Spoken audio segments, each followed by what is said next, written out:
Yeah, and I think when you combine that with a lot of the item builds we're starting to see of some of these offlaners, especially Centaur, right? It's a lot of like Vanguards and sometimes even a really early Crimson against these kinds of Wraith King heroes to give you that team fight barriers, right? I mean, he's also a very, I think, solid anchor on the map, right? Because you have to send someone to deal with the skeletons pushing in the wave. I think Centaur is kind of a good candidate to do that. His stand there is pretty hard to kill. He has the global stampede to help if you need it. So I think this is a very reasonable pick here. And if the Wraith King is a safe laner, Centaur is perfect, into that. That can be. I'm maybe slightly concerned for parry. Again, they emphasize the Sand King Razor bands, so they left a lot of Kotl combos. I can't believe that just kind of slides through into the second phase of picks. Like Storm, Ember, Tiny even, Conka could be a little bit viable, although they banned that out in Tundra. But even those three heroes alone with a Kotl already feel amazing. So I'm just kind of curious as to what you do against that. They go for the Tusk on Tundra once again. Probably a White Mon Tusk. I think you'd leave Saksa on the Kotl, although again, you could flip that around a little bit more. It gives you that presence again.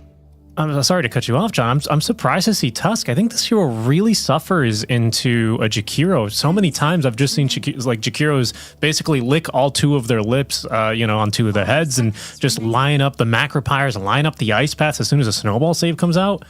I'm kind of shocked that they still go for it. Maybe it's something to do with their lanes. You don't lane into the Jakiro. I think that kind of probably would still be fine, right? Because that's like what you're saying is like the later portion. Right. You have the Ice Path, when you're snowballing, it's all mid-late game problems, right? In the early game, I think the main issue with Tusk into Jakiro is you can't right-click people with tag team in the lane because of Dobrak, but we are probably not going to see the Tusk in the Jakiro lane. I'm expecting, like you said, White Mon on this Tusk, so position 5 Tusk with the Terrorblade here. And they have the Terrorblade with the Chakra Magic, so you have the constant illusion spam, lowering the Metamorphosis cooldown as well. It's going to be very, very annoying to deal with. It's going to accelerate the TB a lot.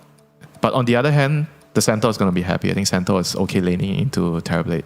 Yeah, you've got a lot of magic damage to play with already. You're durable enough to withstand, as long as you don't get isolated away. Say level 2 on Tusk, or even level 1 if you get a good timing on Shards. It can be quite nice. I am a little bit curious. I mean, it's kind of curious as well, right? You go in here, you look at the draft of Tundra, they get the TB and Wraith King themselves. So they're kind of stealing it away from parry entirely. Like they've just decided, all right, we'll run this ourselves. We'll look for the combination. They still have a lot of options open for BZM's mid with a Kotl on hand.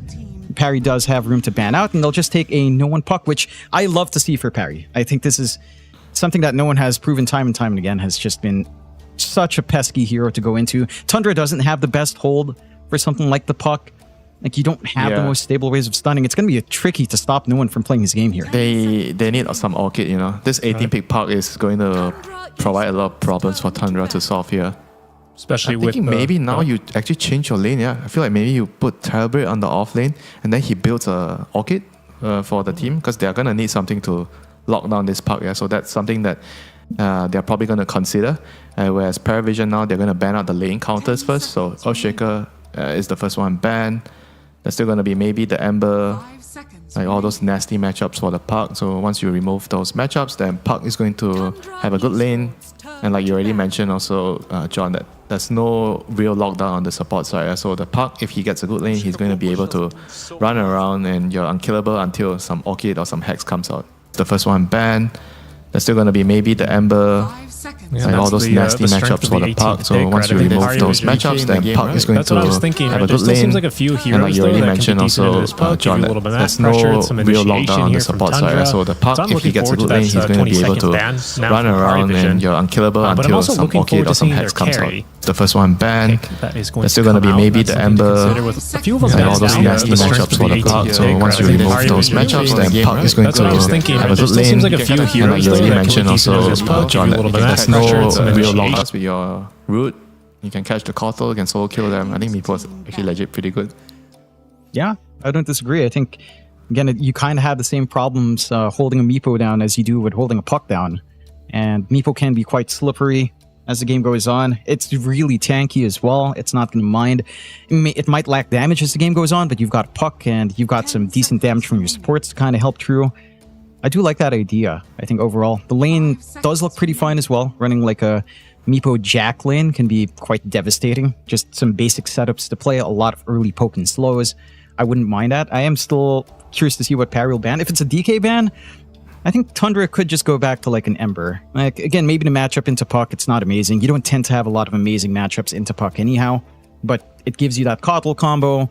The hold from parry, you're going to be maybe a little bit more reliant on blink timing on center. And There's when you throw also a Pango out. Pango if they want something else. In Pango could be decent. Could be decent. Tiny's the there's best. also Tiny. Tiny is also a good lane matchup into the puck, but there's still the DK like we already mentioned. So it'll be up to Tundra to pick one of them to decide what do they want to do here. And Paravision with the carry here. Here, no one's looking at him. Do you want to play Meepo? Sure. You think? I was excited. I believed. It'll be the Gyrocopter instead, 23rd out from Power Vision.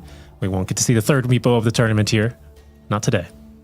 Just a very solid hero here. You can defend against the skeleton push. You can participate early. The call into the call down do a lot of damage if you need to come and fight.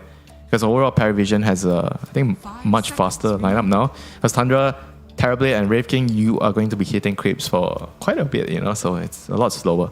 So the last hero on BZM needs to kind of hold the whole game down and make sure that the Terrorblade and Wraith King are going to be able to farm. Yeah, I think they just go for the Ember. So again, with a Coddle combo, with maybe some slight hold issues from parry as well, though same thing kind of goes for Tundra. I like this. There's some tempo to play with Tundra, but if you look at the draft, I think I'd still lean parry. This just feels maybe a little bit easier to play, all things considered. The lanes do look a little bit sharper here, in my opinion. Wow, I'm a little bit surprised to hear it. I would have thought with the excellent Saksa Coddle that we see, he's got two great Coddle Chakra Magic partners. I would have thought that there would have been a bit of a favorite there, but even the 1x odds here, I tend to agree with you. Winter, are you in alignment with John, or are you a little bit more favoring Tundra for this draft? Yeah, I think I'm in more of an alignment with John. I think Paravision's lineup, it's just easier to execute. It's fast, it's compact. It has everything you want in a draft. You have catch, you have team fight, you have pretty strong lanes, solid lanes. Whereas Tundra, they are on the greed side, right? And if this Ember does not have a good start, say they don't really control the first couple of runes and he falls behind, he gets called, he dies one time, he dies two times, I think this whole game is going to fall apart for them. So Tundra, they need to make sure BZM has a game so he can give his two babies on the side lanes a lot of milk to drink, What a way to put it. Yesterday in an interview, this lad here, No One, he said that mid lane kind of turned into a role he no longer enjoyed. John, I see this game for him here. I think he can make a lot of impact, though, on this puck. That he can. I think, again, it's going to be down to how well can he respond to these movements, because like what Winter said, Tundra are going to have to try to run and gun. They want to kind of get that level 6 up on Saksa and kind of tie that into early aggression. Mind you, there's some early aggression TB and Wraith King can provide. I think a rotation onto mid push is what we tend to see from Terrorblades if they want to play up tempo. So if you have a decent enough lane, you show up with maybe at least a Dragon Lance, there can be a Siege comes in. And again, for No One, this is a relatively free puck game. Your matchup on mid is stable. There's not much to hold you down, and he can kind of dance around here if the game goes right. We shall see here. All the focus on No One, all the focus on Crystallis for this grudge match. It was a fast 1-0 game here for Pyrovision. Let's see what Tundra can do in game 2 as we throw it over to Gareth and Waga. Thank you so much, boys. Yeah, let's head into game 2 here. I mean, a strong performance in game 1 leads to what looks like another confident draft from Paravision. Tundra, Waga have a lot of moving parts, don't they? Yeah, they definitely do. Tundra have a lineup. We already have a brawl. One of those moving parts. Yeah, one of the moving parts is about to be killed. The Keeper of the Light, that first pick, dead as Satanic takes first blood, and they immediately smoke as well. They wanted to give that to Puck, but saw that he was a little bit too fast for the Puck, so gonna take it on the Gyrocopter. Happy to get the first blood and looking for more, like you said. I really find myself agreeing with what Winter said towards the end there. I was already thinking the same thing, that Ember has to have a good game here. If he doesn't, it will be so hard for their lineup to play Dota. Give some milk to the side lanes. Yeah, the milk for the babies. That's what he needs to give, I guess. You're gonna do it one way or the other. But yeah, this is still a kind of, toxic Keeper of the Light draft with, 3 heroes that like being Chakra Magicked? Wraith King, Terrorblade, Ember Spirit, all find themselves kind of successful off the back of it. It's also fairly true, though, that the more heroes you have that want the chakra magic, the less you can focus on one guy and just keep giving it to him. But it's true, he has a lot of people to play around with. Obviously, nice combinations for Saxa, and he has played really well on Caudle. However, the only game he lost on Caudle so far in this event was against Avalus, where they picked Puck. And Puck is extremely good at dealing with Caudle. You get on the back line, silence him, really, really easy. And heroes that can catch and find the Caudle are rare, but can be a big problem for him. Yeah, that Puck pick, absolutely spectacular spot. We've seen Paravision do it plenty of times with that 18th pick. No one Puck comes out, and you're like, what do they have? They've got a snowball. Is there only stun at that point in the draft? Looked a little bit nasty. I'm kind of curious if, Winter said potentially that Terrorblade could have shifted to offlane to go for the Orchid build. It's not the case here. We'll see how they deal with that Puck. And is it just going to be BZM with his Ember Spirit to try and outmatch up no one a little bit? Yeah, the lane should be quite easy, at least for him, but no one is a very, very talented mid player when it comes to mechanics. I mean, he's been in the game for a long time, but he is playing extremely well lately. And already we can see it, 6-3. Off to a great start, CS-wise. Yeah, still with that drive. We had Lyrical talking to him earlier on. He's always had an incredible career. No one going back to VP, Vega Squadron, all the big teams back, winning tons of majors a few years back, and now one of the best midders in the world. Oh, and what, put him in your top 3? Centaur? DM? That tag team, the damage. And it takes the Centaur down. And Whitemon and Chrysalis eyeing up 9 class as a bonus kill, but he's got a magic stick and a fairy fire. So he gets past his tier 1 to safety. Even that is pretty good, though, forcing him to use the magic stick, bringing away those safety charges for the Tinker. Great kill for him to get. Top lane erupts very violently. It's a tough lane. The Tusk Terrorblade is difficult to lane into. I think the Centaur has good purpose in the game later on, but the lane isn't that strong. It's like he's bought himself a ring of protection. It's a rush to the Vanguard. We'll see if 9 class is able to keep him safe up there. And then down at bottom, Satanic 14-3 so far. It's not just struggles for the Wraith King. It looks like that's for the Centaur. The Wraith King is also having some difficulties getting to lane, especially with Saxa dying earlier on as First Blood. And you're also laning into Gyro Jakiro. Yeah, laning against the Gyro Jakiro, so much damage, and when the Gyro got the First Blood as well, that put him closer towards his Falcon Blade, got the blades very early, sent to the lane. Gyrocopter hits really quickly, so your little Wraith King's Bone Guard army, it can be brought down pretty quickly in this lane. He's pretty damn good at it. Yeah, we used to see Gyrocopter picked a lot against Enigma as that offlane hero, just clear the Eidolons. Oh, no one in that mid lane. Gets a little bit close, but he's kind of playing the line there. Toeing the edge of life and death. Sentry not gonna find the ward. Radiant ward stays safe.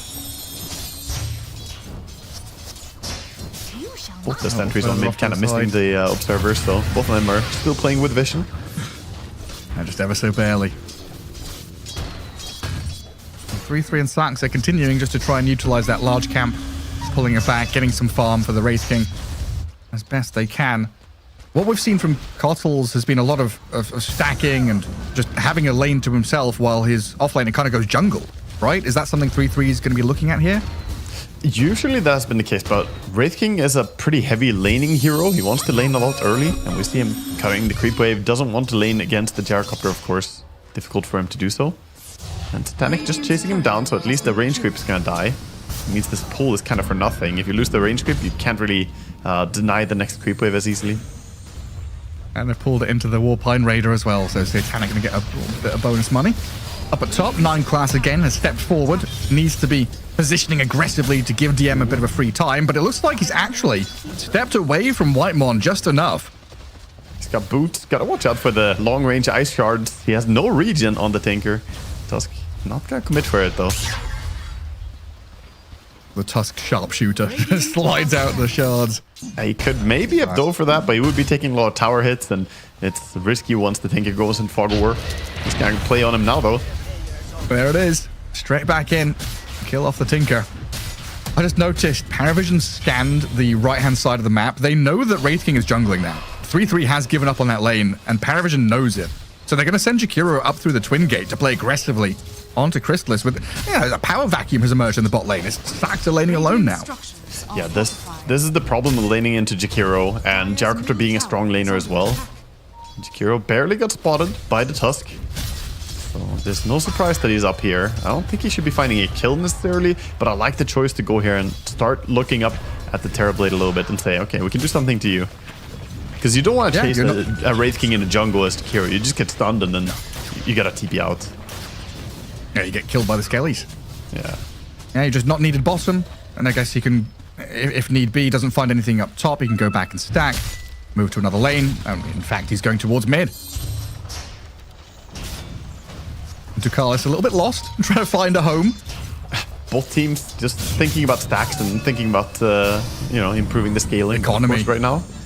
The runes. Ooh, aggressive silence. Does not get rewarded with a rune. This can be top. And Whitemon forced to pick it up. All this attention, though, from the supports running away somewhere else is what we've seen before. Once you leave the lane, the Wraith Kings will find some farm for themselves. He farms very, very quickly in the jungle. Similar to Enigma, as you mentioned. Under that Radiant Vision, though, Observer Ward just expired, but they saw 3-3 wandering through the forest. Dual Breath into Blood Grenade. That should be enough to catch up here. With Satanic taking him down through that level 3 Rocket Barrage. Quite a lot of damage. Dies to just damage. No Ice Path and no Homing Missile, but don't need it. Top lane. Tusk again thinking about catching the Tinker, but a bit much. The Centaur right next to him. Yeah, now we've gone past that threshold where it's kind of difficult to break past DM. He's got the Ring of Health, has his Bracer, very close to the Vanguard now as well. So it becomes kind of unkillable there. As we get the Wisdom Shrines grabbed, 9 Class and Saxa on opposing side take it. As there was a bit of an invasion from Ducalis and Satanic, but not quite speedy enough. They tried, but they were still dragged away by the Wraith King before, so couldn't really reach. Top lane though, Centaur. Yeah, I thought he was tanky enough to withstand anything up there. With a cooldown landing, Whitemon skips away from it. Crystallis is perfectly fine as well. They go in, snipe the Centaur, and get out. They got him before the Vanguard, Gareth. He was so close to it. He had his courier. I thought for sure they would have it in time by them going on him here, but he didn't yet have the Vanguard, so he gets brought down by all the damage from the illusions. And look at Crystallis. With that Metamorphosis still going for a few more seconds, he's down bottom onto Ducalis. Saxa, they can't gap close any further on the Jakiro, and DM's arrival should cut any further aggression short. But now you've moved a couple of heroes down bottom as Paravision onto this tier 1 tower, and BZM, knowing this, he makes a move down there, but realizing active rune more important, zips back to take the haste. Gets a fantastic rune though. Haste rune could be big for the next fight. Even if he doesn't have TP, he can still make his way to it. So if they commit for a push up top, Gyrocopter has to be wary not playing too aggressively. And this is what Winter was mentioning, right? This Centaur kind of being the anchor on the map. He's planted himself in front of this tier 1, so Wraith King doesn't get the free push. Yeah, it's a good matchup. You put Centaur against the Wraith King, and the Vanguard is going to protect you against Skeletons really well. You can farm trade down there. It's not the best farm trade ever, but ultimately, Paravision have a lineup that's brewing. They're going to come kind of being the anchor on the map. He's planted himself in front of this tier 1, so Wraith King doesn't get the free push. On Ember to create a lot of space together. Yeah, it's a good matchup. You put Centaur against the Wraith King, and the Vanguard is going to protect you against Skeletons really well. You can farm trade down there. It's not the best farm trade ever, but Paravision have a lineup. Paravision have a lineup that's being the anchor on the map. Wraith King doesn't get the free push.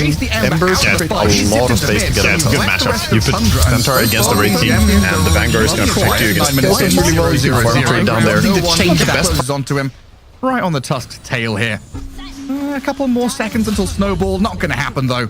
No one will secure that kill as Satanic takes his courier alongside it. Finally get him down. Now we have all the heroes positioned for pushing. Caudle gonna do what he can deep pushing this though. Level 3 Illuminate will slow down the push a bit. He'll get rid of the creeps and might actually stop a lot of the push.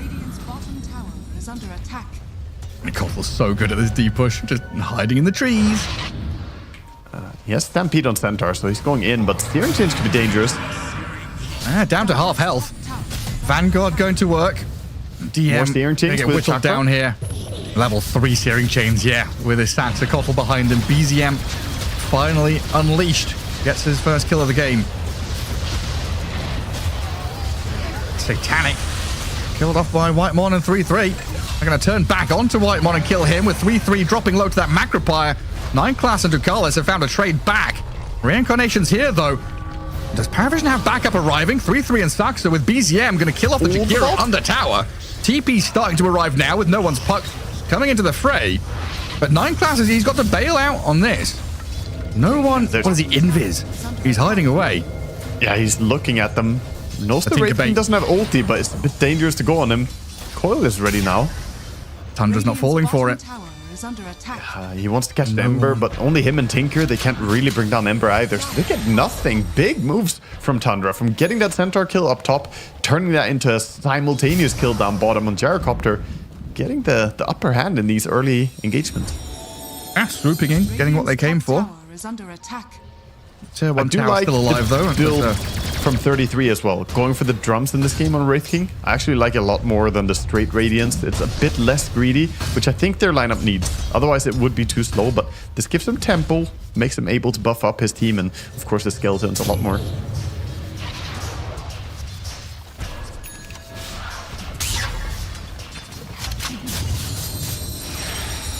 Nine Class working on that Holy Locket.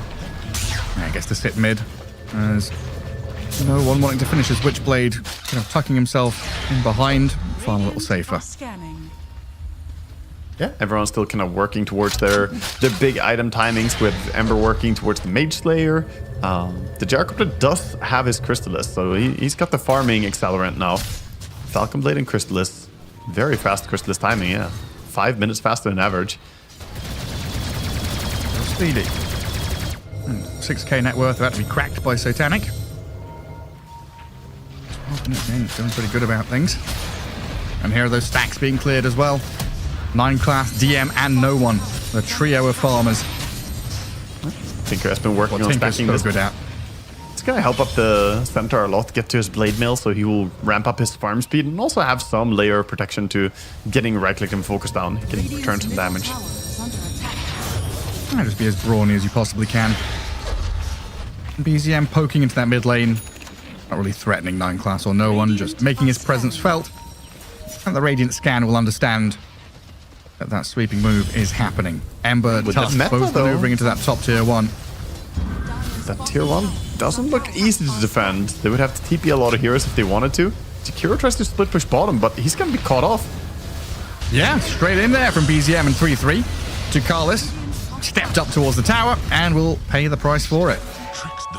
And everyone else in his team just jungling right now. Gyrocopter farming up an ancient stack, the Centaur trying to build items. He gets spotted by Tusk. Know what he's up to. They're kind of scrambling to hit their timings. I'm feeling that Tundra are starting to build up this head of steam. The pace is building pretty quickly. The stacks are keeping everyone topped up. With health and mana as the Tinker. He's been found by BZM. The Skeletons chase forward onto 9 Class, but the call down from Satanic. Big rockets landing onto Tundra's heads. Wraith King, no mana? He can't. He can't respawn. It's a good thing. He didn't want to have mana, so he popped the Bone Guard, I think, to waste his mana earlier there. When they went on him. Because he died twice, right? Yeah. He wants to keep his ulti ready. His team would just not be in time.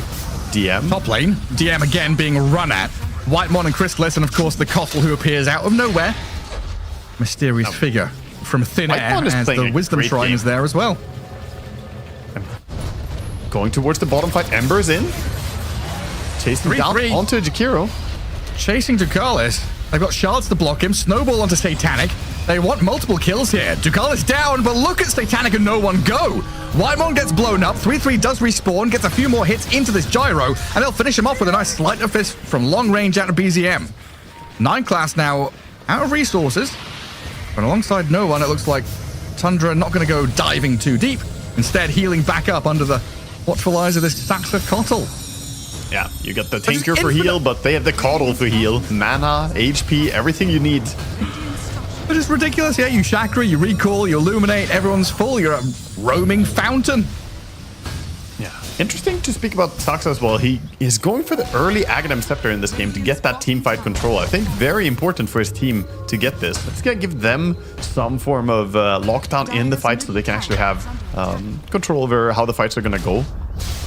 Otherwise, that's where their draft was kind of lacking. Go towards Quick Torm now. Yeah, and here is exactly why we've seen the last 3 fights happen in this bottom right-hand corner around that Radiant Tier 1. It finally gets cracked. Torment are taken. But Paravision, they don't want to give this part of the map for free. They get onto 3-3, Wraith King gone, and the Stampede forward gets this Gyro into position to chase onto the TB, but he's gone through the gate. No one with a coil up to the north has found BZM's Ember Spirit, though, and that's a takedown by no one. A double kill for him as they try gate up to top. The homing missile, it's on the TB. It's coming. Where is it? Where's it coming from and where's it going? It's close, it's close. It's coming from behind now, but, you know, nobody else is chasing, so it's... Homing missile did his job. Died on a raindrop. Dire's top tower has fallen. Poor level 1 homing missile. He did his best. Nice swift moves from Paravision. Knowing that Tormentor was being taken, they get into position, some big kills, and again, activating this no-one puck, who goes from finishing Witchblade to almost having Blink Dagger now. Yeah, once you have the combo of those 2 items, that's when Puck really starts becoming this threat to the backline. Because before then, he can't really jump backline. He would put himself in danger. Doesn't have coil, so Ember is completely fine here. They're just poking onto him. Can easily get out. But yeah, as I was saying, once he gets Blink, the Coddle starts to become a viable target for him. There's so much nonsense on the floor. Robots, the Illuminate, being spammed by Slight and Chains. A lot to contend with. Even just farming a creep wave. Yeah, mid creep wave, very popular right now. A lot of heroes around there. They're gonna shift their attention to the side lanes. Perhaps don't want to let the Wraith King finish up this Radiance for free. He is 1.4k gold away from it. The downside of the drums, of course, you do get a little bit of a later timing and can be stopped. And this is where we see the strength of these, you call them janitor heroes or gardener heroes, pruning the side lanes, right? Yeah. And Wraith King and Terrorblade very good at pushing out without really showing anything. And you've got this Tinker who's just vacuuming everything up. Kotl is trying to clear waves at the same time. So it's really a tug of war over the river on this map. I would say the heroes who send stuff down the side lanes are more like littering, you know? They're putting stuff there, man. It's Puck is cleaning up. Puck is making sure there's nothing left. No, it's like, Tusk? Coiled? Oh, it's garbage. It looks pretty dead. You think it's garbage? I think it's like, you know, when you've got wildflower seeds, you know, you go and plant them around concrete jungles and get some nice flowers and plants growing.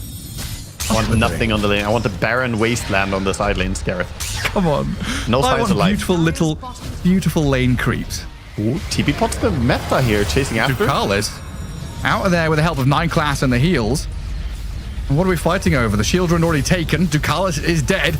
DM standing next to the Terrorblade and his illusion. Pops the blade mail and walks back. And no one's still chasing forward here. No coil. Just making sure that Tundra aren't able to advance on their position. And not going to be able to set up really for his team. Difficult for Paravision if they can't be all together. But I think their power spike they're trying to play for is not now. The Aghanim's Crystallis build onto Satanic here. Why do we have Crystallis and Satanic? You know, we have the most confusing names in a game. Well, the Satanic used to be called Butterfly as well, huh? Yeah, the Gyrocopter wants to go for a BKB, and that timing is going to be when they want to take the big fight. For now, the Ags is just allowing him to farm. We should have one more pro player called Aghanim. BM, the Blade Mill. Well, Blade Mail, Brewmaster, Broodmother, Beastmaster. Or he's just another. That was 9 class and Ducalis' job, I think. Though. They're the BM. Centaur gonna plant himself in front of tier 1 mid. Let's soak up the creep waves. Make sure that map space isn't being gained by Tundra. He's got the full Crimson Guard complete, so ready to block a lot of the damage coming out from the Wraith King and TD once we get those big fights going. But at the same time, Tundra, they're just happy to build away at this, you know, double carry kind of situation. You have the Wraith King with Radiance, you have the TD. Radiant need to hit their timing very hard once they go for it. The BKB and the Crimson Guard, you want to make a lot of stuff happen with it. Oh, this is such a pivotal moment now. DM under the Will-O-Wisp, shards to block the exit, a slight chance to catch him, but DM, he's reasonably tanky still at half HP with Stampede at the ready, and in the meantime, 3-3 has had to run away. No one in 9 class have held the line. BZM at half health, if he gets stunned, might be in trouble. Gets back to high ground. Tundra holding the terrain to their advantage, trying to poke down to low ground in this river where 9 class... He's under the shards, and Roshan has made his appearance on a scene of the cry where 9 class has died. Now the Stampede gets them onto the Tusk, but immediately running away, allowing no one to go for the second jump. Now 3-3 stuck down in the river here, being annihilated by Satanic. The Gyrocopter shows up, Wraith King down, this Will-O-Wisp is annoying, and Satanic hits the ground. Ember Spirit jumps in now onto Ducalis and DM. Terrorblade can keep opening up as well, has Thunder ready if need be. And BZM is causing issues here for the Puck and Jakiro. Jumping left and right, forcing no one to orb back to safety. Ooh, risky TP. No one not in time with turning around. Had the Blink Dagger ready. May have found a chance to go on the Ember there, but of course he just jumped out for his own life. The Ignis Fatus from the Caudal having massive impact. The Will-O-Wisp flickering there. Pulling the Gyrocopter in. He was playing the fight really well on Gyrocopter, but got caught out by the second Will-O-Wisp in the fight. It was such a dragged out fight. He kept spamming Chakra on himself a lot. Okay, I'm not crazy.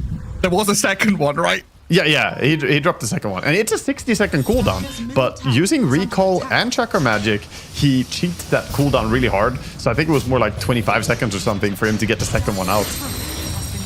Incredible. A great victory for Tundra, though. Getting a nice 1.5k gold swing, I think it was.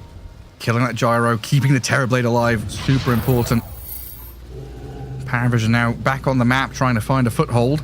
But this is a lot of room now for Tundra to get to that next round of items. Still dead even, though, in net worth. The game is very, very competitive. While you have this double carry set up on Tundra, the Gyrocopter can be the big, be-all, end-all type carry if he gets his items going. He didn't have the BKB in the previous fight. He still doesn't have it, but he's 1,000 gold away. Once he gets that, he won't be able to be locked down that easily. They have pretty much only a Tusk Punch to go through it.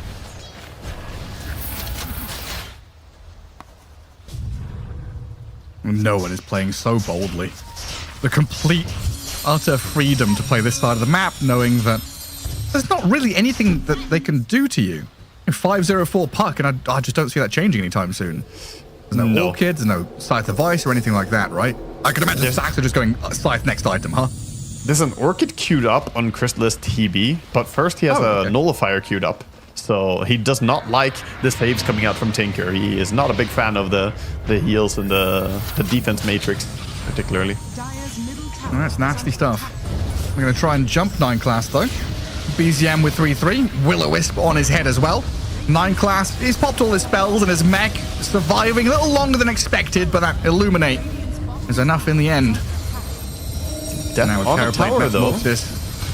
Can make it dangerous to defend the tower. Taking a lot of damage, huh? Gyrocopter and Centaur doesn't look like they've got any inclination of joining this. I like no one popped the Invis. His itemization. He's going Orchid before the Nullifier.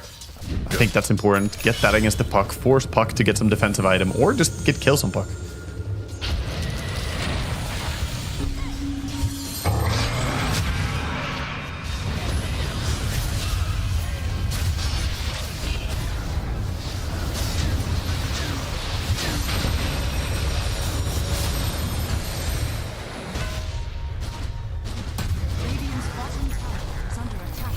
Vying for control over that active rune spot on the left side of the fight.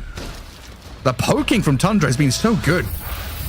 Yeah, very good reaction to the jump on mid lane. Get on the back line, get to Jakiro before he gets to do anything, really. And that makes the fight a little bit easier. Same as the quick pick on the Tinker bottom. Getting rid of his support early in the fight. You can see both the teams are prioritizing this. Terrorblade still dealing jumps on the too support. much damage. Not been able to go for big objectives around this yet, though. We have Roche still alive. TB just now getting his Orchid complete, so I think we might see Tundra just up the pace even more. They have the Blink on the Tusk, they have the Blink on the Wraith King, Orchid on TB, and a full Sanj Yasha on the Ember. I like that a lot. Yeah, allows them to go very aggressively deep behind enemy lines. Get on top of these supports. There's just too many chain stuns. Otherwise, you know, Sanshasha, kind of weird item on Ember, but I think it's pretty good. You could argue that BKB is better in this game, but it's also a long cooldown that could be abused. Smoke into smoke. Tundra smoking into Tormentor, yeah. Paravision smoked up top. Oh, they're playing towards the Twin Gate. Oh, they're coming through it as well. Ember's the coming Ember? through. Ice Path onto 2 Oh, no. with the Stomp. Beautifully set up. The Tuskie's going to drop for sure. BZM, maybe a chance. Not in hell. The gate. They knew they were coming through, and that's just death. They're standing on the other side waiting. Open jaws. A level 4 ice path that does not mess around. It's the classic Matthew Mercer, you know, D&D DM, the gaping maw. The Twin really Gate was. opens up and devours you. The Twin Gate is where, you know, leading teams go to die a lot of the time. You think that you're doing well, it's like, oh, we can go across and look for kills, and then you just run into the entire team standing there. Yeah, They're or you looking wait for a for up Roche. into, you know, 4 remote mines. Get a quick Roche on the back of this, though. Gyrocopter gonna be very happy. Get the Aegis in hand. Let's see if he still goes for the Satanic next item, or if he's gonna go for more DPS. Oh, Wait, he's getting whacked around in his bottom lane. He TP's onto tier 3 and dies immediately. Tundra striking. The perfect moment there to get the jump. Now Satanic under Will-O-Wisp still. 3-3 stepping forward onto DM. He's popped his Blade Mail. Doesn't have the Crimson yet, though. Goes back to high ground as Tundra continue this poking back and forth game, which is very irritating to try and commit to. And Caudle Looks like already they has won't go for Will-O-Wisp high ground again. push completely. With the shard on the Caudle having the 2 charges on the recall, it's insane how quickly he gets the Will-O-Wisp back. The power play. That has to be the saddest power play I've ever seen. 200 gold. I've seen negative numbers on the power play, so You have? Okay, I guess it could be worse. That's what they gotta tell themselves right now. that's usually when it's like, you know, an Aegis steal or something. An enemy team is going to go push all your lanes. Yeah, not particularly powerful from Satanic there. It just And Tundra did not get to- expect that they could be camping. Tundra get to hold this position as well. They stay bottom, play to mid. They want to pressure this tier 2 tower, but Satanic is going to stand strong this time. Backed want up by the D ward. everybody. Steps up, but BCM denies it. Cheeky BCM. This is so disgusting, though. The fact that Kotl is just... You know, when Gandalf says on the 3rd day, look to the east, you don't expect there to be a vending machine handing out free HP and mana, right? There's lembas bread given to the hobbits non-stop. Like, what? The 3rd day, look to the east and then look again and again, because I will keep And casting again. my spells. Yeah, now look north. I'm over here now. Oh, west as well. It's absolutely All around everywhere. you. It's Gandalf. Mental. The healing Tinker done. thinks he's mobile on the map. Absolutely not. 22,000 healing done. That's not accounting for all the mana he's been healing as well. Doing quite a bit of work. He's about to Still get the such a- level 15 as well. Once they get that talent, get the chakra cooldown, get even more spells out. Still such a mild lead, though. A 3k net worth at this point doesn't feel like a drastic advantage for Tundra. But it It's has a felt cool like game. momentum has Like- been going their way. Net worth wise though, it's a really cool game because look at the heroes. We're basically seeing like 4 really farmed heroes on both teams, you could say. The double supports turning into cores with Tinker and Caudle having this race between each other. And I think the important thing for Paravision is the Puck is having such a good game. But it's never just the Kotl. Yeah, the entire team. Yeah, I saw him from across the room. The Kotl, eyes met mine, gazed at each other, but there were more. There were 2 other people there. Should he go Blink Dagger just to blink in and catch people? He's going Hex right now, which I respect. It's super important against Puck, but I almost feel like he could just blink and set up as well. Oh, look at the wrap. Yeah, it'd be great. This wraparound is sick, though. DM, his smoke breaks, no one moves in. Jumps into the back, gets a coil onto 2. A difficult initiation for them, though, as Tundra start to spread out. Stacks it to the south. TB and Wraith King run north, and BZM's going to rejoin to jump onto Ducalis. The puck gets into that phase shift away from danger for now, can jump to safety as well. Paravision force the hand of Tundra there to fight back and then retreat. So it looks like the high ground push, at least for now, is stopped. But you commit like that, and Tundra are like, okay, fine, we'll farm and stay here. They're not connecting at the same time in the fight. Somehow Satanic is not really clicking in at the same time as the coil drops down from the gyro there, or from the puck. You need to have the DPS once the lockdown comes in from the puck. He cannot really solo kill these people. And White Mon. Pretty quiet game for Satanic, who otherwise, you know, can take over games really hard. It's just a Tusk, surely. No, it's a Kotal and a Wraith King. Saxon trying to bring in more backup here as they'll trade out Tusk for Tinker. Satanic, he needs friends. No one in Ducalis are behind him with an ice path, but fighting into the Will-O-Wisp is awful. So difficult to stand and fight there, and BZM has cut the fight in half. Zones the rest of your teammates while Satanic has to BKB to try and deal with these TP illusions. Well, he could kill. And TP home, but he's dead. The physical damage is too much. Just locked down, left on an island there. His team runs away, but Gyrocopter doesn't have the luxury of such mobility. And the lifesteal, not really impressive when you try and lifesteal from these TB illusions. Also, one downside about going Satanic with Revenant's Brooch is that the magical crit cannot lifesteal from the Satanic procs, right? You lifesteal spell lifesteal wise, yes, but his physical damage is not that high. Yeah, it's not the daedalus Satanic Aghanim's that we've known and loved. Yeah, no for butterfly. a long time. Yeah. He doesn't hit that hard. And now, dead for 40, big push coming in. That is a massive window here that Tundra will exploit. A glyph used up, but I don't think that's stopping them. They're not moving until they see a buyback or a lane of racks fall. Especially with this Kotal behind them. Everyone full HP, full mana. Drums popped, Metamorphosis used. And the mid lane decimated by Tundra. Do you go more? Surely you go more here, right? 20 seconds, bottom lane. For sure. Straight into that tier 3 bot. They can't go top, there's still a tier 2 there. So it looks like tier 3 for now. And then maybe think about your next move, whatever it might be. Tinker starting to lay down the robots. That's a little irritating, but with TB, they take down at least the ranged barracks in that bottom lane. They're going to back out. Happy with the damage they've done. And Paravision feel pretty bad that they didn't get any exit kills. Nothing really going their way at this point. And in a weird way, it feels like they need the fight to be in their base. Because we saw what happened with Gyrocopter outside the map. He just gets kited a lot. We have BZM, what was 1v3 zoning the other guys, right? Yeah. The Puck Jakiro Centaur, I think it was just being handled by this Ember Spirit.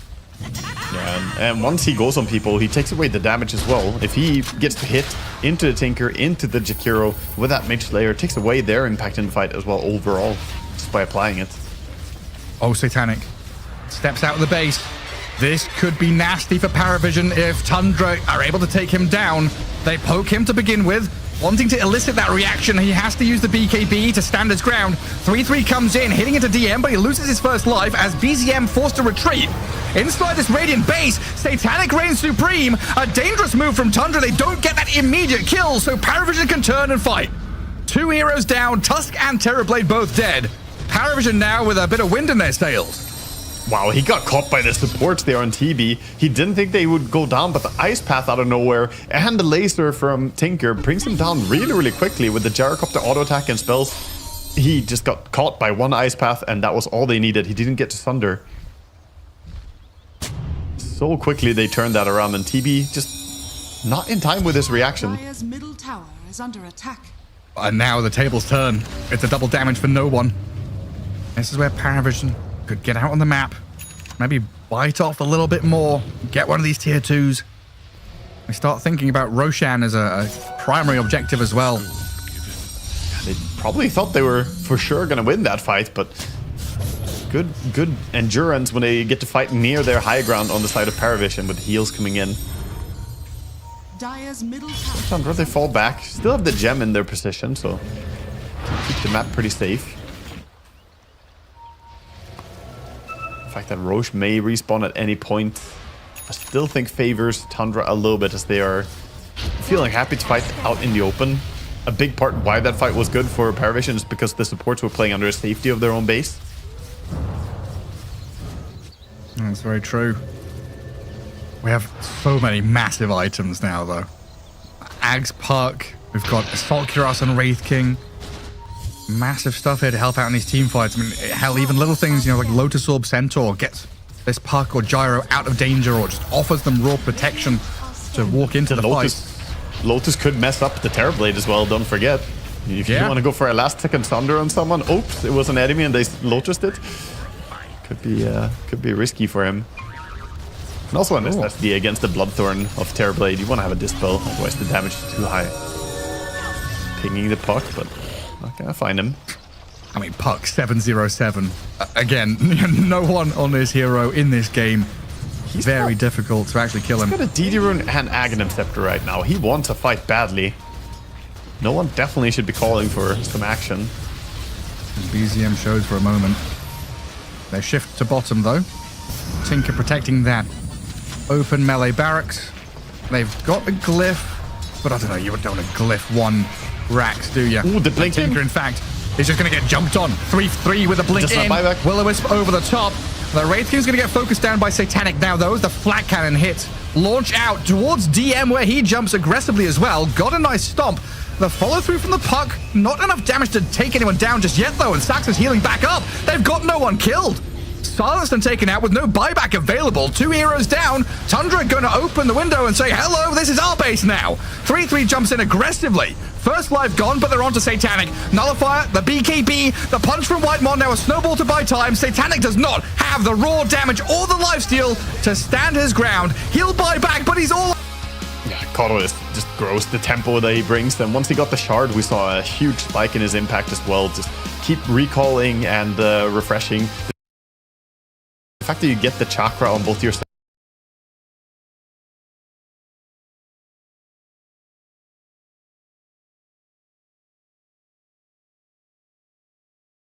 Well, it's like, you can just play with that? Like, really?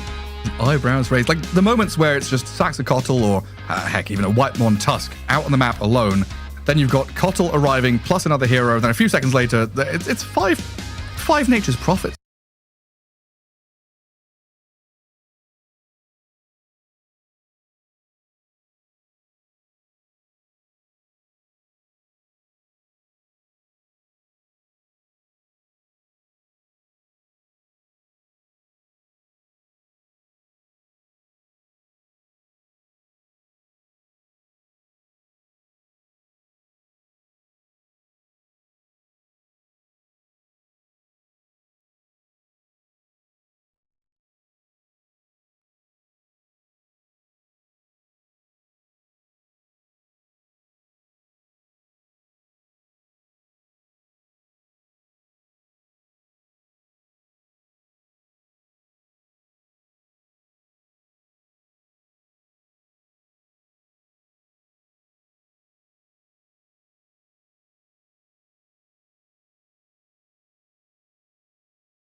and Winter Dota. Talk to me a little bit, Winter. How have you felt about this lad's performance here, right here, Chrysalis? How do you think he's been adjusting to the new team at his first LAN with Tundra? Well, I was thinking Chrysalis, the Monkey King expert, would be the one, munching on the banana, not BZM. Well, BZM, don't worry. If we could put the camera back on BZM, it's important that he puts the banana peel on his face. They got to get the ice water to dunk it, right? I think that's the hot meme right now, isn't it? Yeah, just your standard routine at 5 a.m. Of course, maybe going a little bit later here for BZM. I will say one thing, on your point about Chrysalis, we didn't bring this up in the grudge match stat. It completely flew over my head. You think about it. The guy that replaced him is Satanic.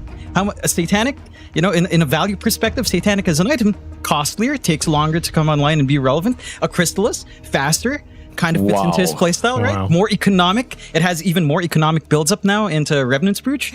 We weren't thinking hard enough there, Richie. That's true. It's true. We were looking at silly things like stats and facts, and instead we need to embrace the meme, embrace the Dota 2 culture here as we have our third draft here, luckily ready for us. And gentlemen, what a treat this game has been so far, right? It's been a little bit of a one-sided game one in favor of Paravision, Tundra outmaneuvering and really getting some solid team fights in game 2. Excited to see here what adjustments, if any, we'll have in draft. It looks, there's the coddle. Yeah, indeed. Gone. No more recall shenanigans. I think the last game was also maybe because they were 1-0 up, they were trying to, try out if Tinker would be a reasonable exchange in the draft. And after that game, they probably feel like, no, we are not going to do that again, And what would be interesting to see is if Tundra actually go for the Wraith King here. Yeah, I think it can still work. It's still a very stable first open. Pick Wraith King, maybe? Would fit in nicely. Like you say, it's a very stable opening since you can do offlane or carry, and most of the time we see offlane now. And it's a hero that I feel like just creates too much pressure on the map. It's very hard to try to make a move when you're playing into Wraith King because he just shoves the lane in. It's very hard to play into that hero. Yeah. The same can be said for Tinker. Tinker is just also very annoying because of that, But how far up the pecking order in terms of the draft, which hero is more valuable? I'm not sure if Tinker would be more valuable than the Wraith King. That's a fair point. I feel like Tinker does provide a lot still, even though the Wraith King's probably a better first pick. I don't think you're able to grab Tinker afterwards. I think it's just down to that priority. Wraith King maybe slides through if it's not banned out. If it is banned out, you still have stable options in the offlane anyhow.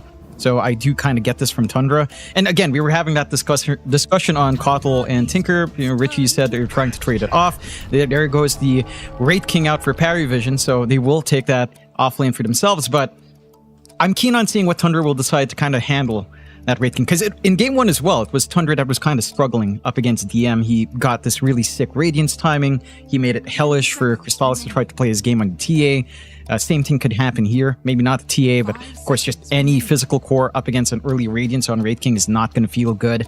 So I want to see some more ideas from Tundra to help manage that lane. I believe, Winter, you were calling for easy ways to clear out the Skellies. We saw Gyrocopters in the answer last time. Is there anything that stands out for you here? Swashbuckle. You buy Diffusal. Kind of good into the Wraith King until he gets the shot. It could be an option here.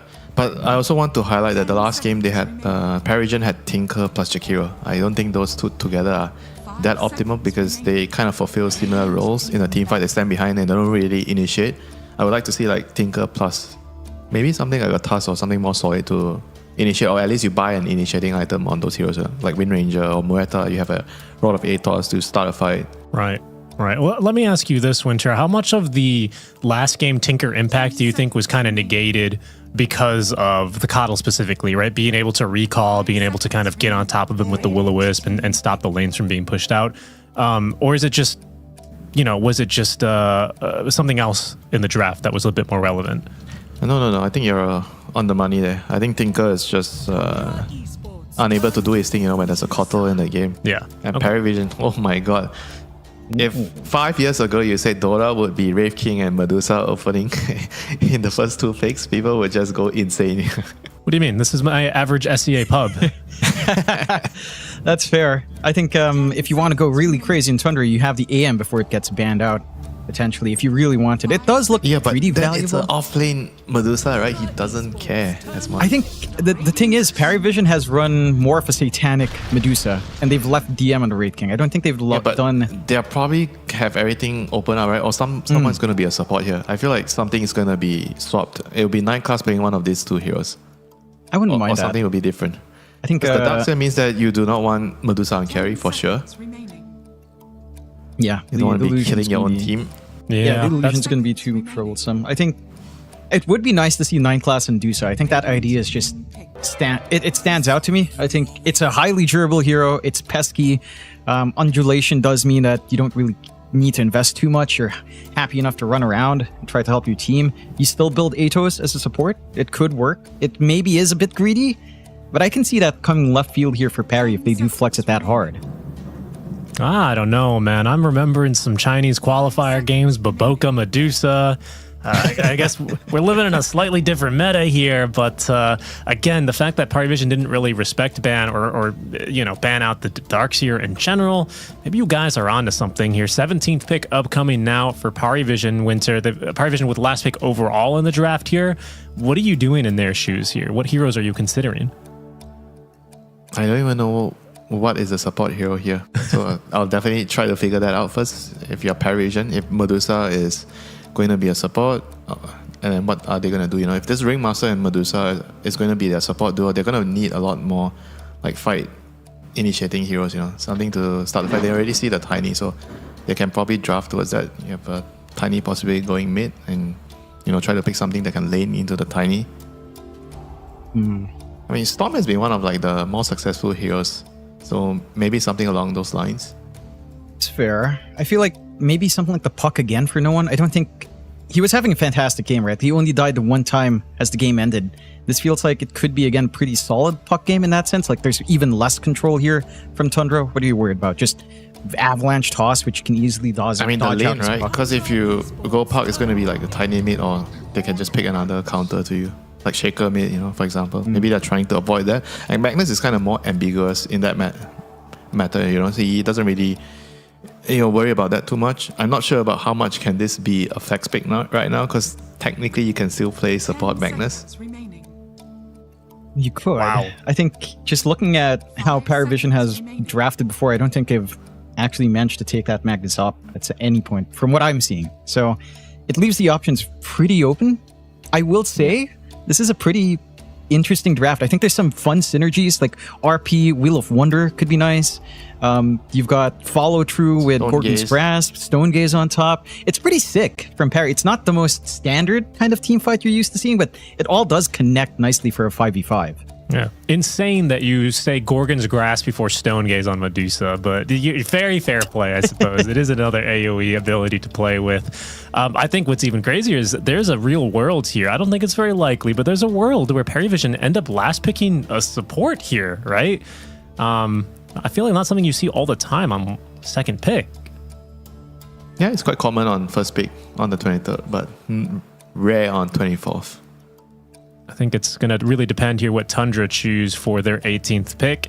Last time Parivision in this position, they took the no one Puck. They didn't really manage to make it work hard enough, as it wasn't enough for them to carry the game. Considerations for them here. Where is this Tiny going to be going? Is this going to be a Darkseer mid, kind of Sumail style, potentially?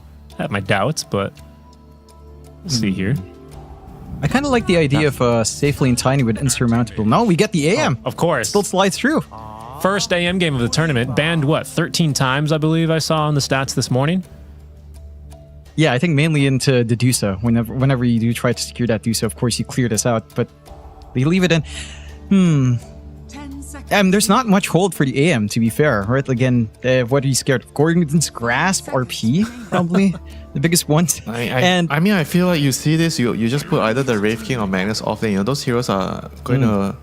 I feel like you can do well in the lane. You just out deny him and you put the Medusa. I would say I don't know where the Medusa is supposed to go. Definitely not carry here against Darkseer. And I feel like it's gonna be a support Medusa with either a Magnus or Wraith King on the off lane. And that's gonna do well into the AM. I think they might have just got baited into picking the anti-mage here.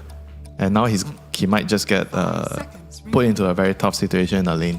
I agree, because I can't imagine you're someone who's got a brain as wrinkly as Astenia, who even before this team winning Bangkok took Nouns in the TI Seattle year, the most recent one, really far in the tournament. I can't imagine you pick a Medusa second pick and you don't consider the Darks here or the AM. There must be something here. Yeah. He's like trying to bait them into picking AM. But, on Tundra side, maybe they're thinking if they do Medusa support, it's like a useless hero. They feel like it's a useless hero as support. So they're playing like with one hero down. Yeah. So why not just force them to do that? Yeah, she becomes a bit of a mana bomb even this game for the AM, right?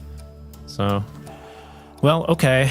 Looking forward to our last picks, the Meepo ban out from Tundra. So they are banning carries, so they believe that we have both supports already drafted right now for Power Vision. Can't say I disagree with them. Yeah, they need to figure out what to do with this Tiny. Are they going to put Tinker 5, Tiny with Darkseer, which is kind of a reasonable lane, and pick a new mid? Or put Tiny mid and pick a new 4? Tundra Esports turn to pick. We'll ban out the I think Kunko. mid hero is probably something that I would probably try to think about more, because Tiny seems like a good 4 here with the Darkseer. Yeah, the lane does look pretty damn good. I think it's reasonable enough. We've seen that played a couple of times in groups. You just pull, you stabilize, get some EXP, kind of go from there for Soxa. I was just trying to rationalize AM, and no need to rationalize. We get the Wind Ranger pickup instead.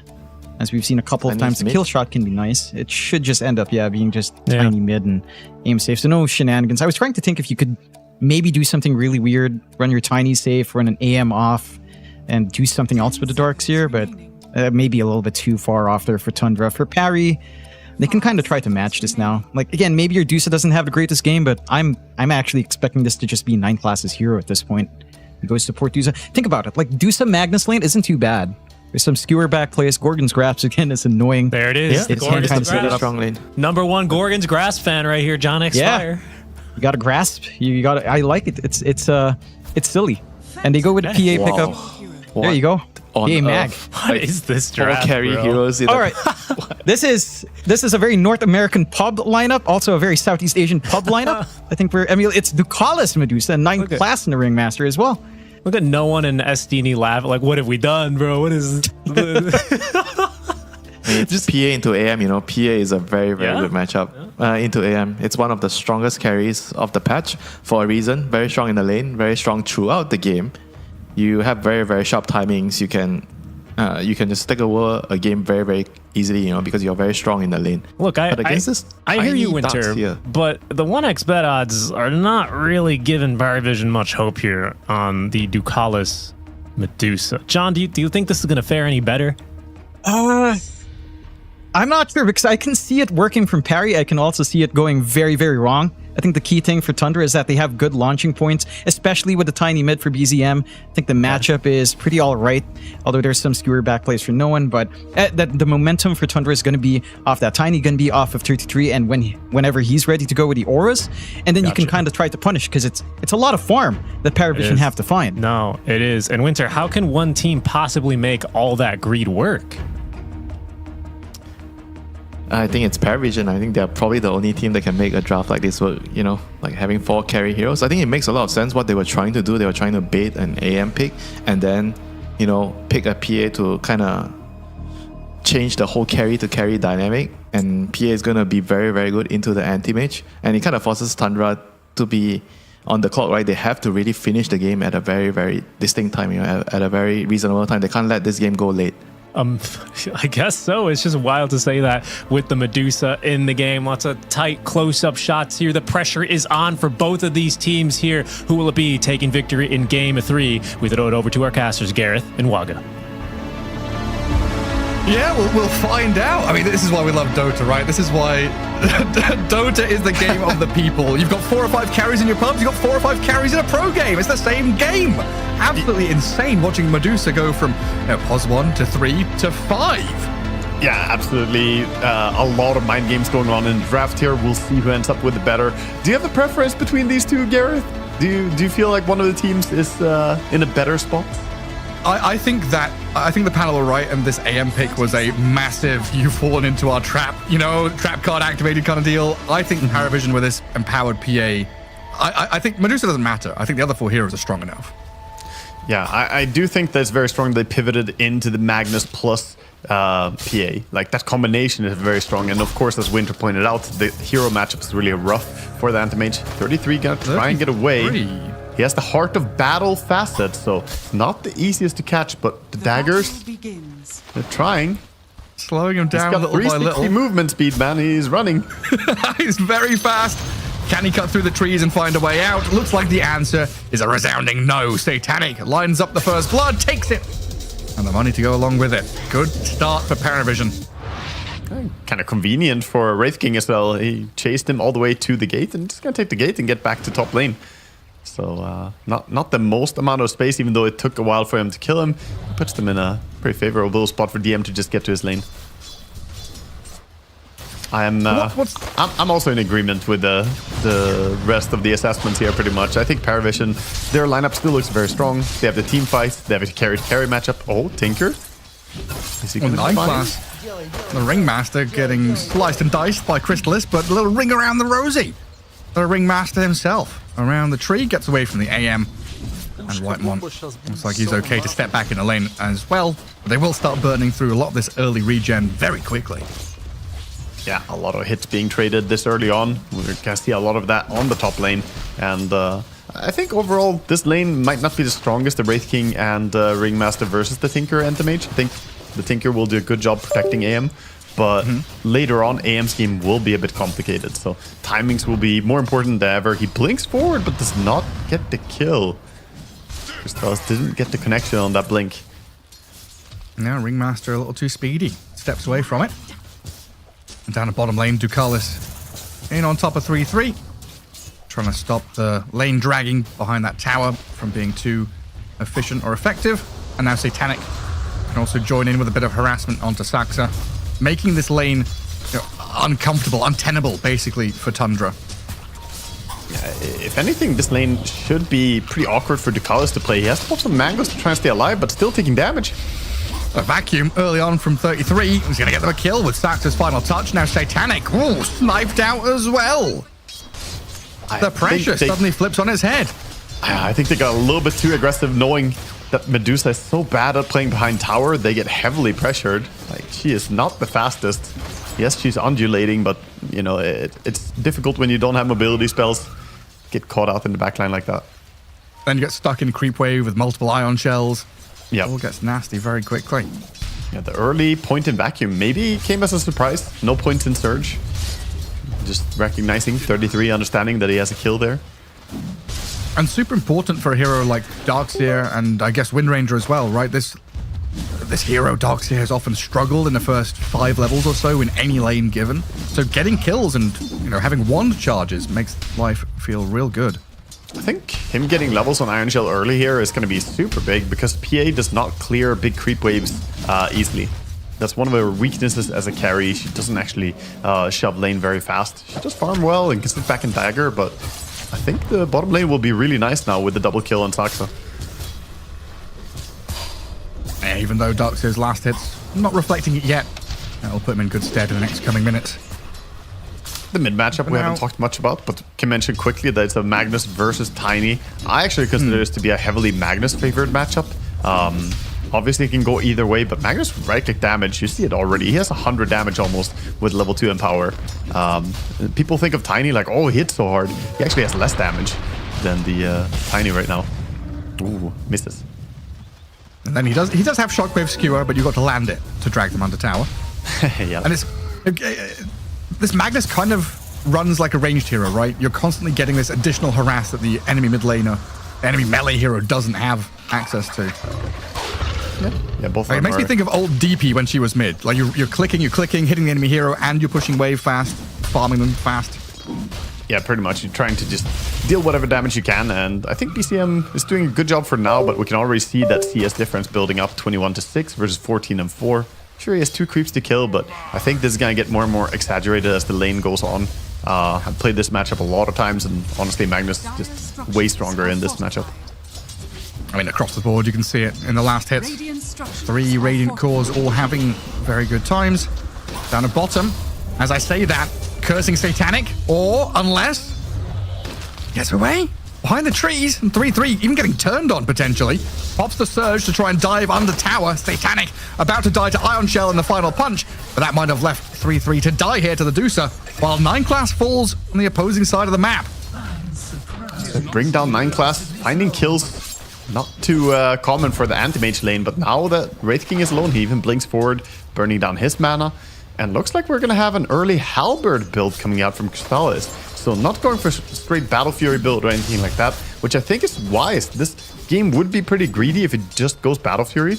But he realizes if he's strong and can fight early, and there's so many good targets to Halberd, I can see this working. Yeah, there's been long periods with different AM builds, right? The Battle Fury Manta style is going to be the age-old build everyone thinks of. But we've had plenty of time where it's been Vanguard Rush, or getting these stats items to actually fight early on, rather than be the AFK 3 AM split pusher. Yeah, I would argue that Vanguard is back to being better than ever. With it upgrading to Halberd for just 900 gold, you get super high value on this item nowadays. It does slow down the timing for him carrying, so the only thing concerning is if PA gets off to a really good start, AM could have a tough time catching up to that. Yeah, it will be empowered PA as well, right, as the game moves on. Ringmaster going to come into mid. 6-minute rune. No one bottles the illusion. And BZM lacking the mana to really make a play onto that Ringmaster. So 9 class perfectly fine. We'll start tracking back the Tinker as they return to lane. You can hear no one fake pumping the reverse polarity in that mid lane as well. He's saying, BZM. Well, what you doing? Every time you step up, a little flashbang from Magnus. Keep you on your toes. Top lane, Wraith King trying to trade into the anti-mage. Doesn't have any mana on Wraith King. Oh, nice reflection. He's got Soul Ring, but I don't know if that's going to help him. Yeah, using all those stick charges early on, tried to pop the Lotus, but now it's Crystallis' turn to tip them back. Because at the start of the game, they were tipping the AM. Yeah, I think throwing stun at any range to an anti-mage as Wraith King is kind of asking to get reflected spell, though. Unless he has cooldown on it, it's always going to get reflected. But he found out the hard way that indeed he has put 1 point in counterspell. He could already have told that, though, by just checking his magic resistance. Limit testing. Yeah, I suppose. To figure out. Crystallis, you got it in you. And he does. Satanic. On to Saxter, forcing that early wind run. Gorgon's Grasp not going to land this time. And we see the kind of classic 3-3 offlane move. Get into jungle, farm a few camps. Minute 7 comes, so you protect that Wisdom Shrine at the same time. Yep. I think we're going to see Saxa stack up the Ancients, and we might see the ranged Iron Shell farming Ancients as well. This game, leaving the Darkseer to lane. She should be heading over there and getting the next stack again. We see 70-40. She's already making her move. We saw Satanic gets the wall dropped on him. It's 3-3, just applying pressure. Radiant's courier has been killed. Make things a little more annoying in that bottom lane. And mid, towards the room Magnus control. getting a bunch of stuff thrown at him, and that power. Oh, I thought that was about to land. Yeah, No the one range, thankful to survive. 9 class, he's the one that's going to die up at top. This anti-mage having a very lovely time on top lane. Wraith King already abandoning lane like we saw previous games as well. Likes to farm the jungle, same as 33 did. But yeah, just run him down, didn't just he? slow. And pop with the Mana Void. But now Tiny's eyes are open with the haste rune. He wants PA. Yeah, now he's got Soul Ring, so plenty of mana to play with. Shackle shot for that chain stun, but in comes no one. Skewer into RP. The follow through from 9 class with the whip, cracking it onto Saxa. No one trying to punch through them with Satanic jumping over. They get the Wind Ranger kill, but now the PA out in the open. The Ion Shells and Avalanche make short work of her, and BZM with 33 onto 9 class now as well. A bonus kill, and maybe more. No one needs Ducalis to come in hot. Stone Gaze and Mystic Snake, that's irritating. No one is very low though, and 3-3, he's hungry for this kill. Shockwave, it's gonna move him around. The Avalanche can hit the Deucer, but not the Magnus. No one running back, no vacuum. Surge in 3 seconds. Could be fine. The Magnus, he does survive. And Wraith King TP down here. Can he get stun coming. on Tiny? No. Oh, the Avalanche. Good Avalanche, Shockwave misses. DM might still... no, I think can't he find walked it. over a ward, but gets the D ward on it quickly as well. This is a costly rotation. Wraith King coming down here, not getting a kill for it, leaving the anti-mage to free farm. This is the kind of stuff they need on Tundra. Yeah, that quick turn of pace, where all of a sudden Tundra have multiple heroes in that bottom lane, kind of catching Paravision off guard, who normally we'd see Paravision react perfectly, right? We've cast their games before, we've seen how, especially around their safe lane tier 1, they love to bring numbers to defend Satanic. Not able to do it here. And 33 again, slipping away from their grasp. He's gonna stay fine. I do like the attention by Tundra to throw rotations down towards the PA though, or PA. Tempting to bring down the Vanguard Darkstone. Might have overstepped. Yeah, Crystal is now rotating, making his presence known. But I thought it was Tiny coming in at first, but it was just Anti-Mage TPing in, so no real lockdown. Well, the Vanguard Anti-Mage still going to jump forward though. Satanic with the Phantom Strike of his own. Gets the creep wave, but this has now left Ducalis stranded completely. Gorgon's Grasp slows down his death, while no one in the mid lane actually nearly dying to the Tiny. BZM with a toss gets the kill on Magnus while the Deuce is dying bottom lane. And Saxa, yeah, killed by 9 class. DM arriving here onto the Tiny is BZM, the tanky fellow with a few wand charges and an avalanche, might be able to create enough of a gap that the Tinker can come in and save him. The random centaur stomp because 2 Wraith King skeletons were on the centaur, and PA, who was trying to go around to get the dagger onto the Tiny again, cannot keep him close because she gets stunned by neutrals. Just unfortunate. Lucky. I mean, that's how it works sometimes. But a 4k lead, 5 kill lead for an anti-mage team? That's pretty incredible pace that Tundra are bringing to this game 3. They're doing really, really well. The fact that top lane went as well as it did was important, and their attention now, as I mentioned, going on PA, because this is a free PA game basically, so you need to shut her down early game, otherwise she will be unstoppable once she gets her items. So all the attention should go towards her, and they're doing the right thing. At the same time, they're down in the mid also lane. stopping the stacks on Ancients. Yeah, and this map gets pretty small now for the PA.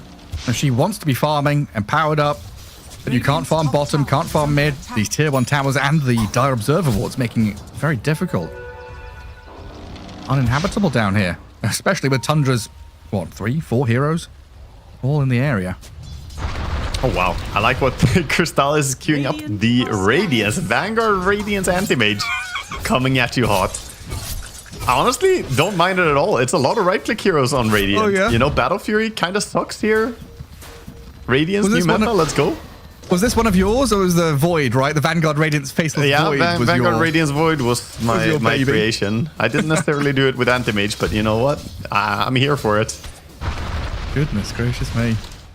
That was a good thing that got me to 8k MMR back in the days. First time hitting 8k. I got 25 reports, but I also got 1000 MMR, so you know, I'll take it. Sometimes in Dota, Value. getting reported doesn't mean that you're doing something wrong. It's just you're doing something people don't like. Reports and bans are just another resource that you've got to use. You've got HP, you've got mana, you've got your time and your MMR, but you've also got the reports and the bans as well. So true. The behavior score resource. That's what we all dip into when times turn bad. Stocks are crashing. Just get your behavior score up. That's all that matters.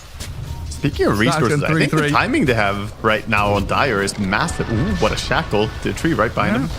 But PA Something better callous. target. But they're going on the PA with BZM and 33. Satanic dead.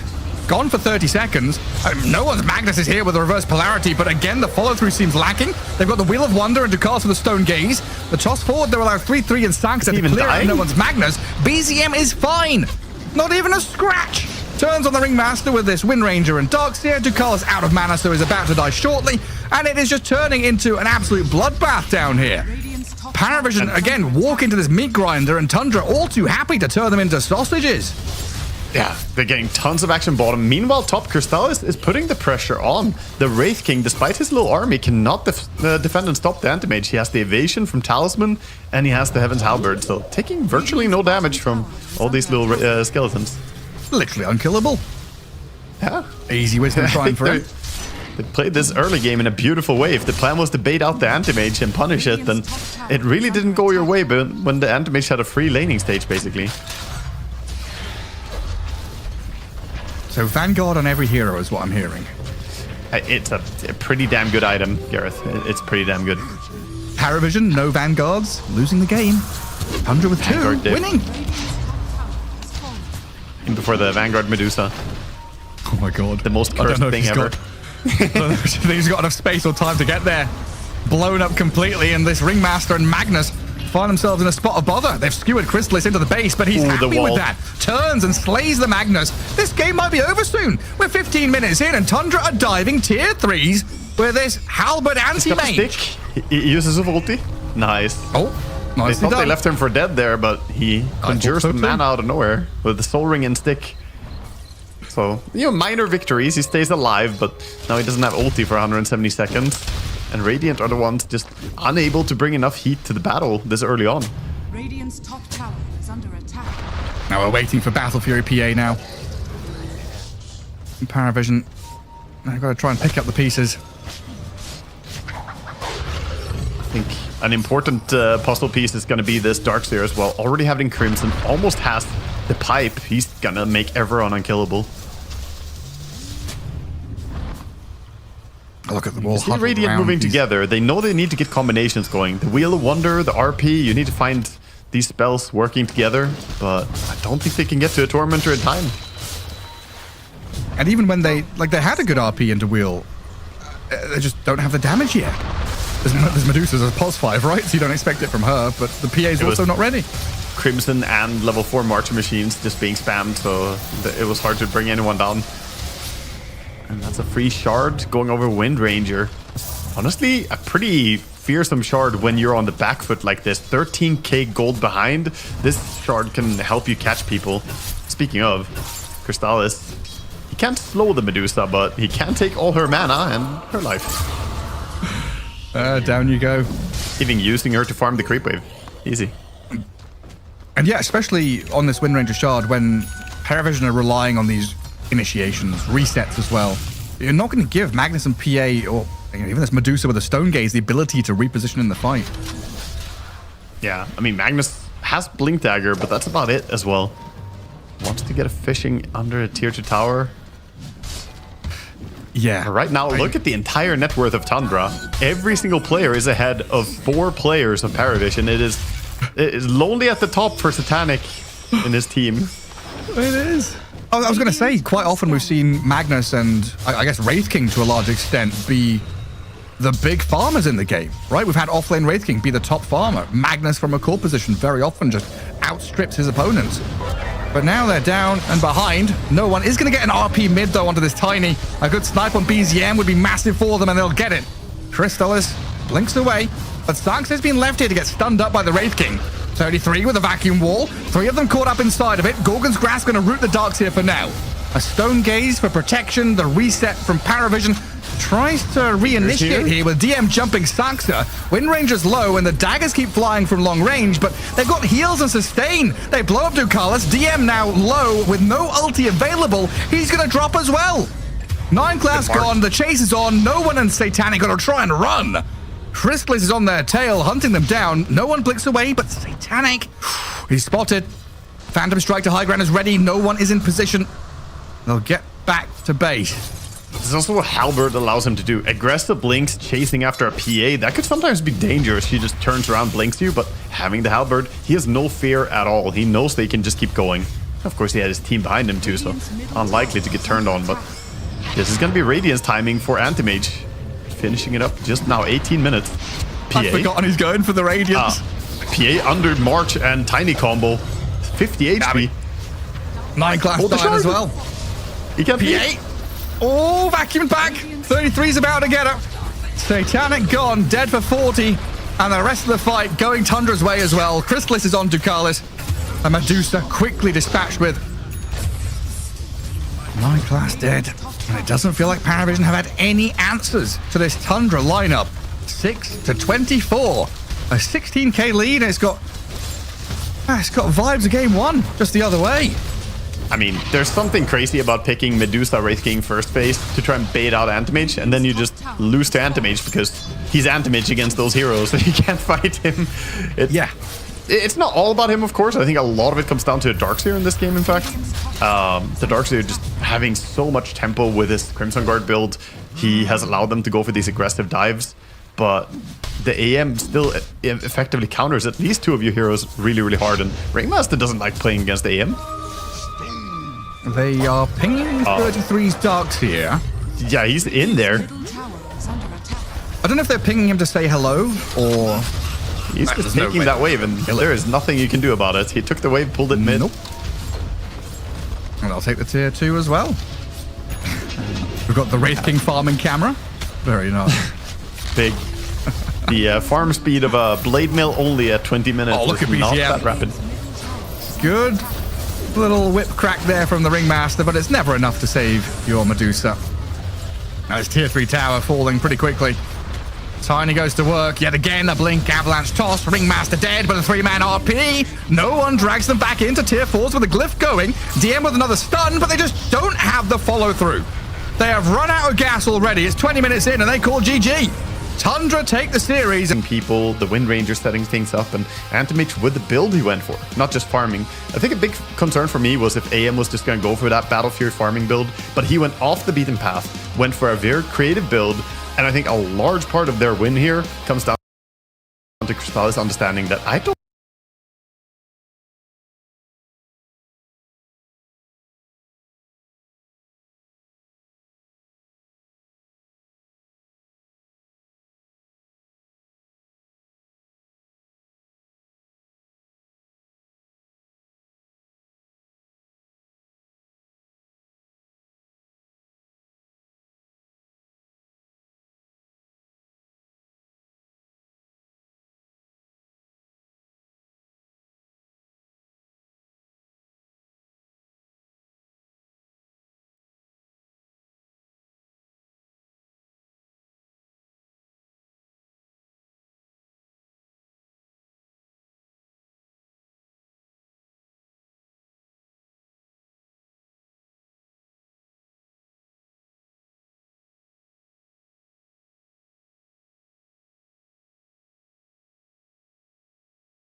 I can't really say that we understand meta enough, but we definitely have some ideas, like some heroes, like we a little bit change our approach to drafts and like what heroes we want to play against.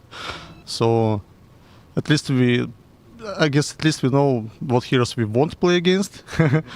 So it just depends like who you play against. Like here is a lot of teams and they have different play style, different like they picking different heroes, different ideas. So you always need to adapt sometimes. So yeah. All right, fair enough. Last question. Coming into this match, were you more focused on trying to think about what Falcons was going to be doing, or were you more focused on your own drafts and what you wanted to sort of accomplish in them? I think both. We always think like what enemies can pick and like how we're gonna counter it, and we trying to imagine like what they're gonna pick, how we're gonna answer on that hero. Will we feel comfortable if we pick like that? So it's just like we thinking in both ways, like always trying to counter enemies and pick some comfortable heroes for us. Absolutely. Well, Team Spirit, last time you guys were here, I believe you won TI. Let's see if you can come away with the victory here in this one as well. So we head on back to the panel.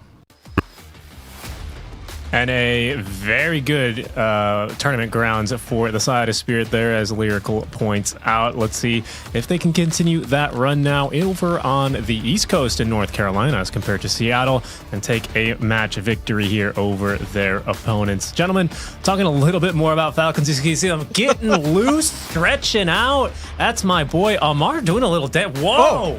Oh my, he's going to be bringing the power. Oh my god, I don't know if they're going to be ready. Okay, calm, cool, and collected. Yeah, they are definitely ready for this game. They are. I love that Amar still had the neck pillow. You know, Mike LaPhoenix had a lot of strong words about anyone that uses a neck pillow. It's been working out well for Amar. You know, I believe the word Mike LaPhoenix said were only idiots use neck pillows. I don't think Amar is an idiot. I think he's looking great. And I think all Falcons is looking great. Look, Spirit, historically in this matchup, it's been Falcons heavy. And, you know, again, Falcons coming in with a stand-in. It hasn't felt like it's really changed anything here, man, Winter. Yeah, I mean, this is, I think, a really bad matchup for them because Falcons like to play really fast. If you compare both carries that they have, Falcons with Skitter, he plays a carry style that is really, really towards his team, and he wants to accelerate everyone's farm and everyone's game, whereas you compare that to Radan, which is kind of more slower pace, you know, like a satanic type of play style where he wants to farm up, you know, get his core items, take things slow, and try to, you know, play the long game, you know. So it's a very difficult matchup, you know, for them to be able to deal with the speed coming from Falcons. Yeah, we saw the speed, we saw the flexibility, we saw Amar staying lumber, staying comfortable with that neck pillow as well, right? But we also got the inside scoop with Amar as Lyrical caught up for a pre-match interview with him. Thank you so much, panel. I'm here with Amar, who apparently has never taken off the neck pillow. This is the new look for you, right? We're going to expect it in every tournament, hopefully. I decided this tournament to be, I mean, obviously I want to be more like Marine because he's not here, but I decided to also like steal something from Sibel because when he won TI, he had this. Awesome. In the U.S., neck pillow necessary. That's what I'm hearing right now. My favorite hero of all time is Darkseer. I love to see you play it. Can you talk a little bit about this hero? We just saw 33 freaking own with it in the previous game that we're playing. How do you feel about the hero? I think the hero is good. I think this patch is a bit stupid because you just jungle level 3 on almost every hero. Like any hero can do it, you just go. And yeah, I mean, it's a bit boring, you know. You don't do anything, but like you're there, you know. That hurts me deeply when you say that, but that's okay. I also wanted to question real quickly because the other hero that you're sort of well known for is Bristleback, and you just told me right before we started this interview it's been out first or second against you in almost every single game that you're playing. Do you think you're going to get to play it? If you do get it through, you going to pick it? I mean, I was shocked. Like, I knew that Bristol got banned every game, but then someone told me it's getting banned first every time. And then I'm like, wait, is that real? And then I checked it and they're like, holy shit, it's actually getting banned. Like, people are like, it's like, I actually remember that when we play against any team, it's like insta-ban Bristol, and then the second one, like, take 15 seconds, then they get banned. But, I mean, playing Bristol, like, I wish to play more Bristol. You know, I love this hero, but I think people understand they should not give it to me. They understand you shouldn't give it to them. Back to you guys on the panel. Thank you so much, panel. I'm here with... Easy way to try and stop Amar from winning, just don't give it to him. But how can you? I mean, again, man staying comfy. He's got the noise canceling headset on. He's got the neck pillow. They are thinking that they're about to take off, go to cruising altitude, and take the series 2-0 over Team Spirit. I think that's what you had predicted in our 1x predictions, Winter, wasn't it? Yeah, because of the contrast of playstyle, I think Falcons have the speed and they have the draft to do it, you know. It's going to be up to Team Spirit to come up with some answers to slow the game down, to try to defend their towers, drag it out, and yeah, hopefully get to the late game stage where they play their best Dola. Yeah, that tends to be where they succeed. Spirit, let's see if they can get it done as we take a look at Quinn on camera, staying comfy in the jacket, in the cold here. We'll see if that's going to be enough to ice him out as we get underway with our first draft of What we the have series. here. Look at this. Straight away. Don't let him have it. They were listening. Yeah, just can't give it to Amar. You know, I want to go back to just Amar a little bit, right? Like you were mentioning, he's got the neck pillow, he's feeling comfy, he's stretched out. You could say he's ready for a flight with the Falcons. They're going to take flight. Falcons flight all set up. And that's a wonderful roller coaster, by the way, if no one knows the reference. It's a big one that's opening up soon at some point. Still, this game is even bigger, of course. I'm keen on seeing whether or not we actually get the Kotl sliding through, because Team Spirit are just banning Amar here. His Darkseer gone. Maybe they take care of something like, say, Doom if they're worried about it, or Beastmaster could be a more flexible ban. But I worry about allowing the Kotl through. You could sneak and kind of take it away on Team Spirit as well. Again, I mean, even if Tinker's left in the pool, it's just like, you don't care. If you have Kotl, Well, you take you know it every what, single time. John? We interviewed Rue from Team Spirit, and he doesn't think Kotl is okay now. Oh. Like, There it is. It's gone. we were asking him about Kotl. He's like, oh, Kotl is fine, you know, there's heroes to counter, and he's like, he thinks it's okay to play into Kotl, but not this time, you know. Not this That's how time. the Kotl picks the Jakiro. Not with these mids, I think. You know, I think with the mids, like John, you had that stat about the Storm Spirit. I just think with the kind of mid laners you have on Spirit and Falcon, Laurel versus Quinn, it's like you don't want to enable them anymore with this kind of a hero, whether they're on an Ember or a Storm or some Puck, some spellcaster space creating hero. Just don't make your game any harder. Ban out that Kotl. Start with a strong laner, Jakiro. I like it. I'm behind it. Yeah, I like the response from Falcons going for the Ancient Apparition that we tend to see banned out as well. It's a really good solution to maybe some of the sustain that we've seen teams kind of bring out, especially on, say, durable off lanes. You've got a little bit of an answer to help soften them up. And like Winter pointed out, the combinations with potentially a tiny mid or any magic dealing mid, it's going to feel amazing with an AA on hand. So I like seeing this for Falcons. It is very interesting that, you know, Tinker isn't a consideration at this point. Maybe it will be down the line, but it does feel like we've seen the Tinker Jakiro support duo not really pan out. AA Tinker also feels kind of wonky. Not so really a big fan of that duos, you know, Jakiro or AA. Well, unless you do it mid, you know, maybe it could work. But overall, as a support duo, it doesn't really give you the balance, right? So right now, both teams, you know, snagging up the position 5 heroes, because a lot of the cores are banned. So the good cores, the strong cores that you want to open your draft with. So you see the supports being picked up right away. So now you're going to try to ban out the combination, the hero combinations. I think with Jakiro, you tend to always think about like Ember Spirit. Do you have an extra ban, you know? Because Ember is not a hero that you really want to ban unless you have nothing important to ban, you know, just to take away the combo. It's a little bit similar to when you see people pick PA, then you see the Warlock getting banned or the Warlock getting snatched away from them, you know? Did you see what Amar was holding there, by the way? I think it was a finger splint, wasn't it? Probably lucky for him that Spirit banned out the bristle so he doesn't have to be spamming the quill button, you know? Saves him a little bit of carpal tunnel. You know what? I think it's good for him, you know? I agree. He played too much bristle, and if you watch the games where there was a couple of weeks where he was playing a lot of bristle, and then when he had to play something else, he didn't play it well, you know, like the Mars, you know. Mars is a hero that traditionally, when you think about Amar, it's his signature hero. But that couple of weeks he's been playing so much bristle, I felt like he forgot how to play the Mars. yeah, Certainly. it makes sense, right? Bristleback is such a... Oh, it's such an intensive hero, man. Spamming your spells out, looking for that position. It's certainly very different from the Mars. I do like this, though. I mean, they ban out the Tiny, obviously, with the AA combo, but Bristleback left in pool, that's another Amar here that he's done particularly well for himself in this tournament so far. I mean, they've only picked it once, but the Beastmaster has felt pretty impactful. Maybe not the highest in win rate, But again, maybe that's touched down by a few teams that haven't had the most success. Anyhow, I do like seeing this. I feel like for Beastmaster, we've seen both Wild Hunt and Inner Beast kind of come out. All of those feel very viable. We've seen the Ags Rush, we've seen the Blink Rush with it, we've seen the Dominator Rush as well. I feel like the versatility of this hero and what it does in lane is just something that you really can't ever sign off in a draft. Yeah. And actually, John, you spoke about the win rate of this hero. You may be right about the Beastmaster itself. I think it said it was the 7th most picked or banned hero. But we were taking a look at those Coddle Storm stats earlier, and I couldn't help but notice that this Beast Ancient Apparition, this duo, has been picked 5 times. It's won all 5 times. So there might be some really nice synergy here between just Roar giving that easy setup for Ancient Apparition. I'm not really sure what there is. Any theories here? Or is it just 2 really strong heroes, Winter? No, it's just the combo of the Raw. And on top of that, AA, you always want to have a frontliner that soaks up a lot of the attention from your opponent so that you can just hide behind in your little corner there, just cast your Ice Vortex one after the other and wait for your opponents to freeze to death. I think Beastmaster is like the perfect hero to be able to do that for the AA. And Team Spirit, once again, we see this toss into AA all the time. The counter and the snowball can also be used defensively for the Raw. And you have your support duo right here, right away. Toss, Jakiro, a very balanced support duo. One is the Hunter, the other one is the Farmer. You push out the lanes.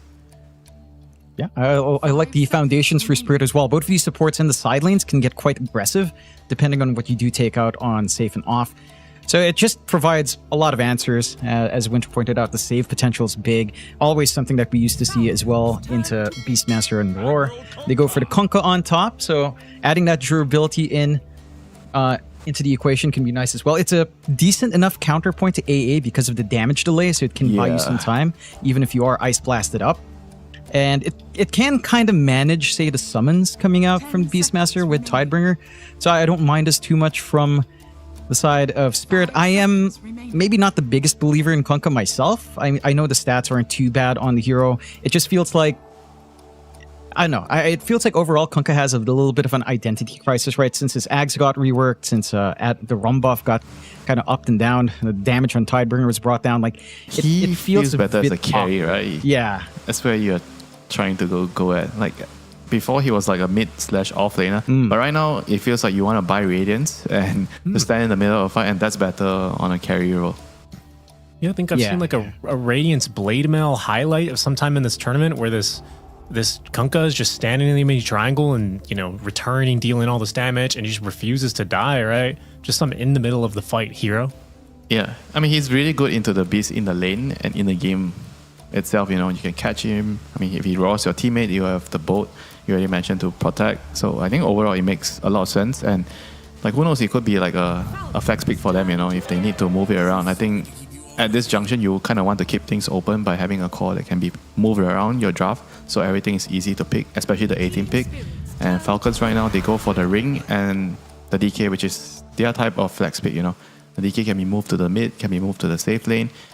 And DK into Kunkka mid lane, if you ever put the Kunkka mid, it's going to be very easy for the DK to play that lane. So overall, the draft is still pretty open for Falcons. A lot of magic damage, a lot of stuns, a lot of catch. I mean, it's perfect setup for AA and Ringmaster, those backliners. Yeah, I would say for the side of Spirit, coming into with these support duos into Beastmaster and DK, and with the Kunkka on hand, it just doesn't feel like you've got enough damage. You have a lot of survivability on Team Spirit. This could be one way to alleviate. Yeah, the Clinks coming out, that could be a very good source of the damage coming in, and it gets a little bit more durable as well with the Kunkka, right? You've got these ways of dancing around with the Consume. You're going to have some HP on hand. You've got the Kunkka to help stall things out. I like the tempo now lining up from Spirit, because if they didn't pick something like this Clinks, damage would be an issue, right? Like, there's the saves from the Ringmaster. There's just how durable DK has been throughout the past year, which is kind of insane to think about, that this here is still relevant. Kind of annoys me, but me, Richie, I'm a little bit of a hater. Yeah, of course, especially for these annoying heroes, right? And the anti-fun heroes, right, John? Yeah, yes. Got picked once before. It was by Team Tidebound. They did win their game over BBT. Yeah, I think that was I think we were. Was that something? Yeah, we were watching that with Mike, and he did get suppressive fire as a facet as well. The mischance on strafe, so it's pretty interesting. I think in the few Clinks games we've seen elsewhere, it was always the other facet, the teleportation. So it was a little bit interesting because I normally never saw that. It did feel really strong. Again, the damage in lane is pretty good. Like now you've got Klink's Tusk. That is a overwhelmingly strong physical lane to play into Beastmaster even. That is enough damage to get things done. Definitely a Ghost Scepter game here, I would say the least, for these supports on Falcons. Nullifier is going to come out. It's going to get dangerous and get pretty dicey in these fights. But Spirit, get a Ghost Scepter. Definitely. Otherwise, you are a minced meat here to this combo. Spirit, they will have 23rd pick here, Winter. They got a little bit more damage now with the Clinks out. What do you think this draft is still lacking? What do they need here to get a full course? Aura hero, maybe someone to like hold the map, an anchor, but I'm thinking whether the Conquer can actually do it. Are they actually going to move the Conquer there, or because they're banning Husker, they're preparing to put Conquer mid as well? I mean, if they want another anchor, it's like something like a Centaur. Okay, they just ban it. So they ban out Mars and Centaur. So that's still like what, a Tide, I guess? Yeah, the Tide is the one that's kind of appealing to me for Team Spirit. I think it just doubles down in that durability. It gives you good setup for the rest of your spells. You can get some good value from your Macro Pyre now, because that is one thing, like unless you catch them in shards, your AoE hold, probably not going to catch too many people. At least if they're very disciplined with the Torrent and the Boat. So a Tide could be great. It's double melee showing on Falcons. That flex on the DK. DK onto safe lane Tide. Not the best of times for the DK for sure, as Tide Hunter can just anchor smash away.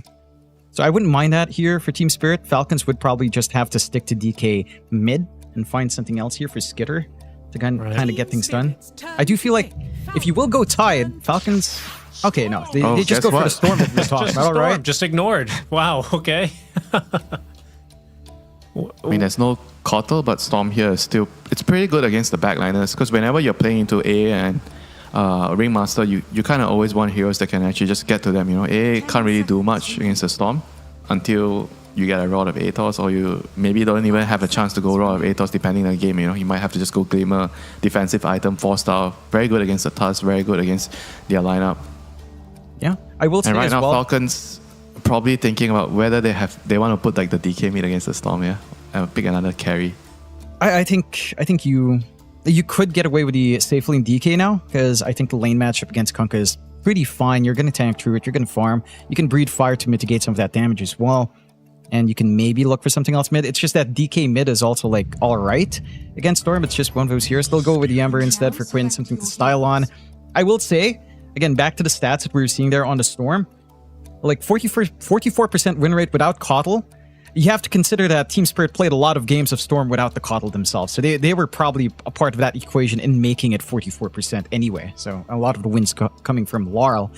And I do appreciate what they're going for in these drafts, right? Like the hard hold for the Ember here as well for Falcons, it's not really there. I mean, there's some follow through. Maybe X back into Ice Pat can be nice. Snowball with a blink could be nice.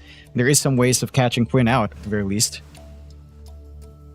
Yeah, I mean, I also do feel like the Beastmaster, if he's able to snowball, he's going to be a very easy target to rotate over, you know, with the Ember Spirit. We just saw the 1x odds there as well. I mean, look, I've got to be honest with you. Yes, it is a little bit of my NA fanboyism coming in, but I see a CCNC Ember Spirit, some nice poking and prodding with then the hard commitment of an Ice Blast, this Wheel of Wonder. I really like the way that this team fight breaks down from Falcons. I'm not sure, Winter. Do you think Spirit will be able to outmaneuver, outfight here in this game?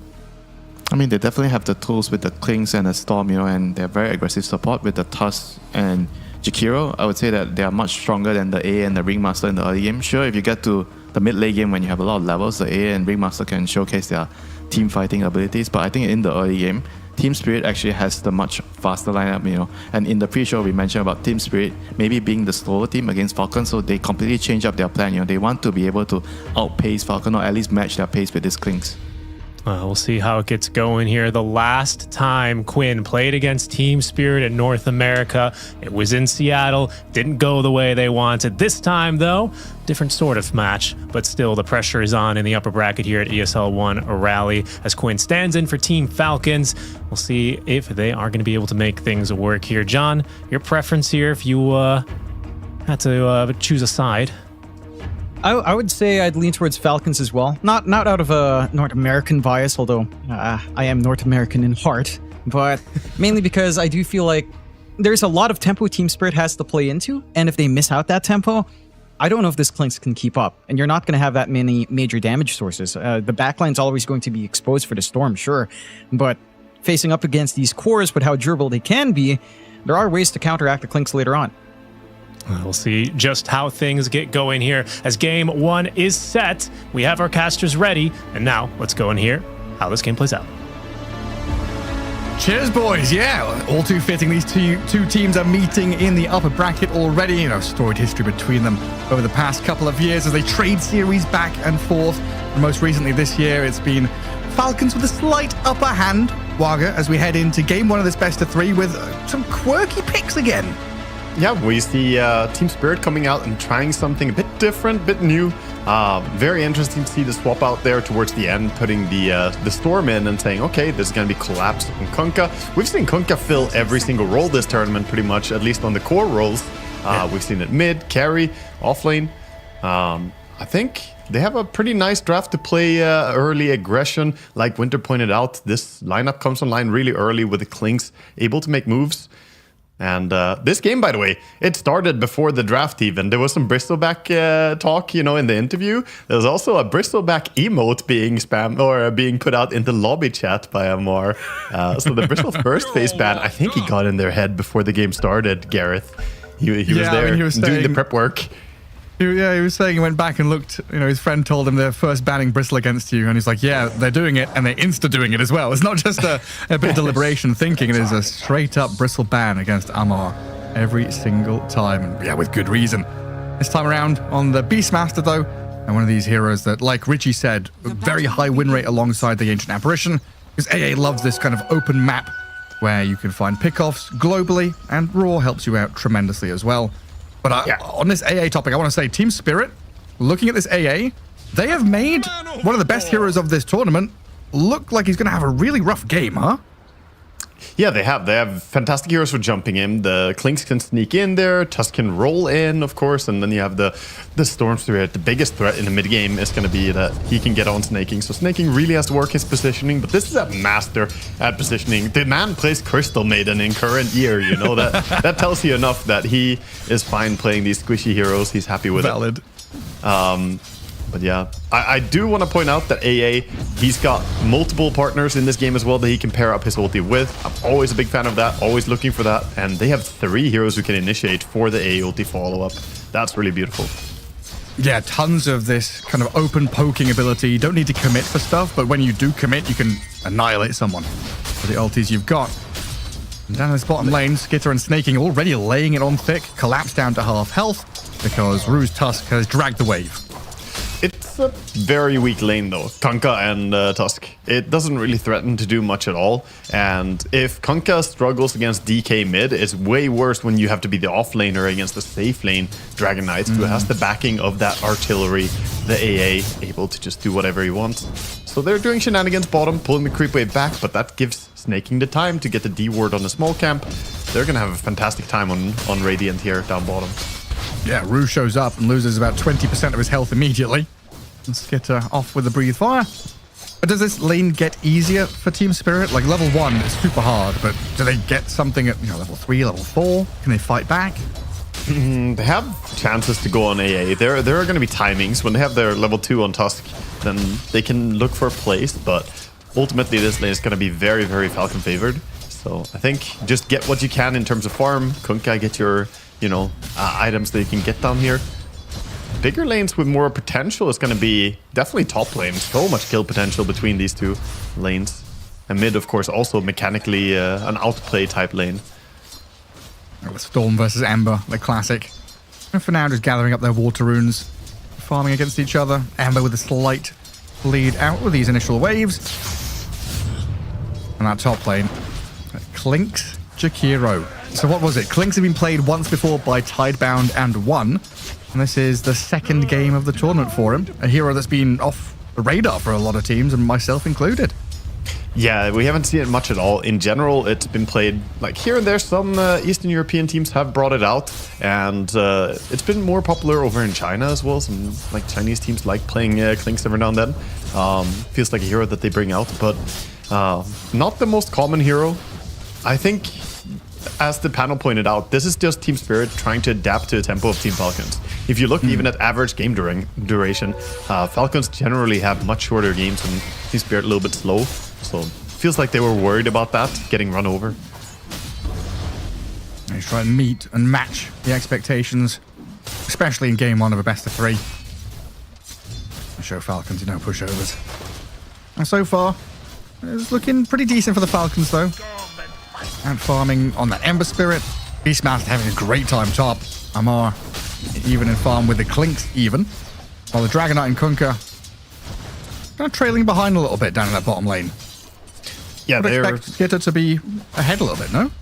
Yeah, but they denied some creep when they pulled the creep wave back, and that was just something Skeeter can't counteract. Like, they pulled half the creep wave or on the first one, and then they denied the next creep wave, so that's like -6 creeps they could not get.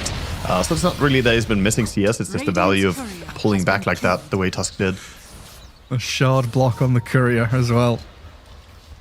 What's that? Crit denying a water rune, letting Quinn bottle the other, so no refill for Larl. And still sitting around mid. Miposhka's Jakiro comes in onto crit. A lot of damage from this, man. Dual breath, liquid frost, and fire. The final touches. He's got to get up to high ground and launch another dual breath here at the Ringmaster to take him down. It looks like first blood should be there for the Jakiro. Getting caught 1v1ing, that's not really what you want. The Ringmaster gets too close to Jakiro, and he's gonna get time to scout out the stacks as well. So he knows that there are stacks being made. Saw both the stacks in the Ancient and the big camp. And that's information that's valuable to have. You know that you're against the Beastmaster. Maybe you can get there and contest them. And it's also forced crit to come across. Well, I guess he's going to stack up, but they're pinging out, expecting some vision placed down there. Miposhka placed it a little further closer to the lane, not in the triangle itself. Yeah, tried to stack, but the block on the big camp, and he actually was too late on pulling the Ancient, so didn't get either. That's so upsetting. When you place a sentry, walk up the high ground, and the ward expires as you're about to start hitting it. Now they've seen the Ringmaster move mid, though. Amar getting chased down by this Jakiro and Clinks. 2 ranged heroes just hounding the Beastmaster. One more dual breath. Another dual breath to go. So Amar about to be tapped down, and 2 kills for Miposhka early on in this game. Miposhka really the man of the hour. Good positioning on the back of his kill first. They get one more. And meanwhile, mid, aggressive play coming out from Quinn. Has level 6 ahead of the Storm. Collapse is fine bottom, and yeah, in that mid lane, Quinn going to Remnant away. Rue showed up to bodyguard Laurel. Just blood being spilt everywhere, Was watching up at top as well. Crit was being forced back to his tower by Radan and Miposhka. And we see the strength of this Jakiro. He's basically 1v2 zoning people out of lane and giving the Clinks a completely free time. He's considering getting the Dragon Knight, but it would be hard if he goes through the gate. Instead, top, setting up on the Beastmaster. Where's this Tusk come from? Grabs a haste rune, rotates top, snowball and tag team going, but not enough damage to finish off Amar. I would have needed Miposhka there from the get-go. He wasn't quite in time. Yeah, he was considering that rotation towards the bottom lane. Not gonna make it. 30 seconds, we have the Wisdom Rune coming in. Rue is actually gonna go for a reset. He'll die in the jungle. And then a stun bottom. Dragon Knight starts with a Dragon Tail. They don't have the Cold Feet or any follow-through, though, so Lal's rotation with the Jakiro arriving. Skitter's aggression is going to be turned right around on him. Feels like this is the common bane for carry players, the Wisdom rotations. People are so happy to TP to your lane because the 7-minute mark, and they want to control the rune. Ember even bailed out. He was sitting there thinking about stealing rune, but knows that there are too many heroes, goes back to mid. We've seen Radan fall quite a few times to the same exact play, looking to be too aggressive on the rune, and in the group stage we saw him die a few times like that. Yeah, his spend, right? The classic move, like, oh, I'm so strong, go take the Wisdom Shrine, but you get met with 3 or 4 heroes. Not a move you can really make. Now, with this Kunkka having a few levels under his belt and the backup of the 2 supports, they wrap around in onto Snaking, snipe out the Ancient Apparition. I'm not sure they can do too much in the way of structural damage, but it's going to make Skitter think twice about stepping out on the lane. Yeah, if they can get the D ward here on the gate, would be very big for him as well. Oh, did he see it? He did see it. Miposhka pings it out. Found the ward. There This it is is. making bottom lane very spooky. When you lose your vision, your support just died. This Eater might just run away, and that could open up potential for this tower to fall. Laurel, in the meantime, going to zip away from Ember. Quinn trying with these remnants to catch up to him, and he might just have it, a solo kill. Is under attack. Quinn takes out Laurel. Radiant's bottom tower Yeah, is under faster attack. on the rune pickup as well, so gets the rune. Doesn't even need the rune for the kill, more so as Storm didn't have enough resources to get to safety. There's maybe potential for him to try and go for a Remnant into TP outplay, but didn't really get the distance he wanted.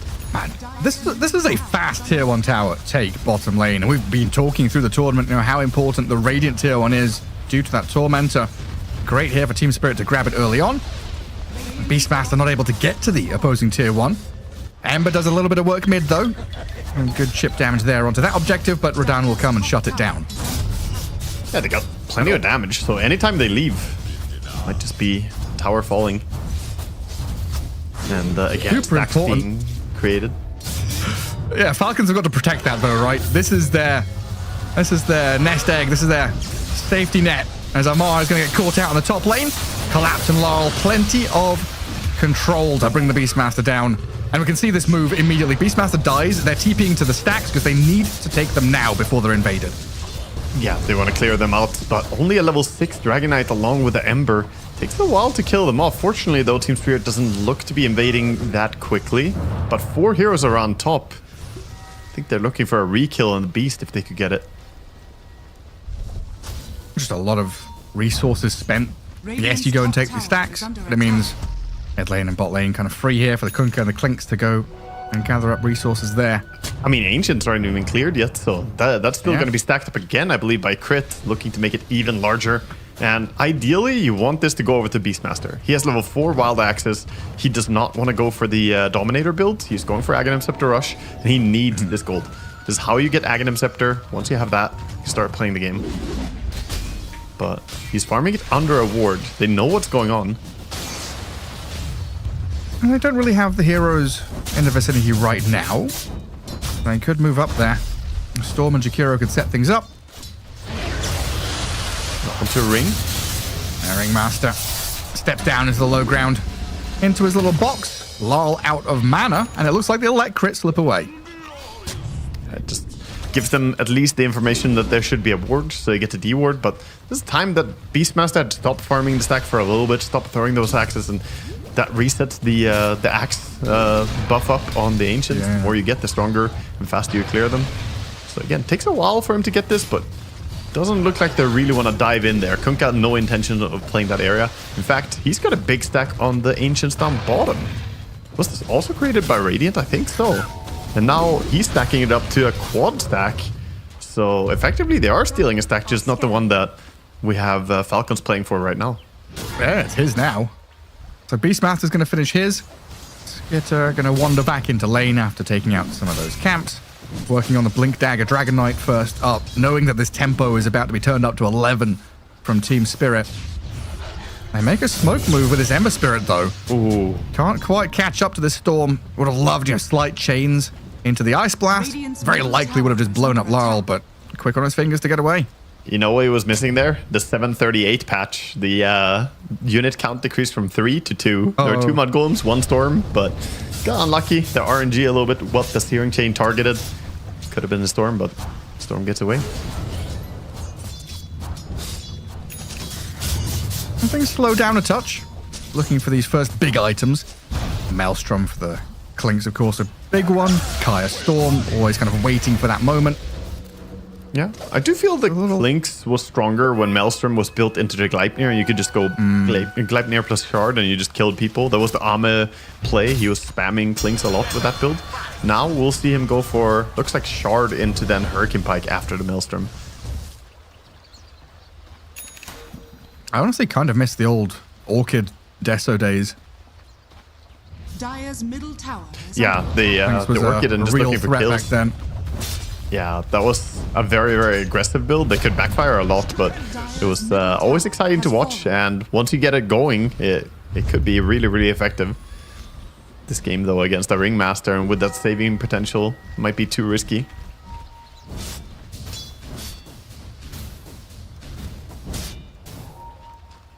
Team Spirit trying to set up for something bottom.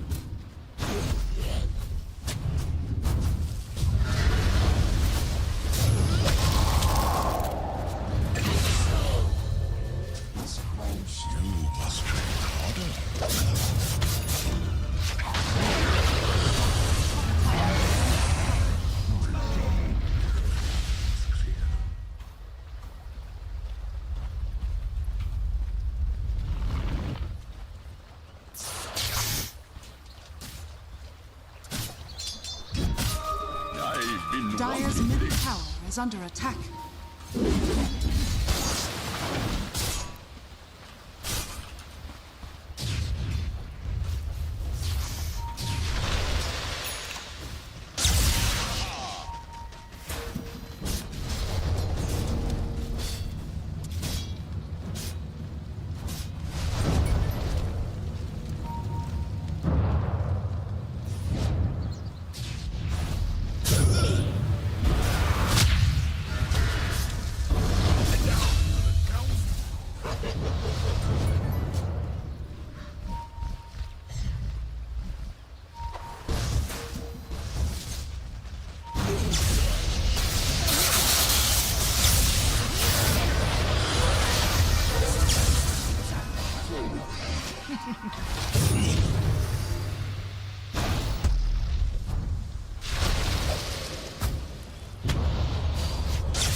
Dire's top tower is under attack.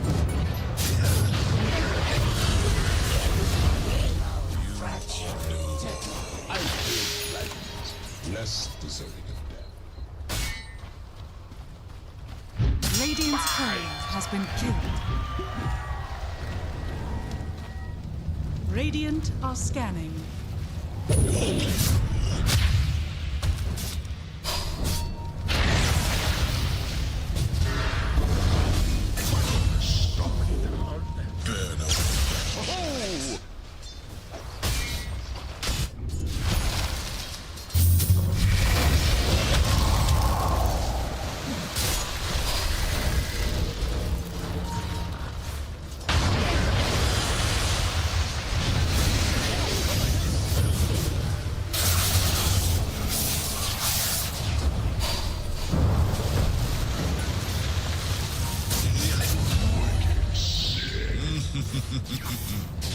Radiant's middle tower is under attack.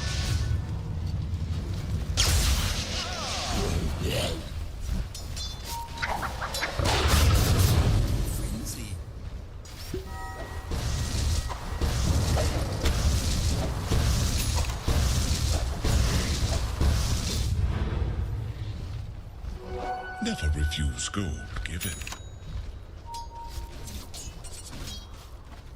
Dire are scanning.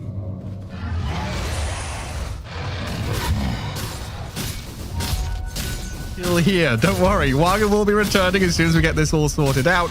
Apologies for the global silence that's hit the casters. Team Spirit, Falcons 9-9. So far, a very close game between these two. Have missed the last couple of moves, though. It looks like Collapse got taken down by Quinn. This Ember Spirit 7-0-2 continuing to have an incredibly strong game. And playing up towards top, onto low. Amar and Snaking both there to snipe out the Storm Spirit, immediately pinging Collapse, who is quickly on the run. As Radiant Observer Ward is going to realize he didn't run east. They know he's gone through the Twin Gate, but eyes on that top tier 1 tower for Team Falcons. Now getting a mild 1k lead. As it looks like Team Spirit trying to ready themselves for the tier 1 mid lane. Just allowing Falcons to take that space up in the top left corner. They don't commit for the tower, though. Swinging down bottom. And Skitter being very defensive here. Wise to stay away from that creep wave. And potential death waiting for him as Team Spirit actually bring all 5 heroes down there. It could be Tormentor time. Falcons readying themselves to go and contest this. Dire are scanning. We could have ourselves a big old bloodbath. That's Falcons smoking up. Tormentor already started, down to half HP. Looks like it's too late to stop it from happening, but a really nice Ice Blast. It looked better. I think it only clipped onto one hero. It looked bigger on my screen, I swear. Miposhka gets away alive. Collapse and Radahn are out of there. Skitter chasing forward, but even with his blink, he can't catch up to the Storm. A longer wraparound continuing, though. Falcons through the enemy Ancients. Laurel Storm about to step on their heads. Smoke breaks. Amar knows the slight chains and the roar. They found the Storm. A big pick-off for the Falcons. They lose the Tormentor, but they snipe the enemy mid laner. Straight into mid. Quinn is just never-ending aggression. Punched into the sky, but there's nothing that Tusk can do to survive. A quick turn of tempo there as it felt like Team Spirit getting Tormentor, putting themselves in a good position. We're in a pretty nice spot. Falcons say no. It's our map. It's going to feel a little bit sad there. Kunkka gets that pipe after the fight happens. The Kaya Sanj on the Storm not quite ready. Team Spirit just a little behind in their item synchronization. Well, Falcons absolutely ready to go at the drop of a hat. Quinn's got that Mage Slayer. He's going to have Sanj and Yasha soon. They've got, what, 2 Pavises? Ancient Apparition and the Ringmaster both have these defensive tools. Great protection against the Clinks, of course. And we put these Solar Crest on a Dragonite, you know. Used to be incredibly strong, still pretty damn good.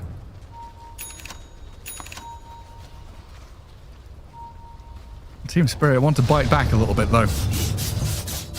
A big 5-man smoke. And no one's showing on the bottom lane with that Radiant Observer Ward and the creeps meeting. Top lane, the Beastmaster Boar is just freely pushing. So it feels like the Falcons should have a pretty solid idea about this move around the mid-tier 1. And Quinn even bottles their haste rune. Awkward for Spirit. Repositioning themselves. Not going to find anyone. Good positioning there. Out of the Falcons, just dipping behind their tier 1 towers. Staying very defensively. But a little victory for Radahn. He clears out an ancient stack for himself. Amar walks across. It's all gone. The farm has just disappeared.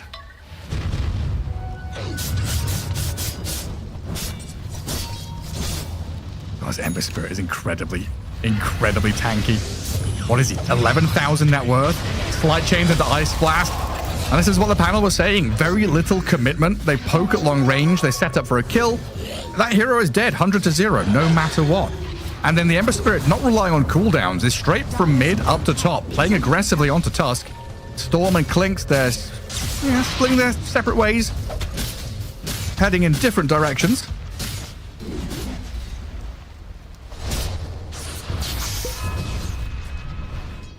Hello? I think I've got Waga. I believe here? we're here. Yeah? Or maybe not. Gareth? Still says he's waiting to connect. Interesting. Yeah, we're trying to get Waga back onto the broadcast one way or the other. Looks like Discord's having some hiccups.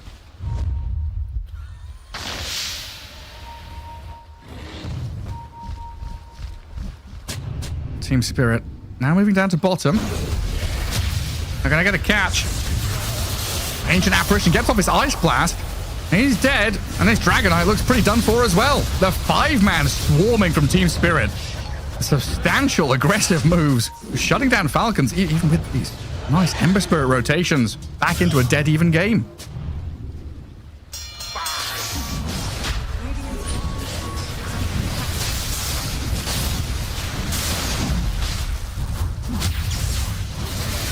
And now a snowball.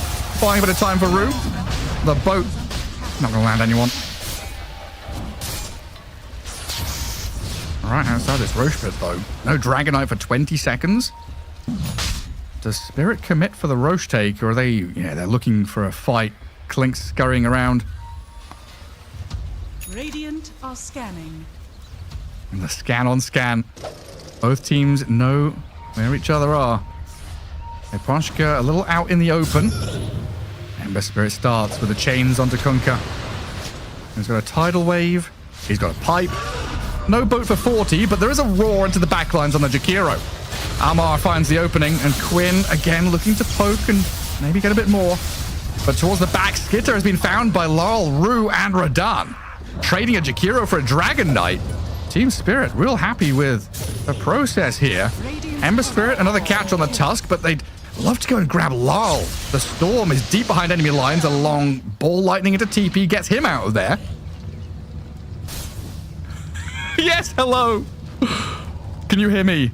I can hear you, Gareth. I believe everyone should be able to hear everything. Yeah, we have an assassination on the technical side here as the Discord went down. I'm so happy you're back. Yeah. Well, you've done great, man. I've been hearing you for the last minute at least. Just had to get the audio working again. But yeah, Discord seems to have gone down globally, was the call from production. So yeah, looks like it. But now, what are we? We're on Steam Voice. we've got everything sorted out. So I had to do some reconnecting. I haven't really caught up to all that has been going down, but looks like it's still a very even and tight game at 12 and 14. Falcons yeah, it's been super back and forth. Yeah, Ember Spirit's been finding pickoffs. Then the 5-man from Spirit's been strong.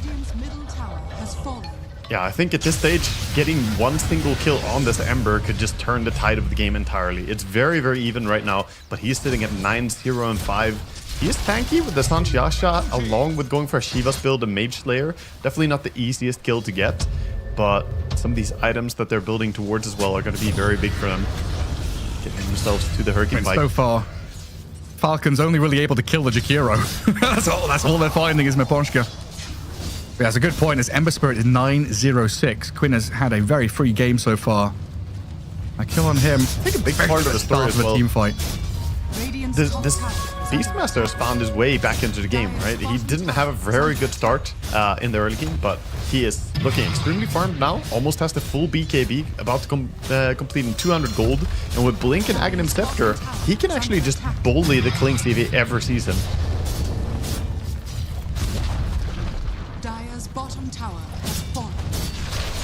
Falcons, it's been a while since they've been able to group up and go and make a forward play across the river. Team Spirit have really been dictating the way things have been going. But now they get out in that bottom lane, some aggressive wards, give that Beastmaster even more time to get to his next round of items. What is it? BKB Aghanim Scepter now, so ready to fight, absolutely. There is this threat for Team Spirit as the game goes on that Radiant are going to scale really well going later on. Kunkka for now is looking good in net worth, but his item build with a Blade Mill Pipe and looking for Lotus next is not really a farm ramping build. It's more looking to be strong here and now, whereas the Beastmaster is going to keep scaling really hard. So I do believe the pressure is on Team Spirit to keep making moves. A little zip back and forth for the amplified damage rune here. See how tentative they are, so scared. Pull their nice edge this game. Too much. Just see the boar, just barely. A flurry of pings. That observer ward, I think they saw it placed. Yeah, the sentry just nearby. The boar will scout and try and kill it off. Top tower is under and Falcons, realizing that Spirit have committed somewhat into that top left corner, they move out across the map. Ember clears mid. Kunkka realizing there's a lot of farm to be had down bottom. Of course, Xmark TP gives them that global potential. But now the reaction mid onto Quinn. Ice Path into Storm Zip. He's out of there. They didn't Vortex. He was trying to hold it till the last possible second because they were a little far with the Kunkka. But if he pulled it there, I think Snowball plus Punch could have held for the Kunkka to connect. Almost getting the Storm, the Ember, but you see how much effort it is to try and get him. Yeah, you would be like picture perfect with your moves to get this Ember Spirit. And what's he up to next? Shiva's Guard. He's 1,000 gold away from that plate mail to finish it off. And then he gets even harder to kill. Still, both teams vying for control around Roche, though. 27 minutes in, 15-12. Both these back and forth. Spirit Heroes want the Aegis, of course. Storm with a fresh BKB now has a big power spike to play around. Still has to respect the insta-stun, so the Dragon Knight stun, the roar. But it will give him some safety jumping in on the backline.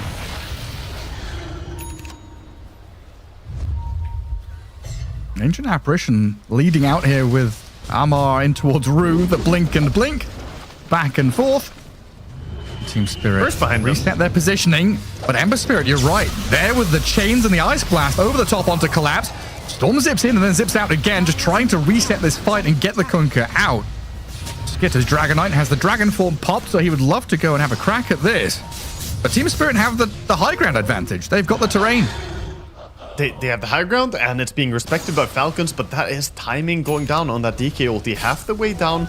I don't know if they saw the form being popped, though. He was staying in Fog of War, so I'm not sure they know they have a power spike to abuse, but they are smoking up.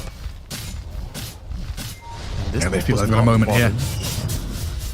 Can they kill Quinn? That's still the question that has been unanswered. They the Ringmaster has to save him if they go. He's TPing. He's out of there. I mean, even Amar, if he shows, they could chain stun him through before the BKB. They're pinging it. Collapse wants to go in, try and break vision somehow. Throws the torrent, but doesn't spot anyone. Awkward Very dire though. They invested a lot of time, so they want to go and farm again. It's really delicate dance of backing up, still finding farm on his DK and Beastmaster, but defensively postured. Radanth Clinks walks past the Skitter DK, and it looks like Falcons have realized the Spirit have moved away from the Roche pit. They pinged it for a moment there. They are going in. They showed us a bottom, so yeah, they can't wait forever. Kunkka is sticking nearby though, going to throw out some random torrent to give vision. Just gonna tell them what is being taken. They see the HP. Yeah, below half. Throws the boat in there. 80-second cooldown now, though. Something Falcons can play around, but it's given time for Spirit to smoke and move into position. He is. So very close to death. Axe is still being thrown at him. Still. Team Spirit actually the ones looking.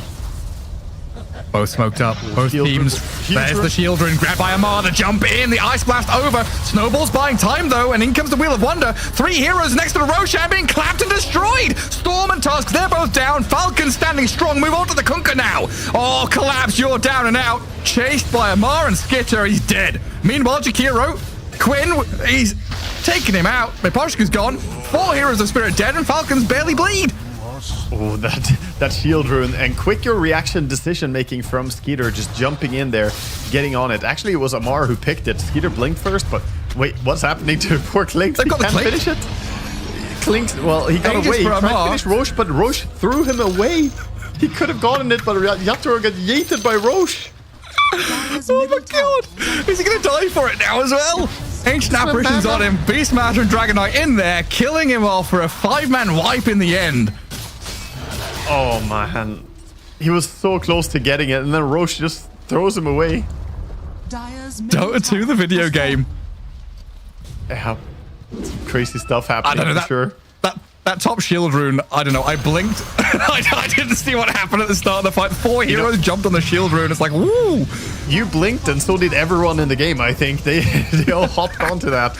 But ultimately, the snowball save may have been nice initially. They did not have the Kunkka bolt. They didn't have the damage mitigation to stand through some of the right-click damage coming in as well with the Dragonite. Just quickly brings them down. Now getting a tower with Aegis in hand on the Beastmaster. Fantastic spot for Falcons. The game that was once so even. Now Spirit on the back foot, and they were the ones playing early game. I told you this Kunkka is going to fall off. It's going to become more and more difficult for him to keep pace with the Radiant lineup. Yeah, going for all these tanky aura items and not really being able to catch and kill anyone. Now, we've seen Kunkka have a lot of success for the same reason Beastmaster has with this Ancient Apparition, a hero that utilizes the X-Mark torrent combo very nicely.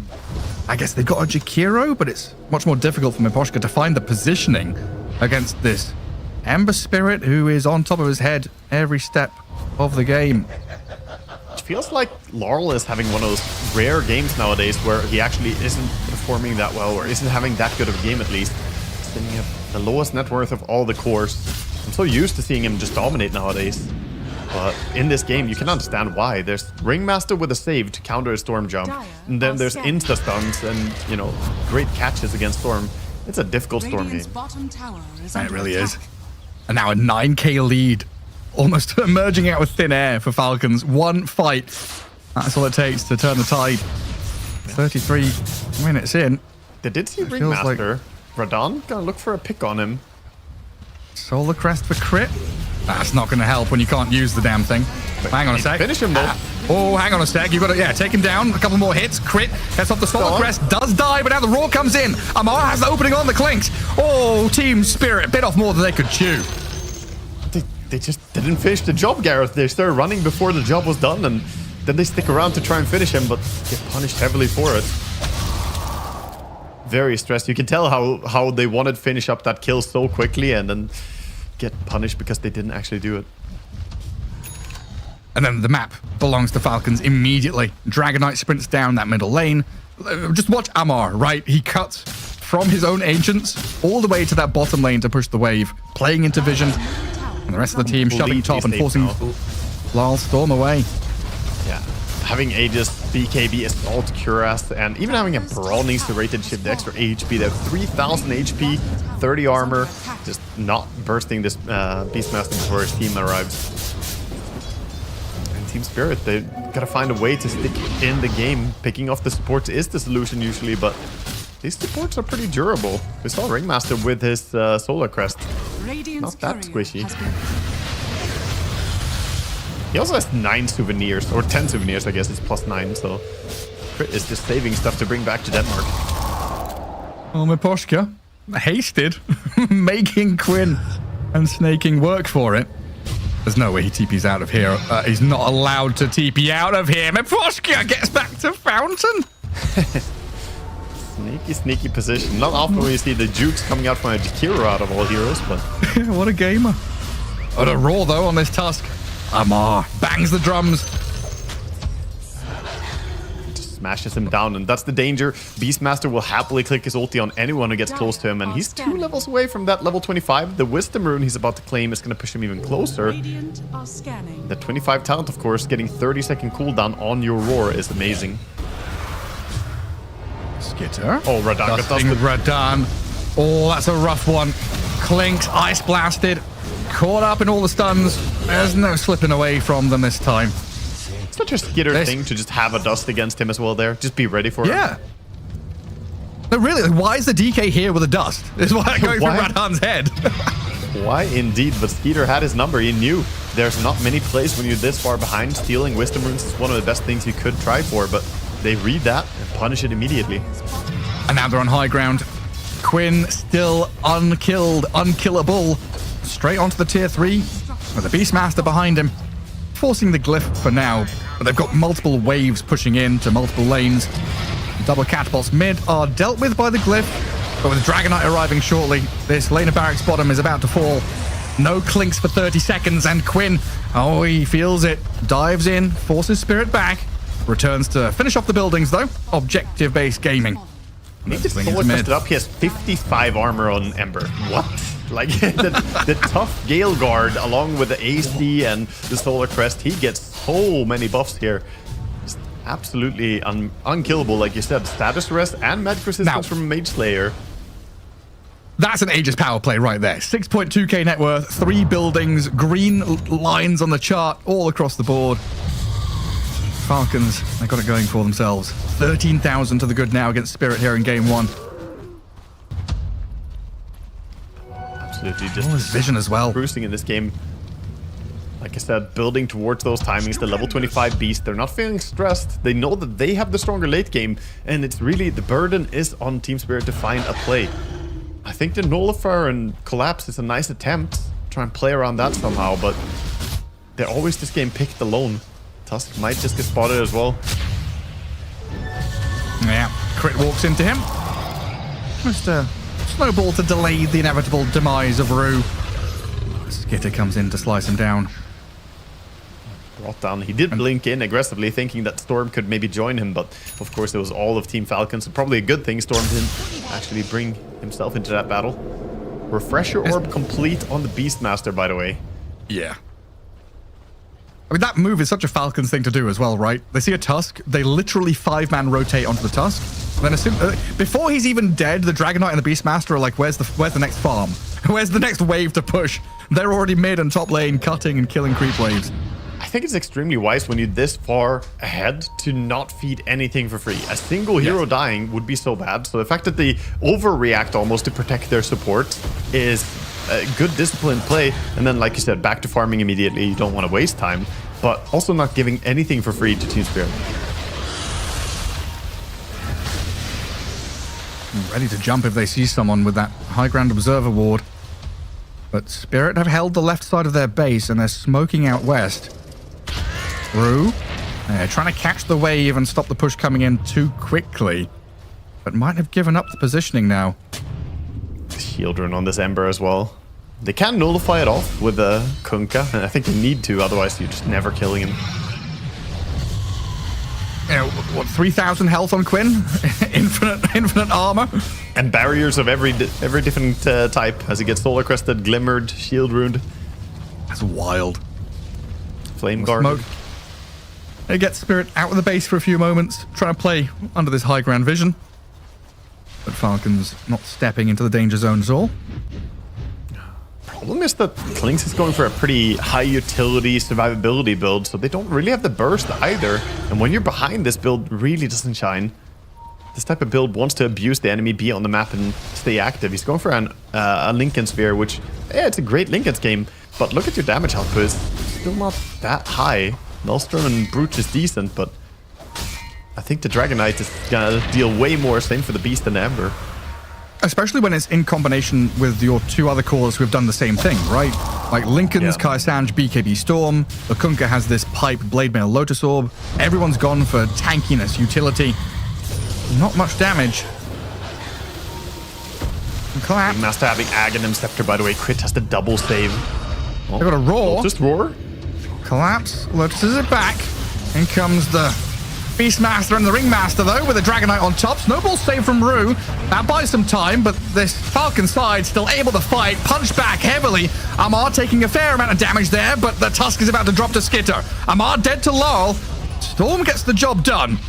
They lose the Beastmaster, but it took a buyback and a couple of deaths from Spirit. For that one kill, they need more. Dragon Knight dragged back into the tidal wave and the X-Mark. Taking a bit of damage from the Klinks on the low ground. Ice Blast misses, though, as Radan drifts away. Spirit trying their hardest to catch up, but good disengage from Falcons. Storm, look at Laurel go. Desperately scrambling for anything, something. Give him a kill. Crit's gonna die. Snaking TPing out. He's caught out, though. Absolutely massive. They get 3 kills, including the massive kill on the Beastmaster, who used his Refresher Orb as well, and they tip Beastmaster. I think Amar overplayed there. He dove deep into the enemy base, got Lotus roared, and then Ringmaster couldn't save him. I was just mentioning how he has this escape back double charges with Aghanim Scepter, but he doesn't have Ether Lens, so he can't reach him that easily when he's that deep in the enemy base without dying himself by just going in. Yeah, I mean, he refreshed up. Just takes so much damage on the way out.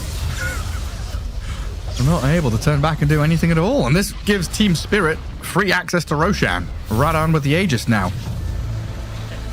Yeah, getting a bit more complicated. It does get very difficult for Beastmaster when there are Lincoln Spears everywhere. Lincoln's on the Storm, Lincoln's on the Klinks. It makes it a bit difficult for him because he doesn't have his own Lincoln's break, so he has to coordinate with someone else. But that's the problem. Beast wants to initiate. He wants to be the first one in. So now you gotta rely on someone else to break it, and you can't really ask your Dragon Knight to do it because he has the same problem. What, is he gonna blink in Hurricane Pike and then use his Dragon Tail stun? Then he might be caught out of position without Hurricane on cooldown, or Hurricane ready. There's still Quinn, though. Mr. 12-0-12. Octarine Core is, fully completed. He had it in his quick buy, had the money for it, and says, I'm not dying. Buy out my items. Gotta be very nice once he gets to the point of having the minus 12 second cooldown restore time as well. He could go for Sleight of Fist charges just to apply more Mage Slayer, but I think when you have Aghanims and Octarine Core, Arcane Rune now as well, you want to get that CDR.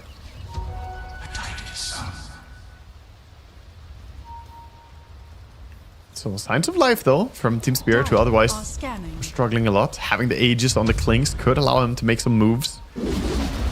They can almost lead with him and then go behind and like counter gank if he runs into a dangerous area. They're going to bait with him aggressively. Because it does make it more challenging for Falcons to find their next move, right? They've already killed bottom tier 3 and Rax. There's no Roshan to take. So it's like Tormentor and play top is the only real play they can actually go for. At least that gives away their positioning right now. So if Team Spirit want, they could smoke towards it. They're going to do it. Information that Torm was taken, they decide to run straight for the cutoff. Going behind. Double Dire Observer wards. One of them about to expire in 15 seconds. One a little bit deeper for a much longer time. But it's a smoke, a blink, stun from the Dragon Knight. They see the Clinks to start things off, and Ember breaks the vision in the back as well as they go straight in with a roar. Tusk is down. Amar gets the catch and the kill. Ember Spirit goes on Niposhka. Collapse trying to come back and defend them. Skitter with that BKB, too fearsome. So Root, the only death so far is Team Spirit disengage as fast as they can. But Amar is in again. Another blink roar. The Lincoln's too late this time, and the Ice Blast will secure it. 2 quick kills for Falcons. No buybacks from Spirit. Ooh, Radon has to do something here. He's cutting the mid creep wave. There is a wave top that's going to push eventually. They're TPing bottom. Look at them. Look at them. They know. They know. Got the dust on him. He's got the read, the dust, the move, the blink, the stun. The Lincoln's popped, and they've got him. The Clinks is down. Not once, but twice. I don't know if Lyle can do anything. The Storm is zipping in. Lyle wants to help his buddy get a kill or something. They've lost the Clinks, though. Lyle running low on resources. BKB up but about to expire, and so is the Storm himself. Storm not even TPing. Did he not have a chance to TP out there? There's no Beastmaster. I think that's one of those, slay together, die together, die together kind of moments. I guess he kind of knew if Clinks dies, then we don't have buyback as well. Clinks did commit and buy out before. 70 seconds, no Clinks, no Storm, no Conquer for 50. This very well could be game 1 over. Jakiro dived almost in his fountain by this Ember Spirit. The Ice Blast, the kill on Miposhka, and the tier 4s cracked wide open by Falcons here, forcing the glyph, but it feels like this is done. I don't think there's a counterplay. They have a buyback on Jakiro, but gotta hold for 30 seconds with 2 supports. This is not gonna work out, buddies, but they want to try. Let them click the buttons. Aurora is the superior button, it turns out. As game 1 rounds up, Falcons with the victory in a bit of a scrappy one. We'll head back to the panel to break it all down.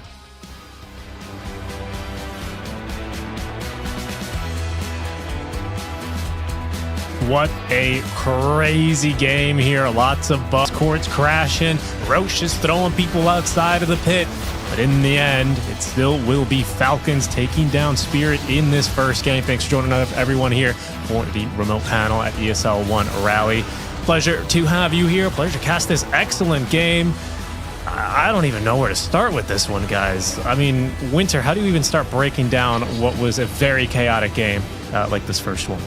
I mean, first and foremost, we start from the laning phase. I think Queen, from the get-go, kind of already set the pace and the tone of the game by starting out well. He pressured Lau a lot with the Storm, and he dictated a lot of play, and he was able to, I feel like, just lead his team, the 3 versus 3, they pressured, they killed the mid tower very early, and that was the toss, that was the unlucky moment by Yatoro there. I think you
I feel like they are going to go for something less greedy, like some Shaker and I don't know, like Shaker and try to fight early.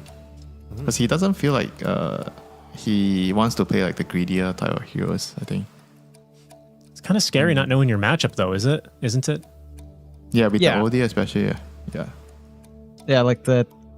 I don't know. Like, I feel like Falcons might also just try to flex, although I don't think you're ever taking this Beastmaster away from more, but, you know, we have seen some hard flexes before.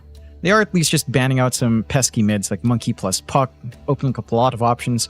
The Storm's still there, the Ember's still there. A lot of bursty scalers. Maybe something if you wanted to scale up more outside of like this OD idea is like Alina could still work. I've seen a little bit more hybrid Lina builds. Yeah. And it does feel like it keeps up. That kind of feels like his type of hero. I mentioned like Earthshaker, it's because of the creeps, right? They have a lot of like chain creeps and everything. They need something to be able to like just go in and burst and clear them. But like you said, you don't really know your matchup. But looking at the bans, Huskar is already banned out. Monkey King, Puck, a lot of the premier lane bullies are already banned out. Yeah, is there a chance we just see another Storm game for Laurel at the end of the day? He's not banned. I feel like it can kind of line up maybe a little bit better. The rest of the team can respond to the Storm Zip faster with an aggressive Stampede in comparison. So the follow through is maybe a little bit easier to pull off. That could be one way to go about it. The hold from Falcons, it's a lot more nebulous without the Dragon Tail to worry about, right? It's mainly Roar, nothing else really. Maybe a net creep from Chen, but it's not really something you consider for the most part. So it could be a pretty decent Storm game. Yeah, they ban out the Ember. I wouldn't mind. There it is. Storm again. Again, it looks good. It's safer without worrying about the DK Dragon Tail on top of things. And you don't have the Ember matchup at least. He just loves the hero, man. So we will see at least a different mid lane matchup for Quinn. Any hero that you think is setting off your CCNC Spider Sense, Winter? I'm not really sure. There's still like a Pango, I guess. Pango's really interesting here. A lot of them are already removed out, so. Okay, so it's going to be the Queen, of course. Yeah, I like the Quap. I think this is a hero that also doesn't have that much punish here. You've got a lot of damage coming out in Falcons. You've got some good heroes to burst down, right? Like, even the Clinks, if it's not careful, can kind of get one-shotted early on in the game until stats start coming in. You've got the Muerta and the Jakiro to kind of burst down as well. So I like this coming in. I think the mid matchup is still pretty fine. Laurel can play that lane. It's not supposed to be as dominant for the Storm as the Ember should be, but the Quap can kind of just make this annoying. And again, the one thing that will hold it back here is probably an Orchid timing and Radon. If you don't manage to get that done, Quinn's going to be dancing around and hunting that backline hard. I mean, the supports are going to play a really pivotal role because the mid lane is so volatile, like running around, fighting for the runes, and being Chen, you can send your creep over to get mana burns or kill off the runes. And here we see the 1x bad odds. Better odds for Team Spirit here. I'm kind of feeling it more for Falcons here with the last pick, Queen of Pain. No? I think with the Queen and the Chen helping him secure runes, that's going to be what Falcons need to secure the lanes and try to snowball from the game, with the Chen. Jonathan, do you agree? Yeah, I like the Quap. I think that hero has felt really strong. I think your control on Spirit isn't stable enough. Like Winter said, it's down to the supports and the reliability of depending on the calling to catch out this Quap every single time. Until an Atos at the very least, it's not going to be that simple. So I think it's going to be down to the mids, and in my opinion, the Quap just comes online a little bit faster than the Storm can. All right. Seems very snowball heavy. I think we're going to have an extremely fight heavy game, an unstoppable force, made it an unmovable object here in the upper bracket playoffs. I don't know, guys. Everyone seems to be... You guys think it's going to be Falcons 2-0? I think we're destined for a game 3. I think with the way that game 1 ended by Spirit, they will settle for nothing less. Winter, final thoughts here on this draft? 2-0. 2-0. You're not standing by my prediction. John, you're not budging either? I mean, I'd like to see a game 3, but I feel like a motivated team spirit is scary, but I just like Falcons draft. All right, we'll see what it comes down to here, whether it'll be the momentum from Spirit to bounce back after game one, or Falcons with a stand in Quinn will be able to take it 2-0 over to our casters, Gareth and Wagga. Thank you, boys. I love how Winter doesn't break, doesn't even bend with his predictions there, as we kind of run it back from game one. Similar draft, a lot of similar elements, as Team Spirit bring back this Clinks for Radan. And like the panel was saying, we've got to make it work. We picked it twice. It's got to win. We've got to go to game 3. While Wagga, Falcons, again, tempo into team fight. Yep, definitely. Falcons draft looks very clean. If they can just get off to a decent start, minute 10 or so, they can start already making moves. I can see them four-manning a lot and just letting the gyrocopter farm up, which looks very threatening. But on the other hand, Team Spirit, they have great pickoff game. They have good stuff to try and punish the Queen if he ever oversteps. Already picking off crit down here. Yeah. Neposhka, Rue, and Radan under tier 1 tower secure themselves the first blood already. Yeah, gonna be a good start for them. The first blood does get claimed by the tower, so sharing the gold. It does mean bounty runes here could be grabbed up by Falcons. Amar gonna go for one of the bottom ones. Still the 2 for 2, so no major gains by the Falcons there. And our first blood for Team Spirit puts them in a good spot. Always a nice thing. They have a very strong lane down bottom as well in the Clinks plus Jakiro. Clinks not always the most threatening hero, but paired up with Jakiro, a lot of carries will look dangerous when you have this hero next to you. We've seen Jakiro's just solo kill stuff. There's non-stop harassment. Miposhka actually playing the Icebreaker. We saw it in the previous game as well. Otherwise, this has been not played as much. We've seen more Twin Terror lately. Yeah, like Ice Path got nerfed a little bit, and then people were like, ooh, Twin Terror. Yeah. Yeah, Miposhka going back for it. Even without it, though, Miposhka was finding solo kills on the Ringmaster in the previous game, so just looked really strong still. I mean, that to keep a close eye on what they can do here on the bottom lane, but top lane for now. Centaur getting some nice pullback. Snaking, blocking large camp, dewarding small, so he has access to his own pulls while killing that opportunity for Team Spirit. And Skitter, off to an okay start here, protected by a Chen. He's going to have a pretty decent lane. Not sure that they can threaten the Centaur much though, huh? Rue and Collapse, once they get to level 3, they could actually maybe get on top of Chen or Gyro. Yeah, but Chen's auto attacks are pretty hard for Murta to trade into, since Chen has the extra range, 650 attack range against the 575, and he auto attacks really, really well. Just bully them a bit for now with the Mind Stealer at least. It sure does. Spamming out these flat cannon hits as well to chip away at them. Collapse hiding in the trees to dodge as much as he can. And then that final lane, mid, Storm against Queen of Pain, matchup as old as time. I'm not going to lie, I think I've cast a fair number of Queen of Pain games in the past 6 months or so, and I've not seen him win. I don't know if I've cursed him. I don't know if it's a curse for me to be casting this game. Yeah, it's a good hero for him. I've seen him win on other streams when other people are casting, but not me. Taking a bit of a weird trade there, but he wants to use his bottle before refilling, of course, down bottom. And Laurel is going to stand his ground really well, and this is the thing. Queen versus Storm used to be a lot stronger, but nowadays with the static slide, Storm holds his own really well in this lane. And for the Queen of Pain, we're looking for Dagon. Is that the build still? Yeah, he has Masochist, so it's almost guaranteed Dagon. Then you pretty much can't play this facet without going Dagon, since the damage you take is just going to be so nasty. You need extra spell lifesteal. And the Dagon is super strong on it, so it's too synergetic not to go for it. Top lane trying to pull the creep wave away, but Gyrocopter is happily going to farm quite a bit under the neutral camp. It's all getting a bit messy up there. Lotus Pool for Rue and Snaking. Gonna kill off the little Mind Stealer and grab the Lotus. For the Muerta. Yeah, this lane is being pulled into large camps. Get happy with that. And Collapse continually trying to pull this lane back towards his tier 1. They don't want this long lane of chasing with Snaking trading into them.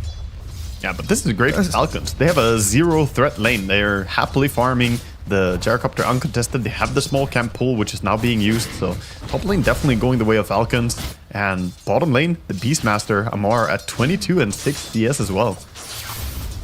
Yeah, even against this Jakiro Clinks, right? They've managed to drag this wave back. Same kind of story in front of their own tier 1 for safety. Getting a lot of farm, which ordinarily they wouldn't be able to get. I think Amar is just Storm absurdly Spirit. good at laning mechanics. He is very annoying to lane against. Storm Spirit taking a slight lead in front of Quinn for now. Both of them going to get the water runes, though, to refill their bottles. Safe refills. No support running to mid already, but we did have support eyeing up some stacking. Crit getting the stacks going on the triangle. Miposhka steps up in that bottom lane. A lot of damage comes his way very quickly from Crit and Amar, and another little swipe there gets them the takedown, keeping Radahn at bay as well. As damage comes so quickly from level 2 axes. Yeah, boot's difference there. Boot on the Beastmaster. This is not the usual build. Perhaps a little bit surprising to some people playing against him on Beastmaster. You expect him to go for a Dominator rush, but Amar doesn't do that. He generally goes for double Null Talisman into boots, power treads, and start smacking people instead. Stupendous. It looks like Laurel going to dip out of that mid lane just to grab the bounty rune, get a stack going.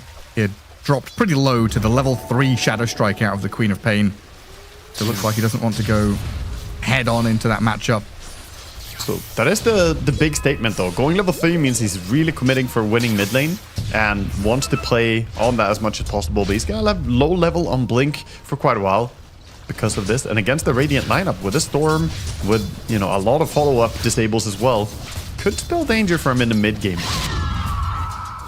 It could be problematic. Dire are The scanning. Ringmaster stuck around. Under vision now, though. He grabs the Watcher, but an Observer Ward from Laurel sees him coming. And going. It's got a mystical mana drop, so plenty of mana for the Storm. The power runes being controlled quite heavily by Dire. Good oppressive positioning. Spirit bring both supports into mid. Rue, I think, was thinking about stacking on his way through, but instead wants to play aggressively as Crit gets gone on by the Jakiro and Storm. But no level 6 on Laurel means it's difficult to gap close onto that Ringmaster. And Quinn is just going to go take the haste rune. What a great rune to have. And with ulti ready, Storm Can does he get kill? level 6. Yeah, I mean, he could try, but the zipping, the magic stick, he could survive on Storm there. And 2 supports nearby as well, right? Yeah. A dead shot, a calling, could be his undoing. He either either way- wants to hold this ulti ready because now he can be ready to punish the side lanes. The Clinks could easily be brought down if he goes too close. Yeah, and Team Spirit the ones that kind of overreact to this situation. 2 supports moving mid, while just the Ringmaster made the move in there. So top lane continues to be this real strong performance for Skitter and Snaking, both getting a good amount of farm. And continue pushing this wave in towards that Radiant Tier 1 tower where They want the wisdom. Quinn, Are fortified. wrapping around into the Wisdom Shrine. Rue is going to step in there after pulling the camp. The Sonic Wave pushes Rue back. Miposhka arrives though. Chen helping out Quinn. The hasted Queen of Pain is going to sprint away. Not able to stand his ground and take it. Gyrocopter not quite able to get there in time, so it can't really help out. As Queen ulti used, and they didn't get that much for it. Forced some rotations, but not really more than they made themselves. Storm casually farming meanwhile. Very even start to the game, looking at the overall farm and CS-wise. Neither team getting an advantage, and actually the mids are struggling a bit. And Quinn getting tagged up by the Jakiro spells, but Miposhka Oh, they denied! gets denied by Rue. Dire's Oh, bottom very tower nice is timing under by him there. attack. Want to One downsize of the fish few Shadow things. Strike. Oh, and a few things you can still get denied at. Laurel feared in the mid lane. A bit of chip damage there from Quinn and Crit. Laurel even zips into them, says, yeah, go on then. Have a crack at the Storm. 8-minute rune. Looking for Quinn. He's dead. Radahn comes in with the help of that Vortex. Now they move on to Crit's Ringmaster with a Stampede forward. The Clinks makes the move. Amar is here with the axes and the roar though. Clinks, that's just a Beastmaster. He's not particularly bothered about that. The cooldown's going to whiff completely as well, so Skitter's rotation comes to nothing. Wow, big blow, and they get the top rune as well, so Storm gets the refill on the back of that. Everything going their way. That was a great Clinks rotation by Radahn, and he's scouting out this massive Ancient stack. He's calling his friends over, Dire's middle looking tower for The start Amar. of the Falcons. Queen is and ulti Quinn. in 10 seconds. Dyer's top Well, I bring all the numbers down there, but yeah, I guess so. I mean, Centaur has complete freedom up top.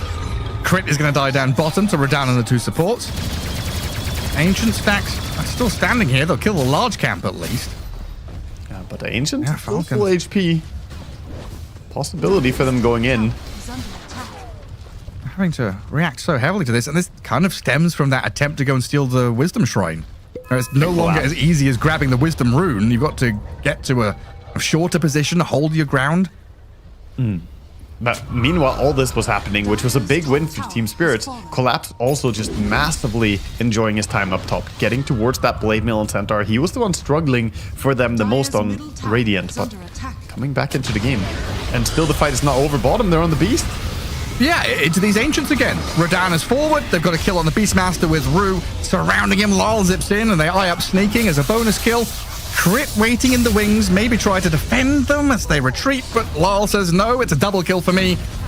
And Falcons only getting the Muerta Been kill. looking for that But chance to Quinn ulti. wants to make a meal of this. Radan pops back into Invis, dust from Crit.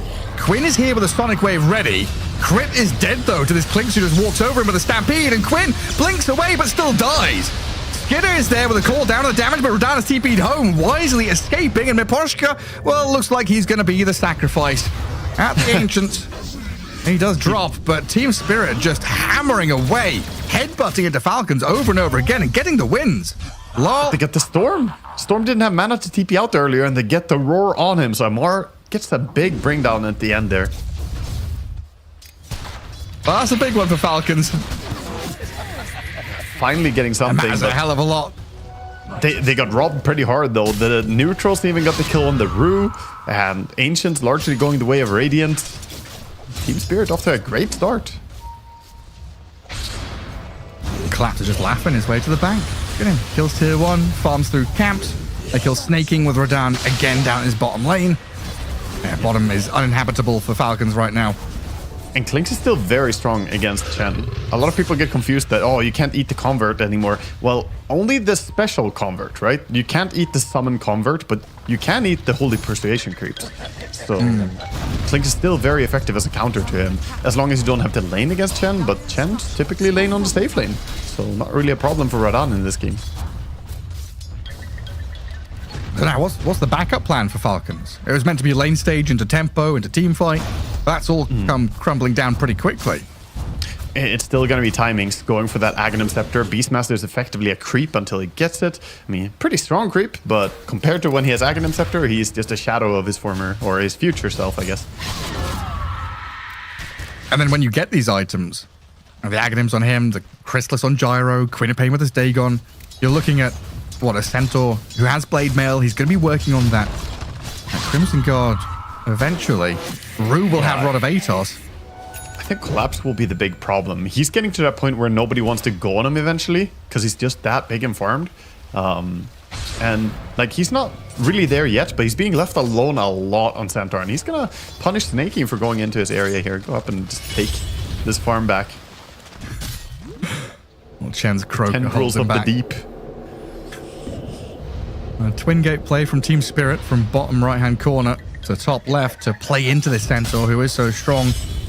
Kind of dangling Collapse in front of Spirit to see if they bite. Or maybe even just To find use the gyro. They have the Desto. Want to get some Desto charge as soon as possible. The Clink eyeing up It the Gyrocopter. shows. He walks out, Storm zips in, and this Gyrocopter's done for. Very nice. Very Completely calm kill as well. destroyed. Not pulling the trigger on the collapsed ulti to get on him there. I think a lot of lesser teams would have just said, okay, let's get him, you know, charge in, use the Stampede, but don't need it. Easy kill on Gyro, no way out for him. Dyer's top tower has fallen. And quickly TPing bottom as well. Always thinking about this Radiant tier 1. That Tormentor that comes up shortly. Miposhka's ready to defend, and yeah, the Falcons already reading the room, not going for the push. Planting some vision and then falling back to Ancients again. Falcon still 150 gold off that Aghanim Scepter on Beastmaster. He's going to finish it on this camp, but that means that bottom tower can be defended. Meanwhile, they're clearing out a triple stack on the Ancients up top together on Collapse and Radan. Radiant's courier.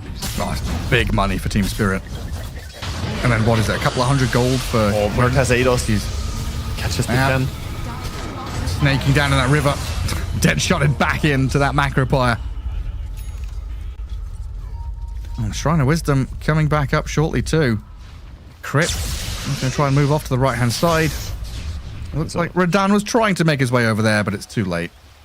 Absolutely massive timings though coming in for Dire. They have the Dagon on Queen, Axe on Beastmaster, and Crystalis on the Gyrocopters. All three cores finishing a big item. Sadly, supports don't really have much to work with. And Quinn with a double rune as well. His shield rune almost entirely expended by the storm very quickly, but he's holding that Arcane and Dagon delivered. Bottom, Jakiro throws an Ice Path out to hold back the Falcons as they were starting to group up and play forward, but it's mid lane where Collapse and Laurel are going to jump on Quinn. Blink on cooldown, Calling placed on his head. A Queen of Pain dead. Blinking onto the Storm there. Just, I don't know. Did not expect them to be nearby, but see the punishment coming in. Quick silence from Murta. I'm telling you, man, it's fight without Queen. Are they going to try? They're wrapping around with his Beastmaster, huh? Muerta is in position to break smoke. Might die for it, but keeping Laurel and Collapse protected at least. There it is. He gets off the ulti before the roar lands, so Storm zips in.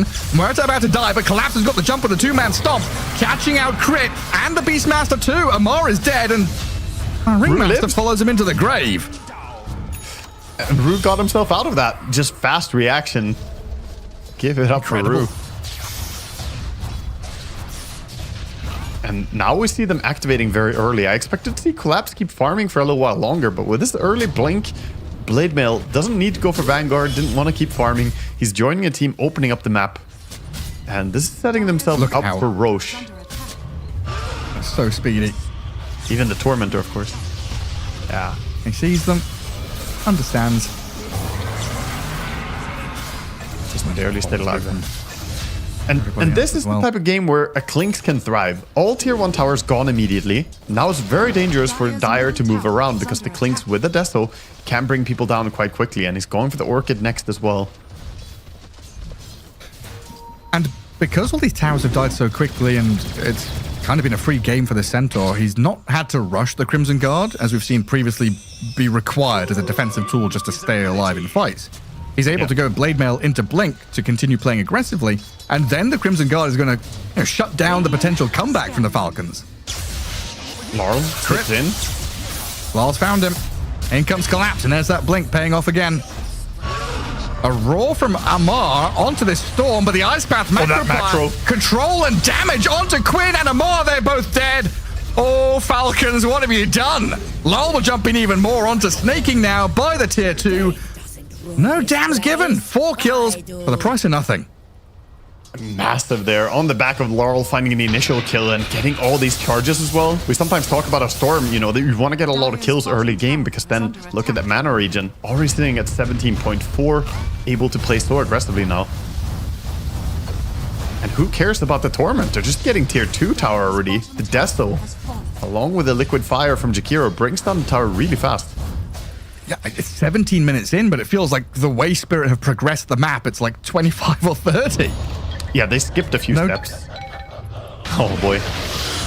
Yeah, Quinn. Rough for Quinn. He feels the pressure. 0-4-1, not having a good game. And the way back in is going to be tough. He's 4,400 gold behind the Clinks at this point. Of course, the Storm, 3,000 gold ahead of him too. And the main way to get back into the game as a Queen of Pain is through aggression, right? You want to go and get hero kills. Yeah. But this is also, you know, some of the concern when you play Queen against all those lockdown heroes. You get caught by one ability, the rest are going to follow. Rod of Aethys as well. They bring down the Tormentor in the end, so go and pick that up. Get the shard over from Murta.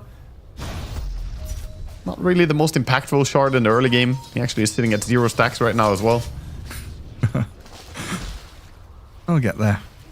Yeah, well, it's you know, you would rather have the Jakiro, but at least you get some progression on the Tormentor. Take it early when you're dominating a game, so it respawns faster. It's big for Laurel. Given a shoveled salve, a guarded double damage, refills the bottle so Storm can stay on the map. Sat with the Muerta mid, no smoke or anything, but it looks like they're trying to pivot top. And Radam being so patient up top before he clears this creep wave. He's gonna go for it now. Oh boy, everybody on center. Collapse is done for. Tried to stampede his way out of that one, but the Falcons are waiting. 1100 gold. That's how far behind they are. They get tons of gold for bringing down even just a killing spree on the Centaur. 11k, 10k net worth lead right now still. He buys his Crimson Guard out. I'm a big fan of this Clinks build, this Orchid Deso. We were talking about it previously. More of a fan of this than the Maelstrom. Gives him that solo kill potential, which he might just pull the trigger on. Quinn is going to step away. Radam just needs to see someone and then they're dead. He's going to walk under a combination of Ward and Sentry here. Oh, barely dodges it. Storm is spotted though. Wave. Yeah, saw Storm too, so immediately TP out. But Storm TP's mid. They want Beast. And zipping onto Amar. TP's to the outpost. Rue is here with the damage. Lol. I'll take him down. And the important 2% for Murta. Wow, spell lamp. Oh, yeah. The diary of the scanning on top of each other. They're so scared of the Clinks. Yeah, getting concerned. Putting down a sentry after scanning as well. They're getting very paranoid. And meanwhile, Clinks is just, you know, farming around, playing it pretty safe right now. He has the shard, so now he can do this. Little disappearing act for the Chen creeps. Mid tower falling while the Clinks is showing top. Not a great time when you can't defend despite Clinks being on the other side of the map. A lot of scribbling and drawing from Miposhka saying Gyrocopter is up in that top part of the map, the outer ring of neutral camps. So they know that he is nowhere near ready to join in these fights. So Clinks can keep doing the same thing and take out ancient stacks while the other four take the tower. Yeah, and right now Collapse is a little bit out there. He is, but that's a big target. He is so tanky. You brought him down last time, but he was in the center of all 5. And right now he has Murta nearby. Just Murta might be able to save him if they go. And this time he's got the Crimson. 3,000 health. At level 14, he is a big, chunky boy already. Team Spirit still feeds the Wisdom Rune over to Falcon. Okay, they can get that. And Muerta shows a lone mid. But even that isn't tantalizing enough for Falcons. They let Rue step away. What's Chen? Leipnir almost completed on him. Chen and Amar, that might be the target. Well, this deep Radiant Observer Ward. It spotted the move down here. So Centaur is just going to sprint towards the area he assumes they're going to be in. Stampede and the catch up to Amar. Doesn't get the roar off, so the Stomp, Ice Path, Chain disables. Get Team Spirit another kill. And Team Spirit just do not have a move, it feels like. Despite having this Beastmaster before Blink, it's very hard for him to get a pick off. He does have it now after dying. Maybe when he respawns, take a look for a catch, but instead it's going to be Rue on mid lane. Oops, mispick on a dead shot. Snaking, zipped on by Larl. The Chen, no real escape mechanisms. Nothing to defend himself. Miposhka with Radam just stepping up to high ground to find a silence and a kill on Quinn, who stepped into the middle of them. The Orchid. This Orchid is going to be devastating for a long time too. He only has the Stafford Wizardry on Quinn. Not close to having a counter item yet, and there's no need to wait. They just go straight up mid. With his Brave, this tower is almost gone. Such a hard game now to come back into. You know, your Beastmaster Chen were meant to be opening this map up, building pressure and tempo, but you've barely cracked a tier 1 tower. Meanwhile, your opponent's 22 minutes in and going for the barracks. You go with the Rod of Atos, Wheel of Wonder. Beastmaster steps forward, but he's controlled up. Crit dead. Miposhka standing his ground, gets the Macropire out before falling. So that allows Collapse and Lol to zip in, get onto Amar, dodging the roar, and getting the kill. Beautifully set up. Falcons down another couple of heroes, and the barracks are falling. And now the Queen is here, but gets silenced. He's blinked in. He's got a Yule Scepter this time. Blink ready in a second, so this Stomp into Chain Stun's got to be perfect, and it is! Dead for 45. Team Spirit, super clean. Larl on the way out. Can he be protected by the calling? No. Falcons get something, but they lose their tier 3 and their melee. This is just all bad news for Falcons. Finally getting some gold for bringing that down, but that was on the buyback of Ringmaster. Good buyback, but it's not easy for him to get a single pick off. And Clinks has played a very clean game. I see Amar. He's feeling it this game. This is not an easy one. What's he feeling? Despair. Well, he looked like he was praying to a higher power for a second there. Bit of suffering. And the Clinks, Radon going in again. Who's he got? He's this stand and Chance is gone, I think. Yeah. Yeah, the Orchid There was doesn't a even moment where it's profit. like, Essence Ring Solar Crush, you're like, Yeah, but the rend damage from the Orchid sets in towards the end, 30% coming in there, so it was a pretty strong kill for him. That was a hefty hit. And Rue is already setting up mid for something, but it has been scouted by a Dire Observer Ward. So Falcons has know that they... Atos Aghanims at 24. Like, that's absurd for a Murta. It's so strong.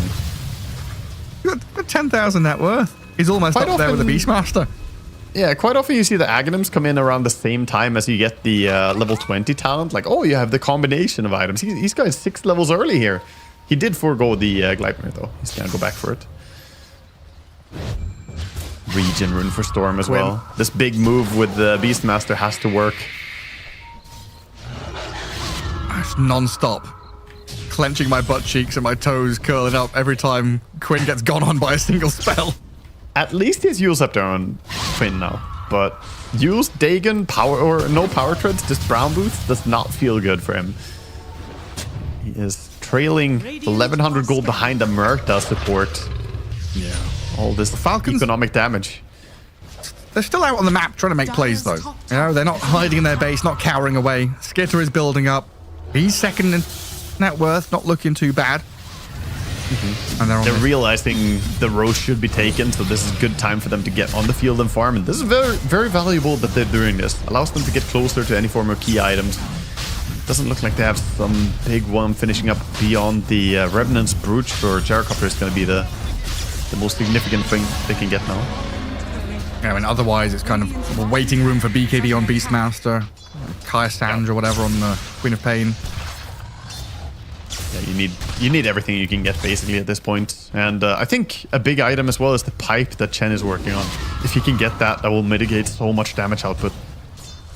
Radiant's bottom tower is under attack. Because when you get to a As much situation like damage as this, the Has fallen. Clinks has, it's a lot of magic Dire's damage still. top tower is under attack. yeah, that's true. Just when you get into a spot like this where you're 13k and Aegis down 26-6 and Team Spirit are eyeing up your barracks, it's potentially one fight loses the game or maybe gives you a chance to hold on. You know, we're not looking at win conditions for Falcons for quite some time. Yeah, it's more staying conditions. Can we stay in the game? Let us play. But with a pipe and Crimson Guard on Centaur and just getting a Gale Guard as well as his neutral item, he is longing for the high ground. He yearns for the tier 3 tower, Gareth. He's large and in charge. Like this smoke effort from Falcons might be a last-ditch attempt.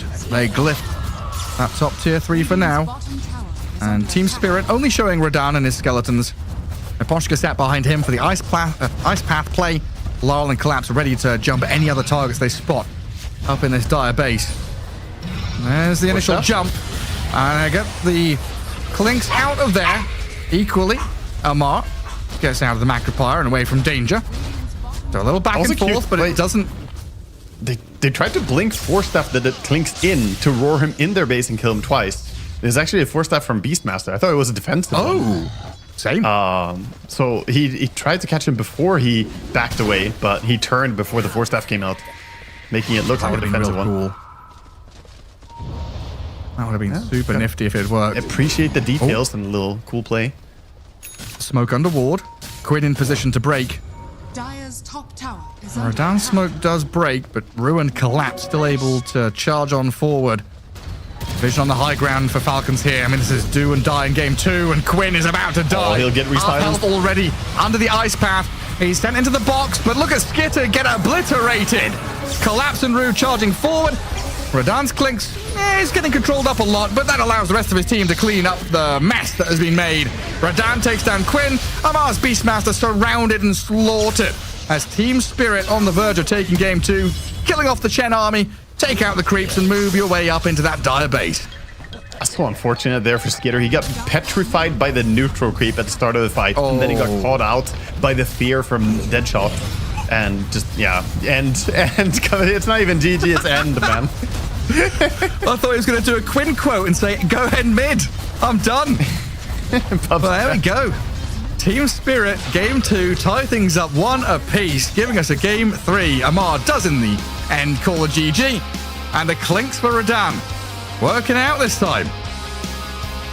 Very impressive play from them. I think the key thing, though, was how Collapse played, joining the team early to bring down all those tier 1 towers, allowing then the Clinks to take full reign on the map.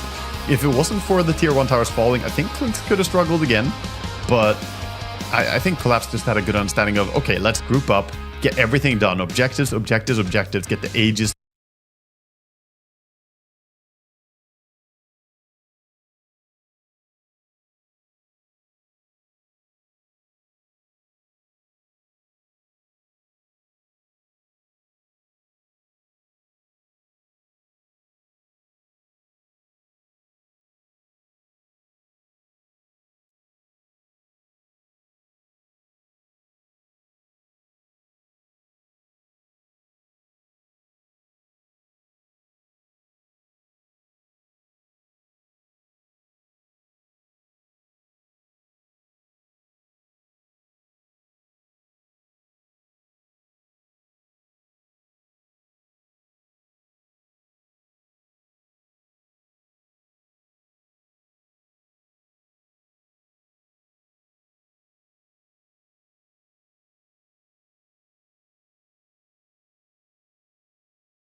It's a tanky one.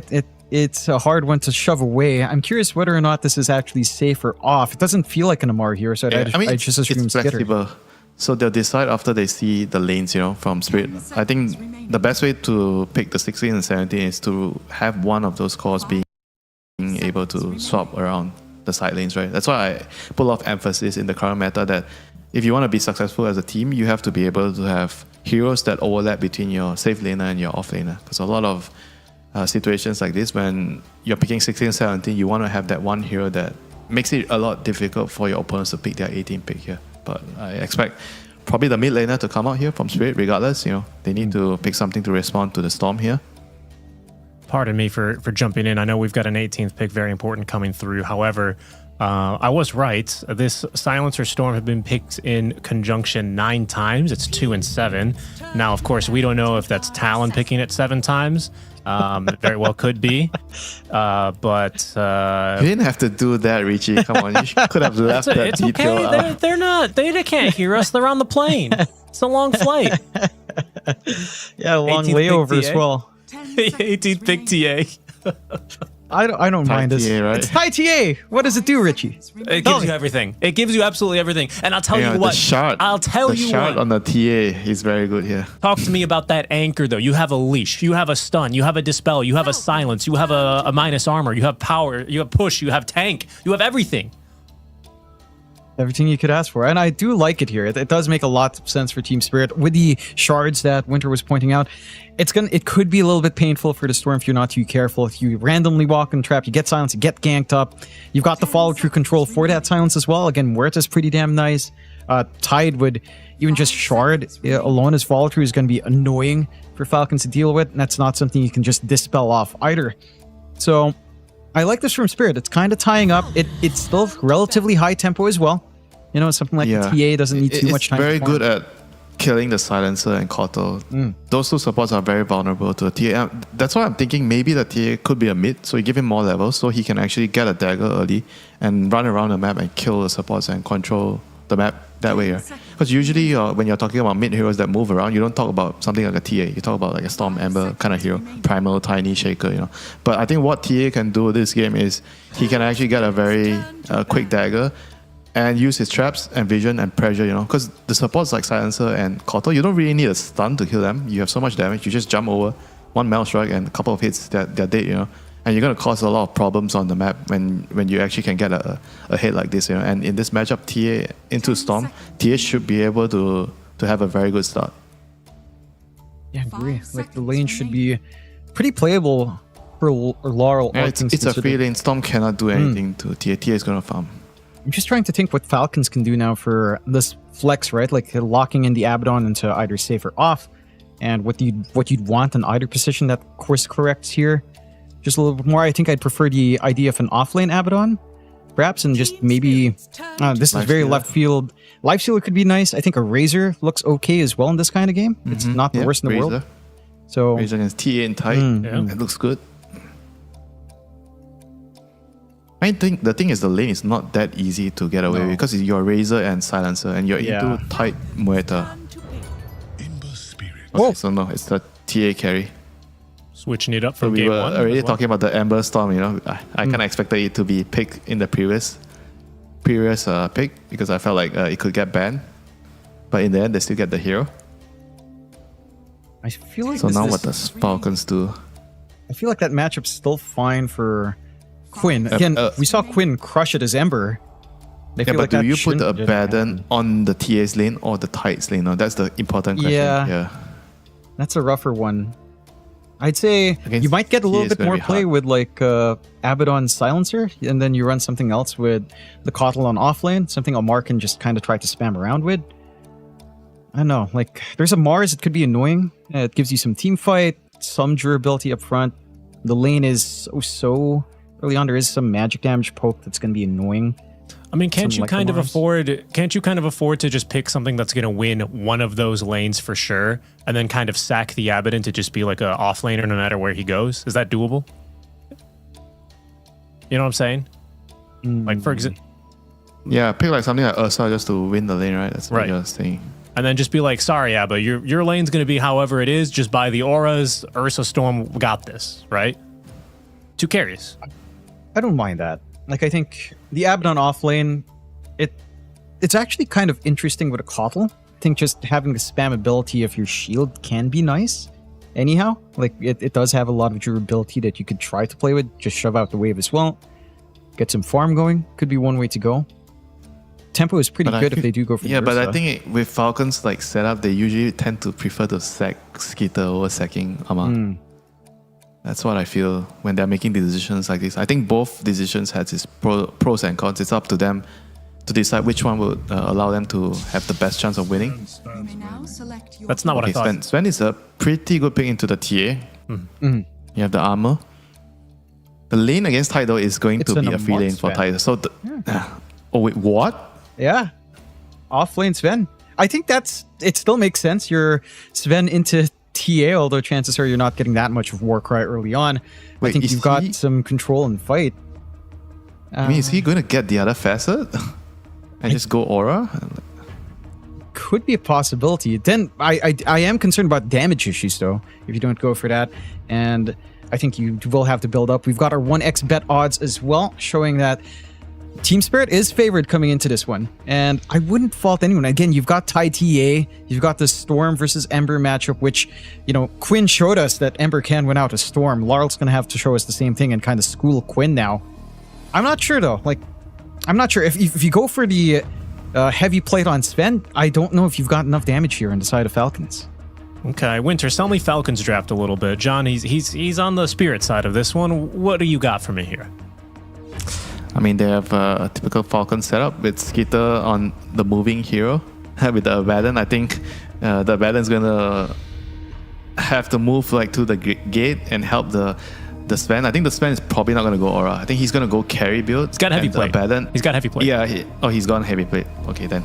Yeah, but as always, when Falcon succeeds, Skeeter is the one that has to start the move. He's gonna gate. He's gonna help the Sven get a good start, kill the tower, and things are gonna snowball from there. Because I think even though he can't stop the Tide from farming, the Abaddon is gonna secure his own farm. So he's gonna have his own game, and they're gonna try to play around that. And also, it's gonna free up a lot of movement for the supports to move around. Because Abaddon is quite self-sustainable. He doesn't really need a lot of babysitting. So Sneaking can play really greedy and just move around, and especially help Quinn. Got We it. saw how badly he got beaten the last game, and Yeah. they're gonna try to make sure that does not happen again. It's been a back and forth series here between Spirit and Falcons as the coaches are being escorted off stage. It is time here, folks, to decide who will be moving on to play in the upper bracket at the Raleigh Convention Center. And, who will be facing off in the lower bracket. I'm particularly excited here. It's going to be a close game. We've got 2 heavy hitters going head to head. We've got 2 wonderful casters here to bring you the action. Thank you so much, Richie. Let's get into game 3. Again, fresh drafts, interesting heroes in a game 3 of a series on this patch. Waga, it's what we love to see. Amar finding a farming hero. As earlier on he said, what do you do in the off lane? You just go jungle. So he's got Sven to go jungle and hit creeps, I guess.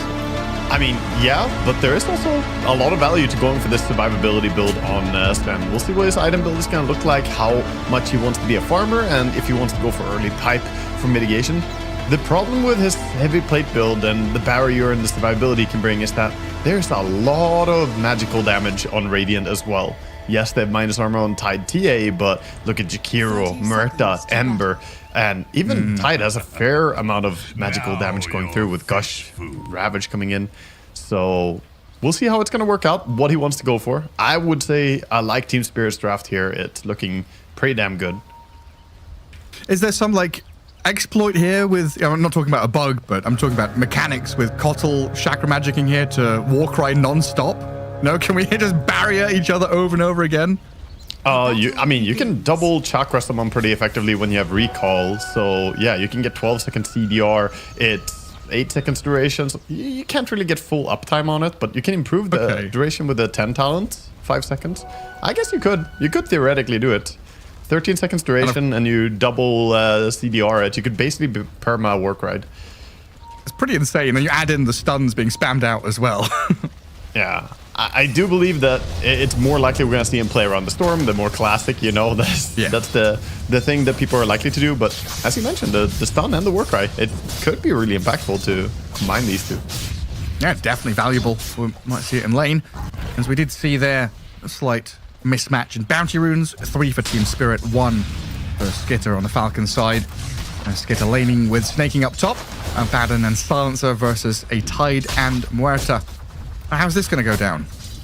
I mean, the cool thing is that they decide to swap around. They put the Abaddon, you know, as a carry here. It's going to be interesting to see. Because I was thinking this would be an off-lane Abaddon, but safe lane Abaddon is really, really strong. Silencer is a very strong laner. This will be a tough lane for Collapse.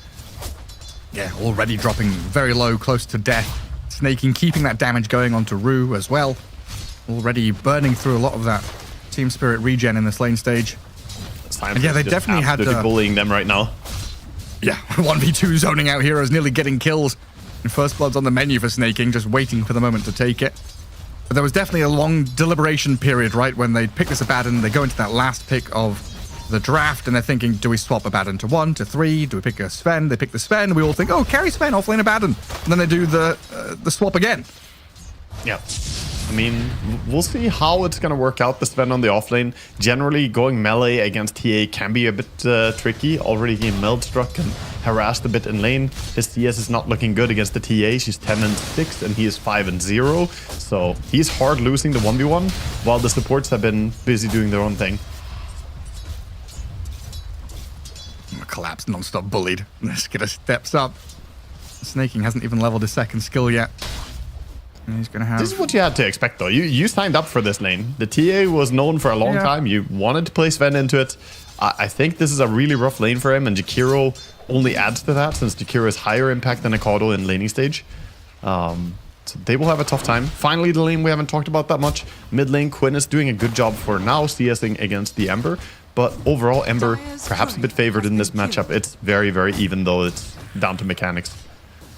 Yeah, mechanics, rotations, rune control, all the nitty-gritty stuff comes into play. But really, these two offlaners, they're going to start, you know, begging and pleading for their supports to go and stack jungle, right? Build up some ancient stacks for Tide and Sven, who are both pretty adept at clearing them, to try and catch up after this resounding loss in the laning stage. And it looks like Miposhka here might just be able to find crit. That's a good TP out, though. Fighting. Collapse, he loses it. dead to Snaking at the same time up at top lane. He thought it was going to be fine. He had the healing Lotus, but you cannot underestimate the impact of glaives over time. Snaking with a lot of stats from the circlets and the branches just brings him down there. The brain drain begins. Yeah, -1. That means that Snaking is really low, so he's going to go kill himself on the Ancient. Get back on the lane. And then Amar being bullied around by Miposhka. Just wanting to drag his wave onto tower so he can get something. It does mean that, like Jakiro TA, they've got access to large and small camp for pulls. But it looks like that 4-minute rune much more important for Miposhka to go and guard. If they can get themselves a lull refill top and stop Quinn from refilling bottom, that's huge for this mid lane. Yeah, it's going to be very nice impact. And, you know, when you have both off-laners struggling this bad, whoever can get an edge on mid lane is going to be very impactful, because their activation will be more important than ever. 6-minute rune is going to be important for both teams to control, as Spirit heroes always want the runes. One problem here for Falcons as well is that you're struggling on the offlaner, and as per usual, Caudle goes and stacks jungle. But an offlane Sven, who is being bullied in lane, doesn't clear jungle that easily. He's got 2 points Great Cleave, and he's gonna try, but this is poor man's jungling compared to a Sand King or a Tide or something going back in jungle. This does not look very fast. Any of the other heroes, right? Darkseer, Ion Shell, Wraith King with the skeletons, Beastmaster with the axes. And Sven can try his hardest, but bless his little socks. He's got Great Cleave level 2 and 50 HP remaining. Quinn in the meantime having a good old scrap in the mid lane with Laurel.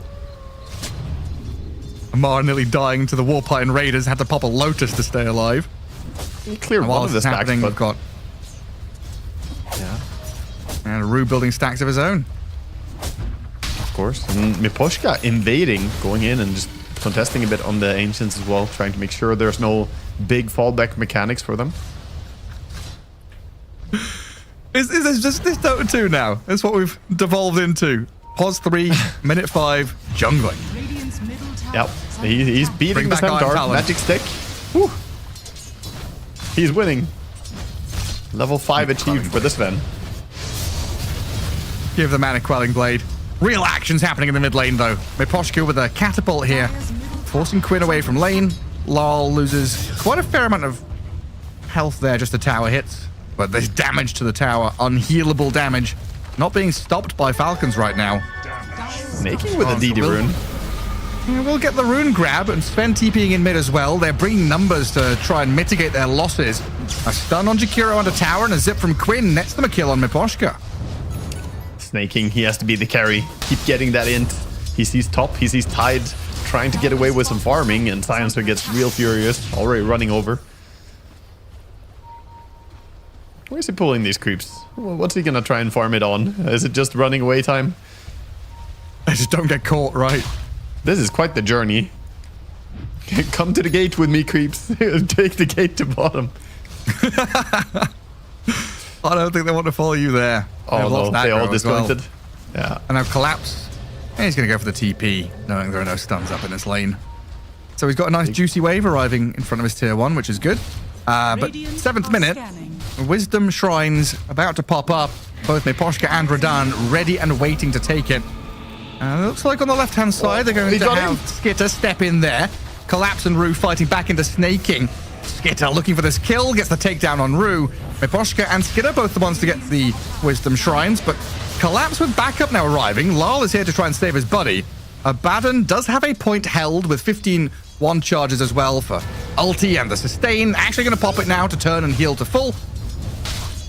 Keeps the Silencer safe as well. He doesn't even need to use his shield on him, just holding it ready. And meanwhile, the Sven is being followed by Miposhka, who is looking for the kill even. Dead? Is he dead here? It's close. It's close, but the shield. Heavy Water plate. barrier. Meanwhile, Collapse is nearly dead on the left-hand side. It's so far a tale of 2 off lanes. Both Tide and Sven struggling, just scraping the bottom of the barrel for anything. But Tide is struggling worse because he's losing his tower right now. Abaddon, keeping the catapult alive for a long time, brings down the offlane tower. First big damage dealt in this game.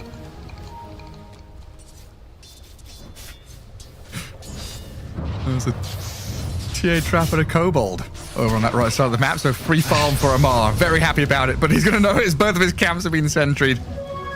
Yeah, and he doesn't have a home right now. Like, Amar is just, he's drawing on the map, like, I want to move to the other jungle maybe, but then he can't leave bottom. He just want to lose tower. It's just tough days. I'm going to stop this TA from pushing into you. Especially with a Jakiro by her side. Ultimately, though, Radan having the freest game ever as TA. Very happily farming. Yeah, 74, 22, 4,500 net worth. A good 400 ahead of the Abaddon already. And what we're going to see, the Dragonlance Link? Or is he stepping in for a Deso in between them? Looks like the Deso is going to be bought up, and I don't disagree with it. When you have this free of a game, just farm up, get the damage, and get to a point where Sven can never tank. If you have enough damage on TA, Sven is just food always. And with him being so underfarmed, I think this is the right choice. And Skitter's Abaddon, Blade Mail lined up for him, so not the Radiance Rush, going for more of a... the ability at least to have a bit of a mid-game fighting build. Quinn, crit, and snaking over in the enemy Ancients area. See them using the bottle a little bit to try and allow Storm to play aggressive and high tempo. Oh look, the shovel for the water rune. Refills Quinn. Kotl provides always. What true support should do. So at least if bottom is going pretty poorly for them, the mid and top lane are very nice for Falcons. They're getting a lot of value. Even Silencer being allowed to farm lane a little bit, which I'm a big fan of. Abaddon trying to activate, going towards mid lane. Yeah, I mean, minute 10, Haste Rune spawned. Lol, and the Remnant down south. So that's going to be there for Quinn. And it's also Kotl getting all the farm that's meeting that tier 1 bottom, right? Sansa gets the lane top, Kotl gets the lane bottom, the rest of them jungling and finding value there. And we all know what a Kotl with a few levels and a bit of gold can do.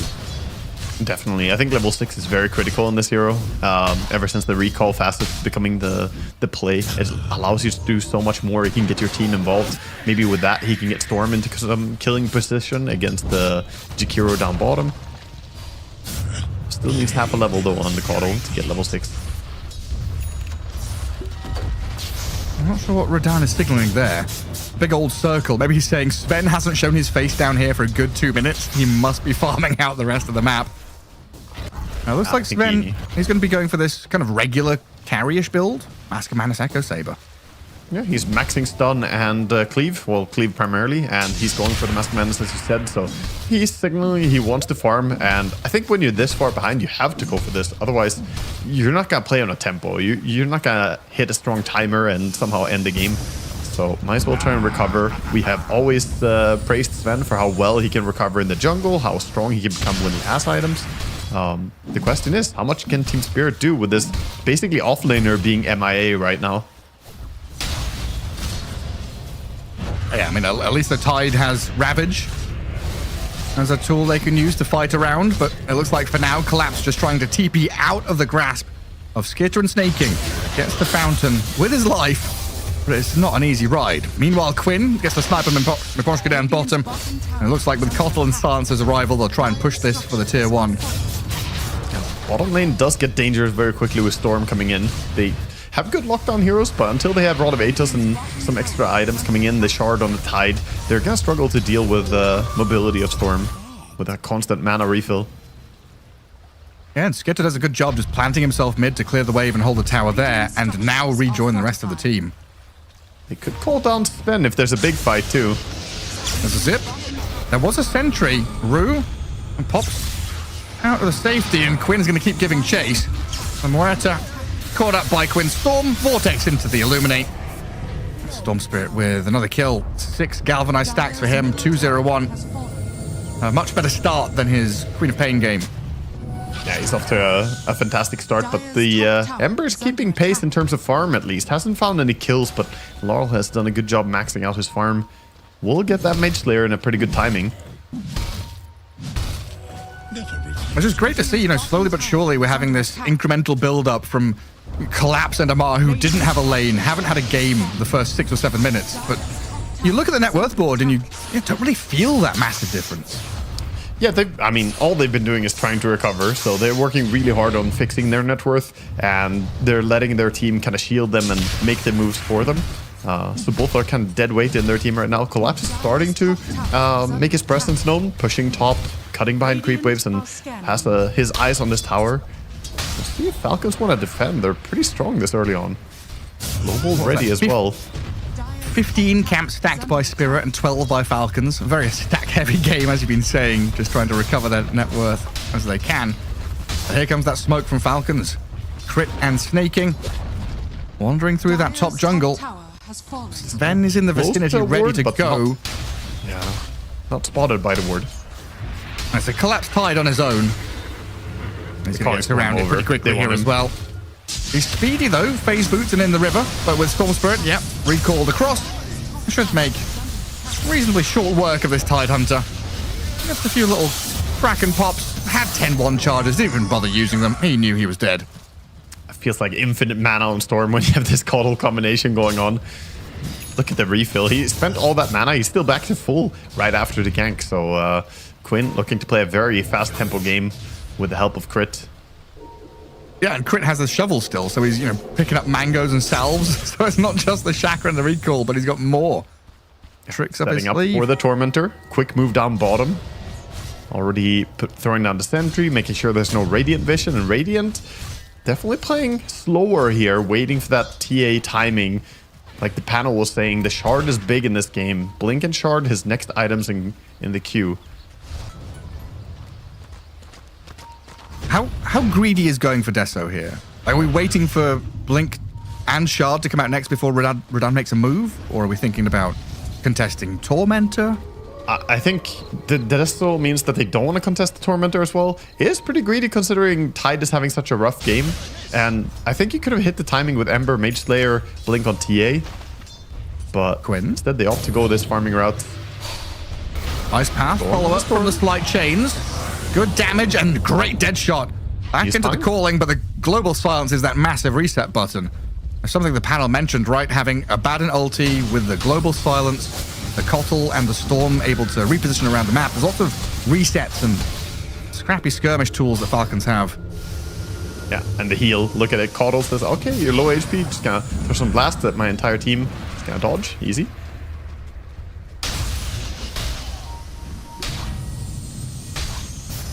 Mana is still fixed up. He's working on fixing the HP on Storm. Storm was heading base, but you never really need to go base when you have this this non-stop healing coming in. And Sven just keeps it is going. almost at the Echo Saber. Mask Commander's Echo is complete, so he's getting there. Oh, he's caught up tremendously well. Almost at 7,000 net worth. Right, here's the blink well- on TA. Collapse going for Yule Scepter first item. No Vladimirs. This is definitely unusual. Of course, he is playing against the Silencer. He wants to be able to Ravage, but it's still not really inspiring confidence in me. I Feels guess like a against the fall-off Abaddon. build. Abaddon with the ulti as well. Yeah. But he's going to get zipped on here. Skitter and Quinn close in on Collapse. There is Ravage ready, and his Yule Scepter there on the Abaddon might set up for an Ice Path.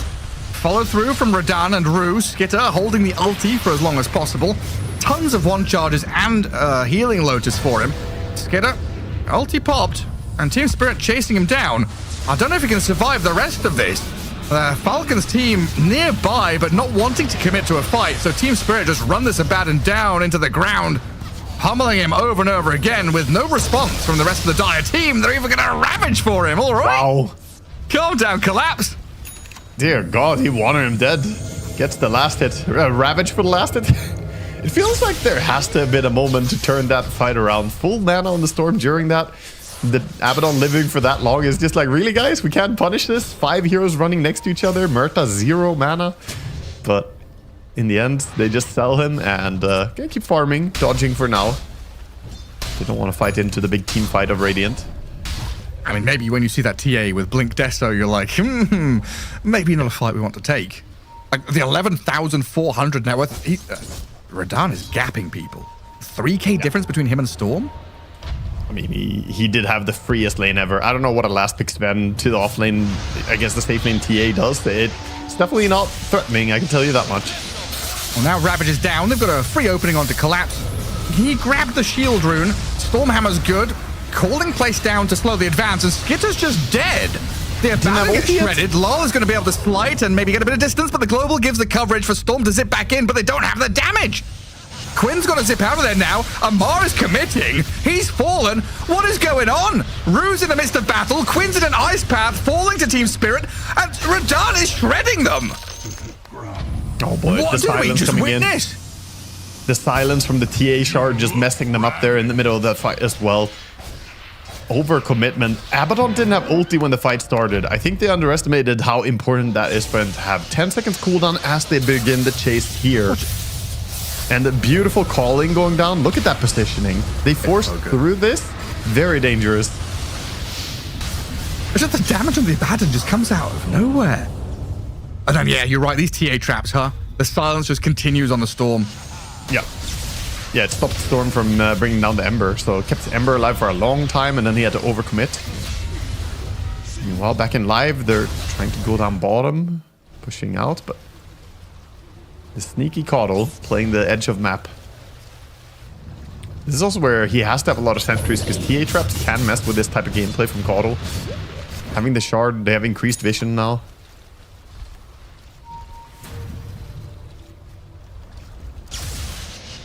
Spirit are coming for them. Look at this train. Heading down bottom.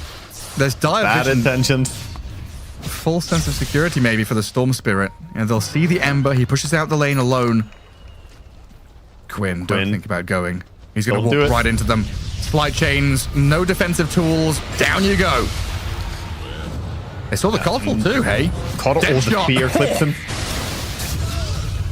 I like that the moment the Storm showed himself, 3 immediate abilities landed on him. Steering Chain, TA Trap Silence, and the Rod of Atos were all clicked the moment they showed from Fog of War. And no way out for him. He didn't have a chance to dodge any of them. They've been trained well. I'm so scared of this Templar Assassin, man. How happy are you to see a TA like this? I mean, I'm happy to see it, but also it feels so odd to me. Normally I see TA and people counterpick it, but this game, there was not really any counterpick. All the heroes on Falcons are honestly shit against TA. Like, none of them are good against TA. The supports are really bad, and the Sven offlane was just, I mean, probably one of the weakest laners I can think of against TA, as far as offlane pool goes. How late was the pick? We've seen a lot of first pick TA, right? Then it gets countered, but this was more... TA was third, second fourth, phase. right? The second phase, yeah. So, covered very nicely. I did expect them to pick the TA or the Sven, but somehow it just felt like that should have been the carry, and you gotta somehow work with like a Silencer Abaddon on the lane at least, something that can threaten Dispel off the meld. Something. By the way this is going now, 3k lead, 7-7, but it's Team Spirit dictating the pace of play. They've got Aegis on this Templar Assassin, and Radahn shows no sign of slowing down. Hurricane Pike, Blink, 12 stacks on Deso, tons of maneuverability with all of his damage. Deso damage building up is actually a big thing. Getting these kills, it really feels nice when you're getting to scale like this. They don't want to give up anything, but they actually do lose their Wisdom rune, which was still there 1 minute after spawn. But Amar getting something for himself. So thank you very much. Hurricane rune. The next. Oh yeah, Storm Spirit. Hey, he gets silent on the trap. Hey. Oh, you're right. He still might be done for. Dead shot's good. Follow through. Is it coming? With a slight but no chains. They can't keep on going. Ember doesn't really want to dive in there. Ultimately, though, that's a lot of resources just to run away. So mid tower, not gonna be defendable as Storm has nothing. That's crumbling. This has got to be a couple of minutes of dodging by the Falcons, right? Surely they don't want to go fight into this, huh? No, they have the Radiance timing on Abaddon, so they want to try and get something out of this. The missed chance is really good against TA. Get the burn. Radahn out in the open. He'll get jumped and stunned by the Sven. Vortex from the Storm. A lot of control, but the damage isn't quite there. First life. It's a struggle to bring down this TA, but they've got it done. Collapse. Yules into the sky towards the Abaddon, holding the Ravage for now as the TA respawns and blinks away. Radahn has the distance, and that Abaddon ulti already expended. Could be problematic for Skitter. They've got slight chains on the Storm. A shield to save him, though. This means Skitter is once again further isolated for the big Ravage out of Collapse. Clips the Abaddon and the Storm, but in comes Sven again. Pushes Collapse back. Quinn about to get the kill. They take him down. The Sven, he's moved back in. Quinn is about to die, though, Storm, as Crit is caught. Another slight chains. Lal will find the Cottle. A 2-for-1. Storm and the Cottle for the Tide. 2-for-1, but now the aftermath as well. They might force a buyback here.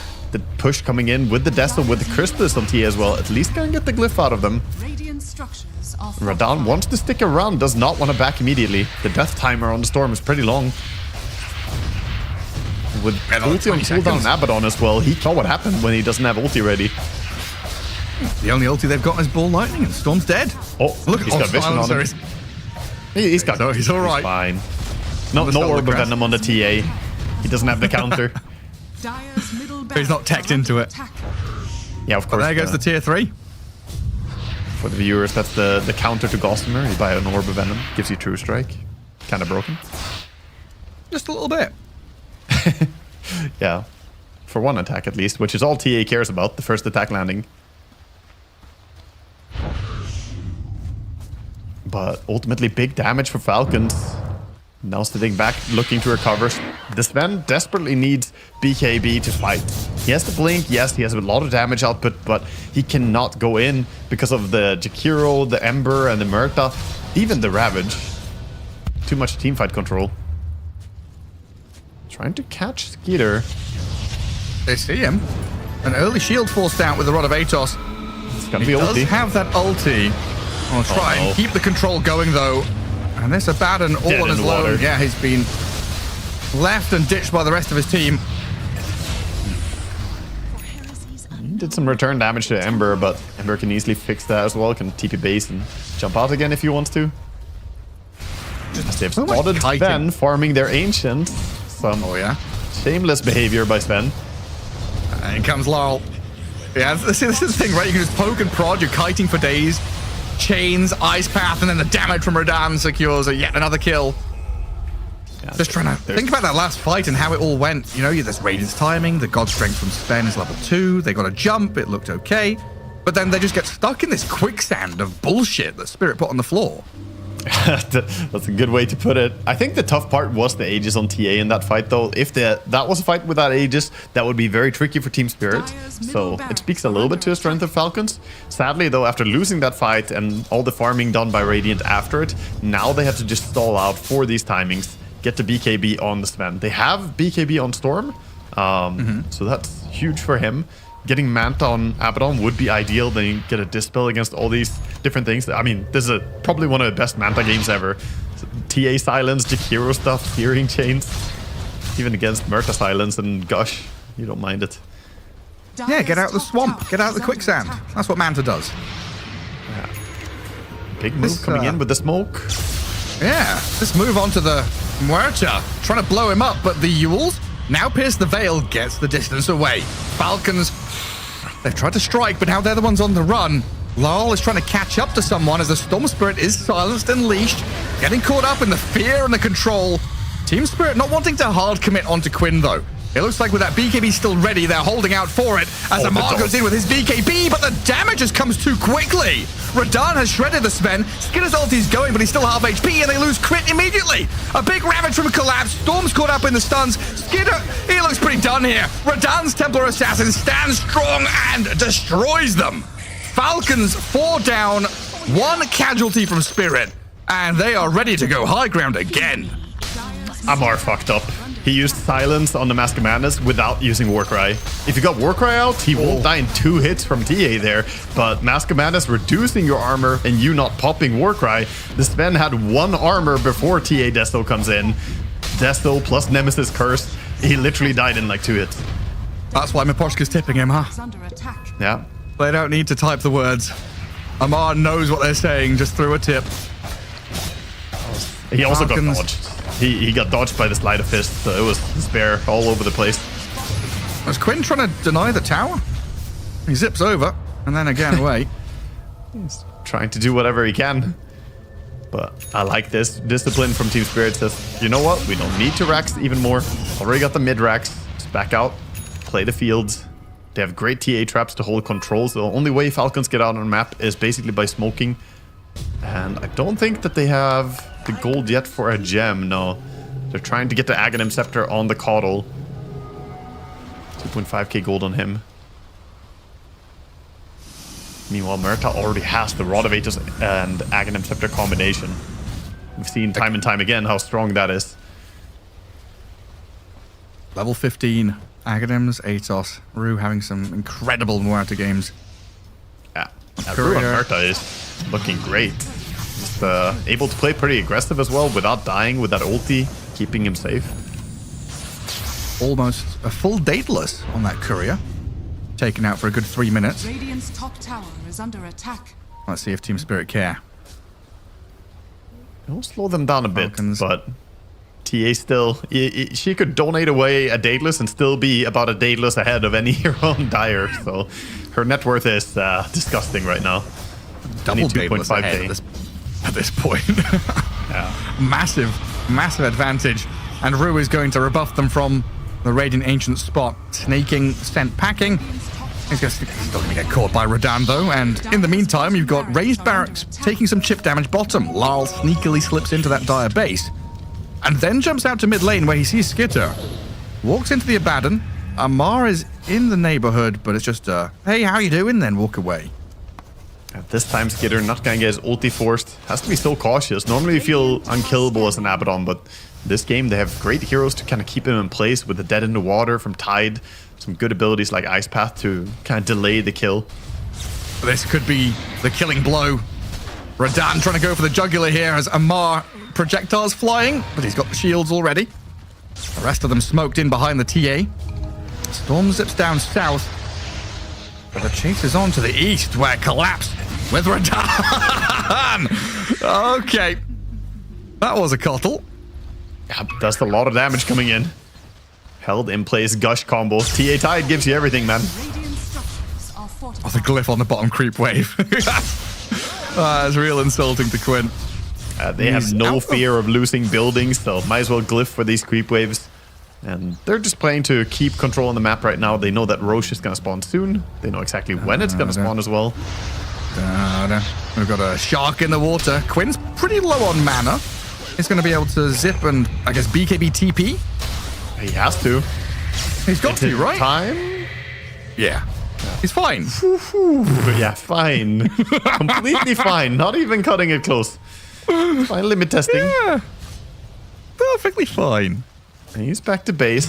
Everyone is shoved away from the area as well with this forward move by Ember, securing the Roche by pushing out the mid wave. Now they can go back, take an easy Roche. And Falcons, what are you building for? The Manta Style complete on Abaddon. That's going to help them a little bit, but they need so much more.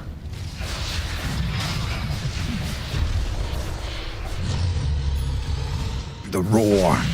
Absolutely no way contesting this Roche.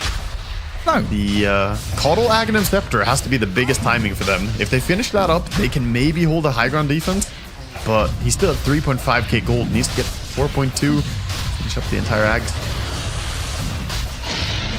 It's still a pretty monumental challenge for Falcons just to keep these waves pushed out to begin with.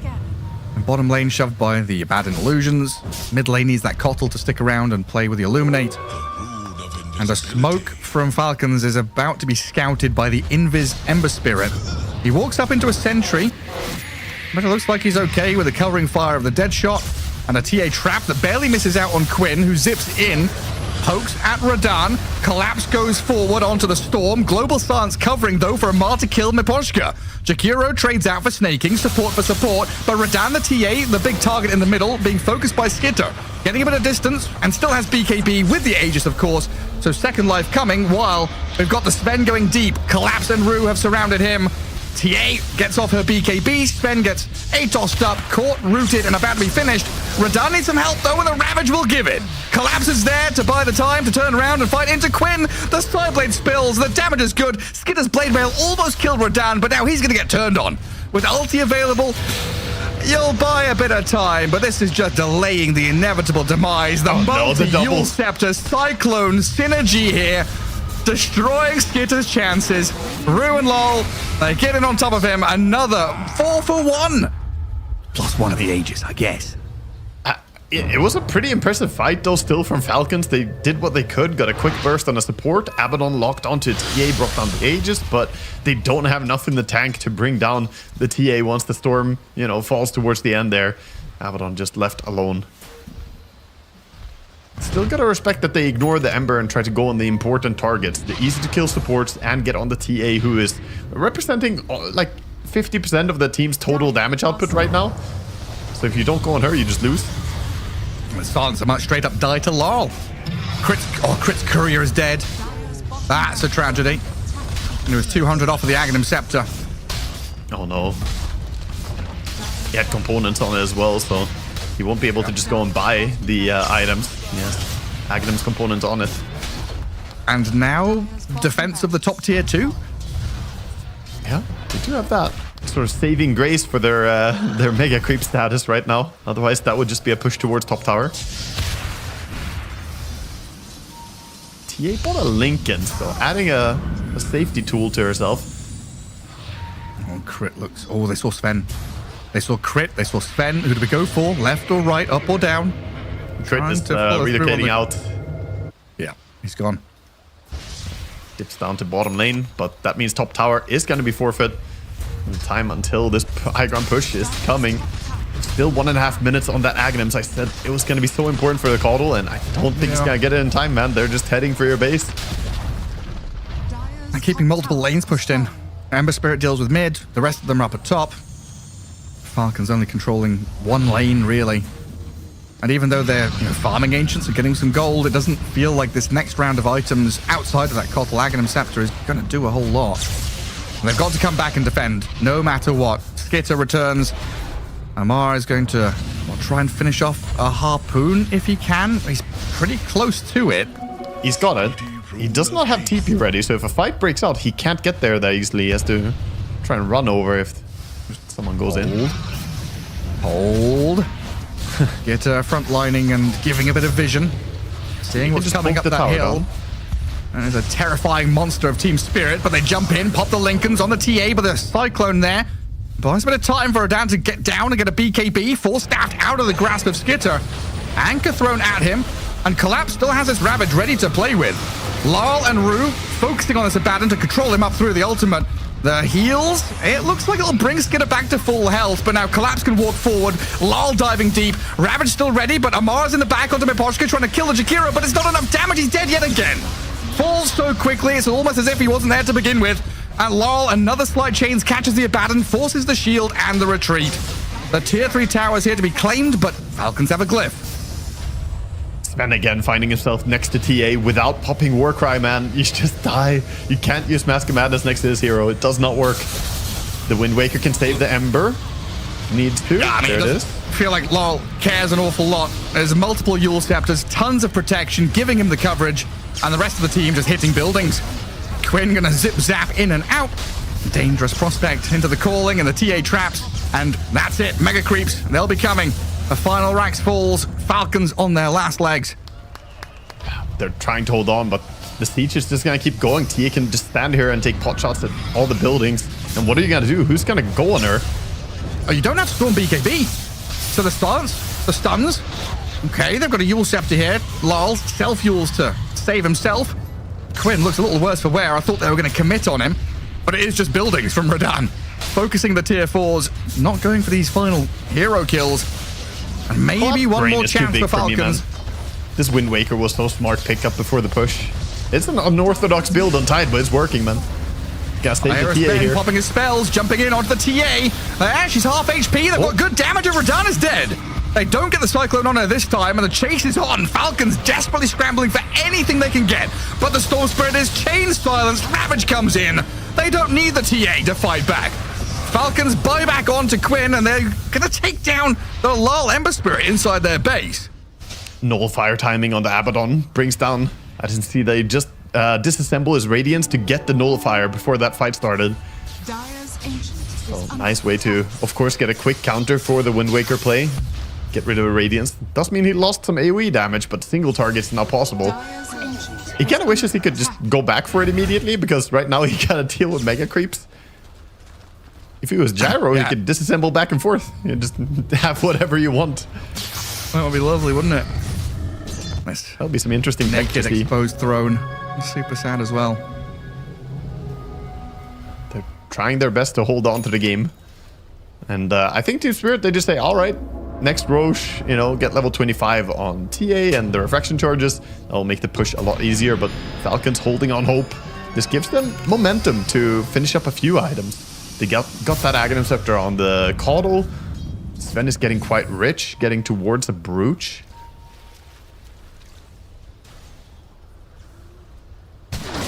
Not a bad swing in gold there for them. Even for Storm, just getting a casual plate mail towards that Shivas is going to be big. Getting some survivability against the big right clicks. Just rough if Storm has to BKB TP out of top lane. And he's been given the anchor by Collapse. Oh, Ember Yules into the sky. Ember Spirit has rotated in, so Quinn has to BKB Ball Lightning TP. Lal not done, but yeah, Quinn is. A good reaction. Amar gonna get out. He was spotted taking over the Watcher, but gets to safety. Yeah. I mean, there's no glyph for a minute 40 on the Dire side. As thrones open, the creeps are arriving at the Dire base. They have this just blink on TA. I was wondering if we just go throne, but it looks like they're going Quinn instead. Same thing, in theory. If they get this Storm Spirit, knowing he has no BKB. Cyclone, but the global, the Yule Scepter on the Storm. Do we have the stuns to come before that? No, we do not. Oh no, Global that's gives not him far the enough. coverage, but the fear, dead shot into Remnant forward. They've got the chains on him now. Quinn in serious trouble, about to be dropped. The Ravage isn't going to clip him though. He's back in Fountain, safe and sound. The Abaddon, he's fine as well. Skitter steps back as Radan tries to BKB open up on him, but Team Spirit have kind of whiffed this. Sven? Amar? He jumps in very aggressively, but Ogre Seal Totem back to the high ground. That's Falcons expending everything. Team Spirit used a lot as well, though. They used the Ravage and they committed in for this. Falcons did, get some cooldowns, but they didn't lose their Abaddon ulti, so I think we're gonna see Spirit just say they regroup. They know the Roshan is about to be up. Hold a bit of terrain. Surviving that Storm BKB cooldown was massive for Falcons. This keeps them in the game, able to have another chance at a fight. They're playing under dire vision here, Spirit. They Another back up and smoke. smoke. They ping They Amar. don't have the Hex yet. They're trying to build a Hex on Tide, but he doesn't have it. Blink. He cannot blink in time. Collapse, Cyclone into Ice Path. No protection, no buyback. Sven down and out. Falcons now in a 4 versus 5 with the throne open. They've got a glyph and a dream to try and hold on to this. Yeah. Spirit, like you said, is coming back for the safe route, going for Roshan.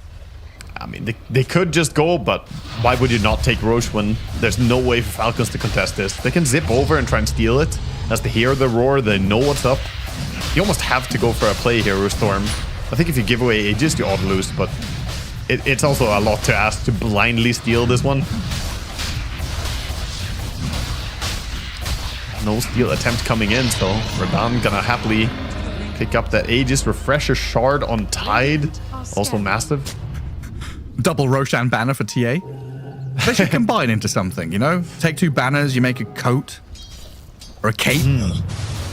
3 banners in a trench coat. Just a super tall banner.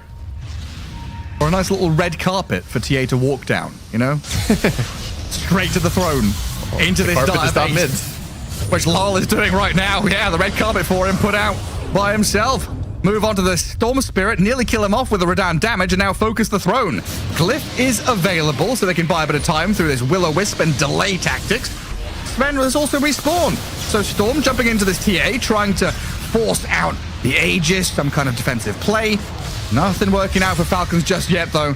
And they've got to deal with mega creeps under the banner glyph while TA starts pumping damage onto the throne. They do jump in with a Sven and Abaddon. Collapse, though, strong and tanky, holding Ravage and Refresher Shard. Might be able to just walk into this one as Quinn BKBs to battle back into Radan. But lol, he grabs a double kill in the backlines, finding the pickoffs they need. Quinn and Skitter about to be slain here as Team Spirit rack up the kills right next to the throne and force out the GG. He celebrates.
absolutely right. Heading into game one of this best.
Tiny?